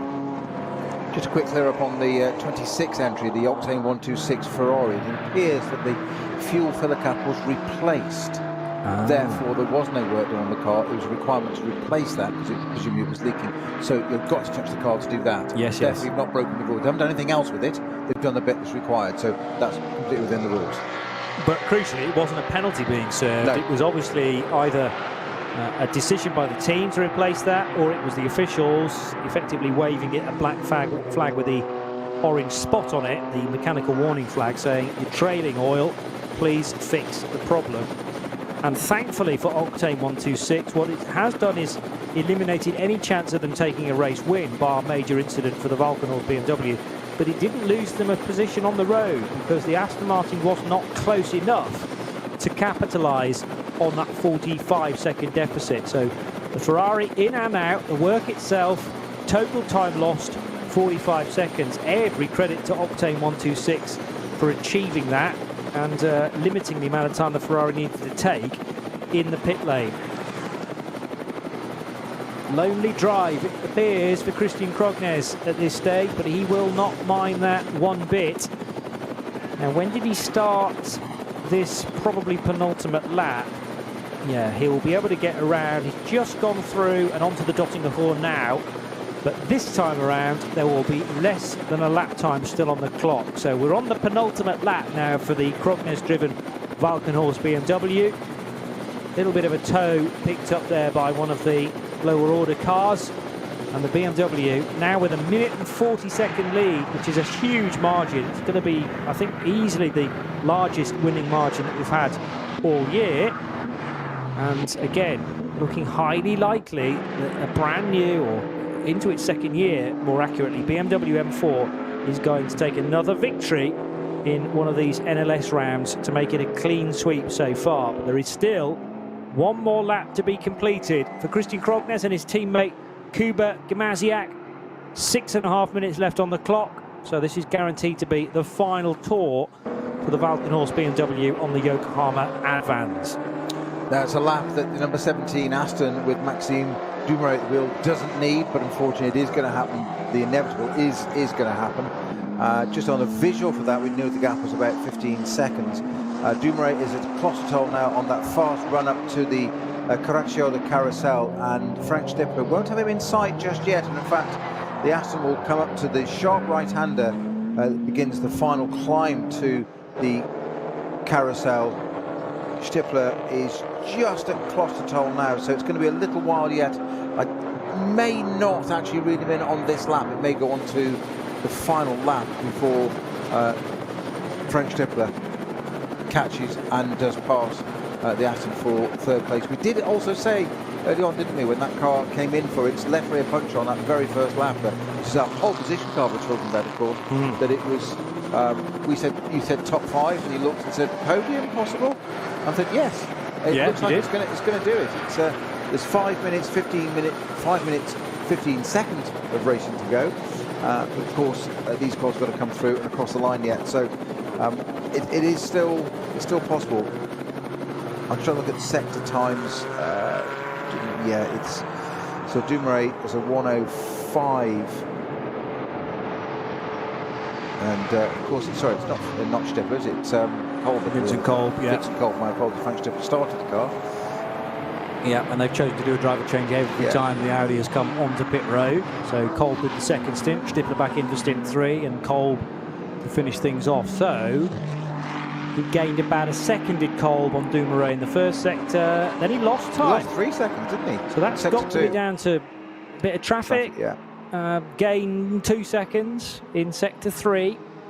This is not necessarily done and dusted. It's all about really sector 4, which takes generally three and a half minutes. Isn't it? It's a big one. And if it's a big gain for the Scherer Sport Audi, then the Aston's number may well be up for an overall podium finish. Ferrari number 26, without that hiccup, might have been a bit closer to the Walkenhorst Motorsport BMW, but I actually don't think it's lost a great deal. I think it's going to always be a big ask to close in on Christian Krognes.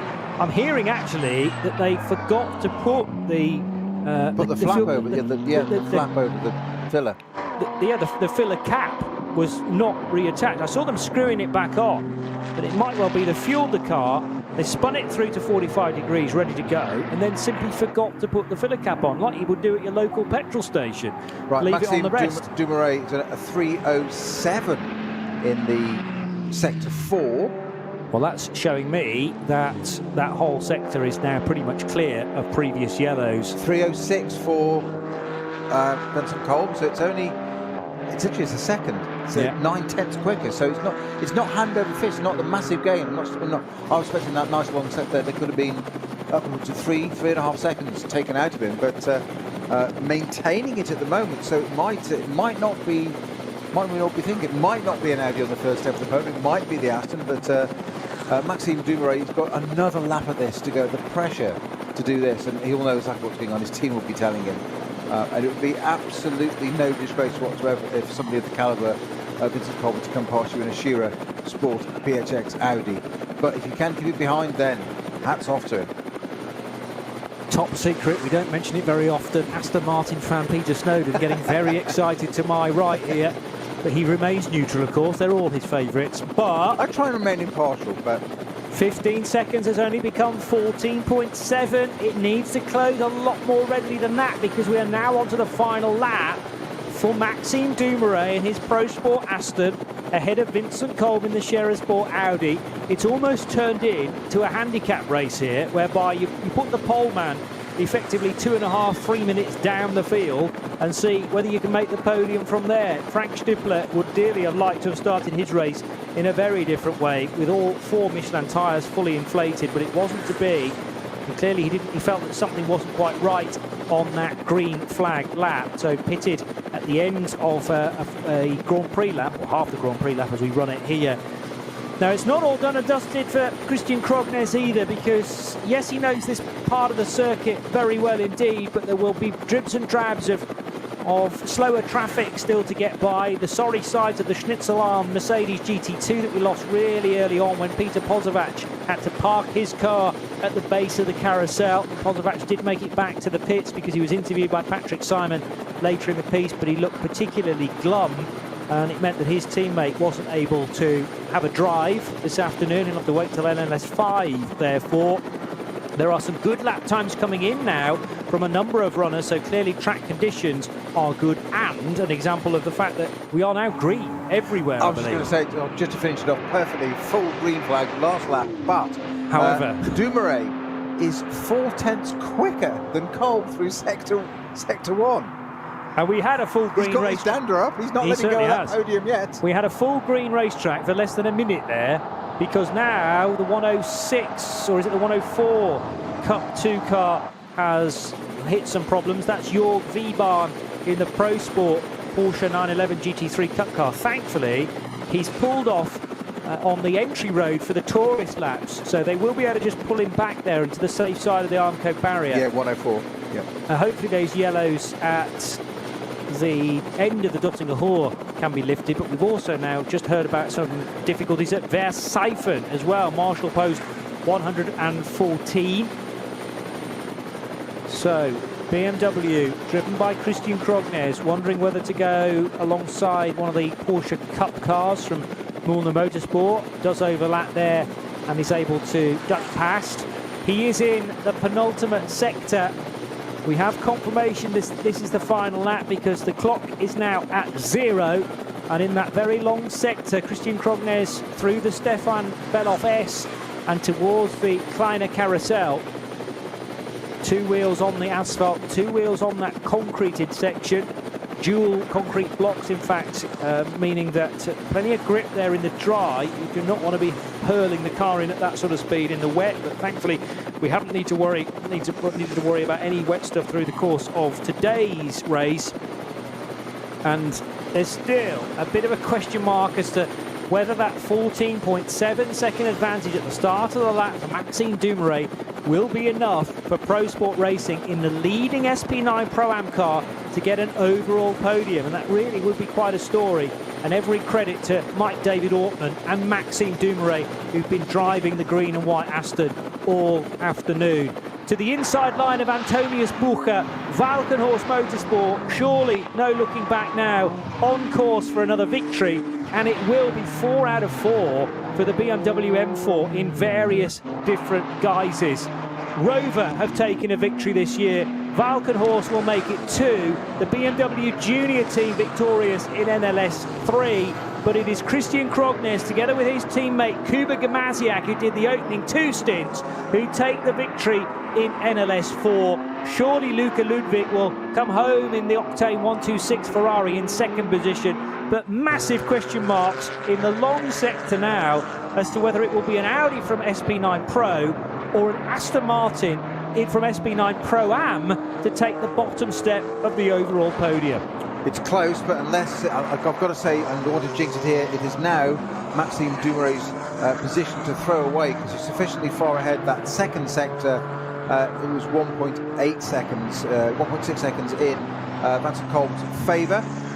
Sector 3, I haven't got it up on the screen because it's a long or short one, but sector 4 is the big one, as Johnny just said. That's where it's about three odd minutes through that sector, so we'll see it. But looking on the GPS track at the moment, the Aston is coming up to the carousel and literally arriving at it about now, whereas the Audi is coming up to the right-hander to start that climb. He will now they will literally pass each other on opposite sides of the track now.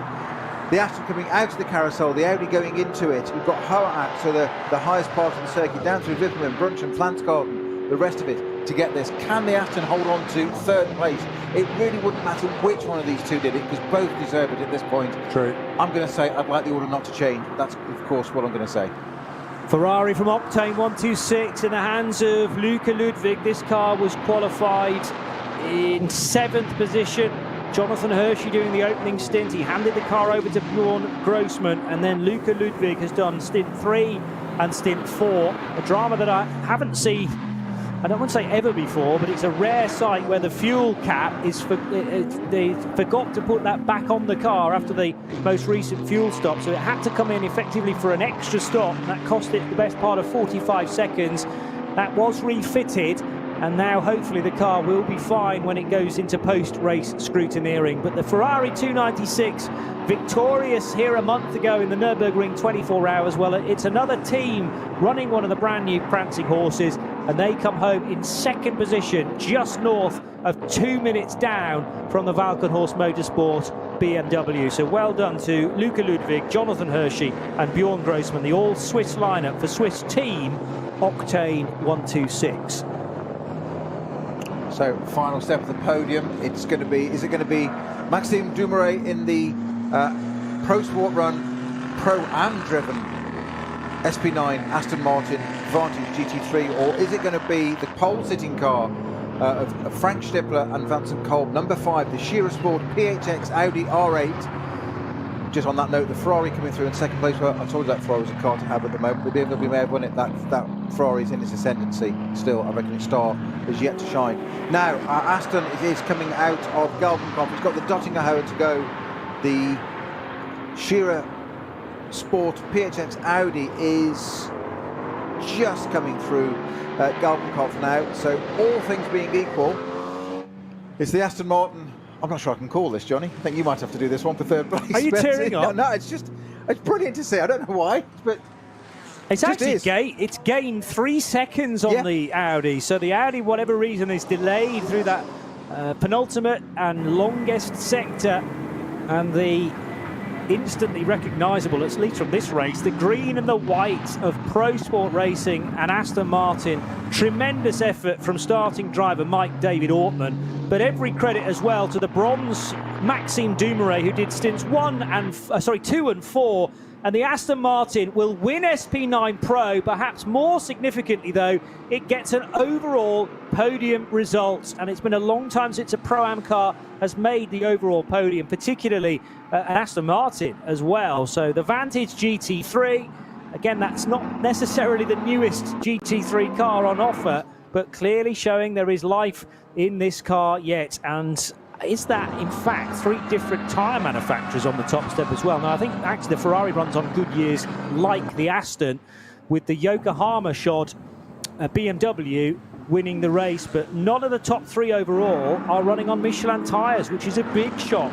And, you know, there are mitigating circumstances to that, not least the Shearer Sports Audi's bad luck at the start. Vincent Kolb, in the end, saw the gap extended rather than condensed on the closing lap. Vincent Kolb finishing 15, nearly 16 seconds down from Maxime Dumouriez, and 4 and a bit minutes slower across the whole race than the number 34 Valkenhorst BMW.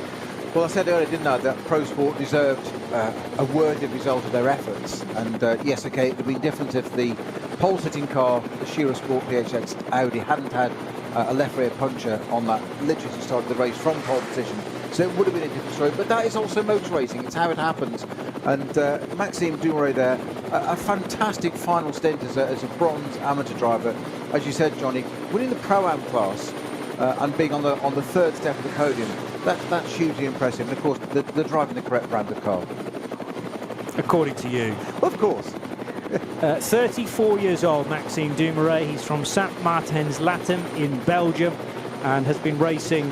He came out of Belcar, actually, in Belgium, and has raced at the Spa 24 Hours, his home endurance event. A couple of seasons in the NASCAR Whelen Euro Series. They're at Brands Hatch this weekend as part of Speedfest. His career in NLS began in 2021 with Pro Sport, actually, in a V6 Porsche Cayman, and he had an action in a V5 car as well. What was that for Pro Sport? That was another Cayman, actually, but of a different spec. Obviously staying loyal with Pro Sport then. Pro Sport throughout, but Pro Sport traditionally have had Aston Martins in their fold, so they've welcomed him into the SP9 field, and did at least one race last year with that same team. In fact, he did several. 1, 2, 3, 4, 5, 6, 7, 8. 7 NLS races in the Vantage GT3. Might even have been the same car that he was racing today. In the meantime, Cup 2, well, we're still waiting actually for the 107 car to cross the line. That is looking like the likely winner of the ridiculously competitive Cup 2 division. And 107 with Arne Hofmeister at the wheel, the Team Mattel car. That wasn't 107. We'll be able to grab a word in a moment or two with Kuba Gamaziak. Here we go, in English, Kuba Gamaziak, Polish driver, part of the winning duo. I know, it is in German. It is very good, and again, big thanks to the team and to Yokohama, because the car was flawless, and after quite disappointing 24 hours, it's a nice change, and I think it's a good forecast for the rest of the season. Also nach einem enttäuschenden 24-Stunden-Rennen geht der Dank an die Mannschaft von Balkenhorst. So Kuba Gamaziak doing the first half of the race. I love how you were right there. The question was in German and the poll answered in English. It's just brilliant. And Christian Krognes, recent father. Let's have a word. I mean, the car just run like clockwork. We have a tire for every single situation now, even now when it's really hot. It's running really well. So I'm super happy to see the package coming together, and of course to show the car with Kuba. Did a good job in the first stints, and for me it was really so it's amazing. So Christian fairly relaxed there actually, just had to bring it home. There was a bit more to his double stint in actual fact, but both drivers standing there with their Yokohama Advan caps on. Yeah, typical driver though, undersell, over-deliver. That's the way. Kuba looking very cool indeed in the shades. There may be further response here from either one of the drivers. No, it's just congratulations from Patrick Simon. In fact, now I'm going to guess that the next few interviews will be done in German because it's an all-Swiss lineup in the Octane 126 car, including for Luca Ludwig, who brought the car to the flag. But they had drama that they didn't really want in the closing stages because of that fuel cap that was not fitted in the previous stop. I wanted to actually just give you a rundown though as we focus on the Octane 126 Ferrari that finished in second position on the order in Cup 2. So it was the 107 car that won, and I don't remember actually the 107 leading that many laps in the meaty part of the race, but Arne Hofmeister, Hendrik Still really going about their business slightly under the radar until the start of their final stint, and the Zimmermann Brake Parts Team Mattel racing car wins from the 100 Max Cruiser racing car, and that was the one of Ben Leuchter who started. Actually, Ben got back on board that car later on in the piece. He was sharing that with Nico Otto, who did at least a couple of the 4 stints there. Moritz Krantz in the 121 car, completing the podium in Cup 2 from the 103 Gabriele Piana driven Black Falcon Team Techstar 911 Cup car, and Noah Nagelsdijk 102 finishing in 5th place. SPX, the only remaining runner actually after the demise of the 53 car at the Carousel, Thomas Jaeger for Haupt Racing Team wins in the Mercedes GT2 car. And Cup 3, it was Heiko Eichenberg in the 959 that was about a minute up the road in the end for SRS Team Zorg Rennsport. 959 Porsche 718 Cayman wins from the 7th from the 950 Schmickler performance car, and Moritz Krantz in the 949 SRS Team Zorg Rennsport car. Here's Maxime Dumouriez. Top 5 even better, and today we have a podium. It's just amazing. Yeah, 1 year and a half we started, we were more than 20 seconds off, and today we can do it. It's just fantastic, really great. So Maxime Dumouriez, I think also quite emotional actually. Didn't quite know whether they had finished on the overall podium or not, but now that has been confirmed to him after the result that he shares with Mike David Ortmann, and this is likely to be another interview in German. Mike hailing, in fact, from Germany, so quite obviously it's going to be in his native language. But really nice to hear from Maxime Dumouriez, Peter Snowden, because he almost feels quite overcome by that result. Yeah, understandably so. But and the reasons why, just identified in his interview there, that we just managed to get a little bit in English, saying that 1.5 years ago, so 18 months ago, they started with being 20 seconds off the place, and today they're on the podium. And just go to show, you said they've stuck loyal to to Pro Sport, to the team there, and there it is. There's the result. It's paid dividends. 18 months on, he's on the top step of the podium. Yes, there's a bit of lady luck has helped, but that's always the way of motor racing. That's what happens. You know, at the end of the day, the record books are there, and doesn't matter what car you're driving, you're third on the podium. Thank you, Snowy. We'll join you again for NLS 5 in a few weeks' time. From Peter Snowden and Johnny Palmer on RS1, it's bye-bye for now.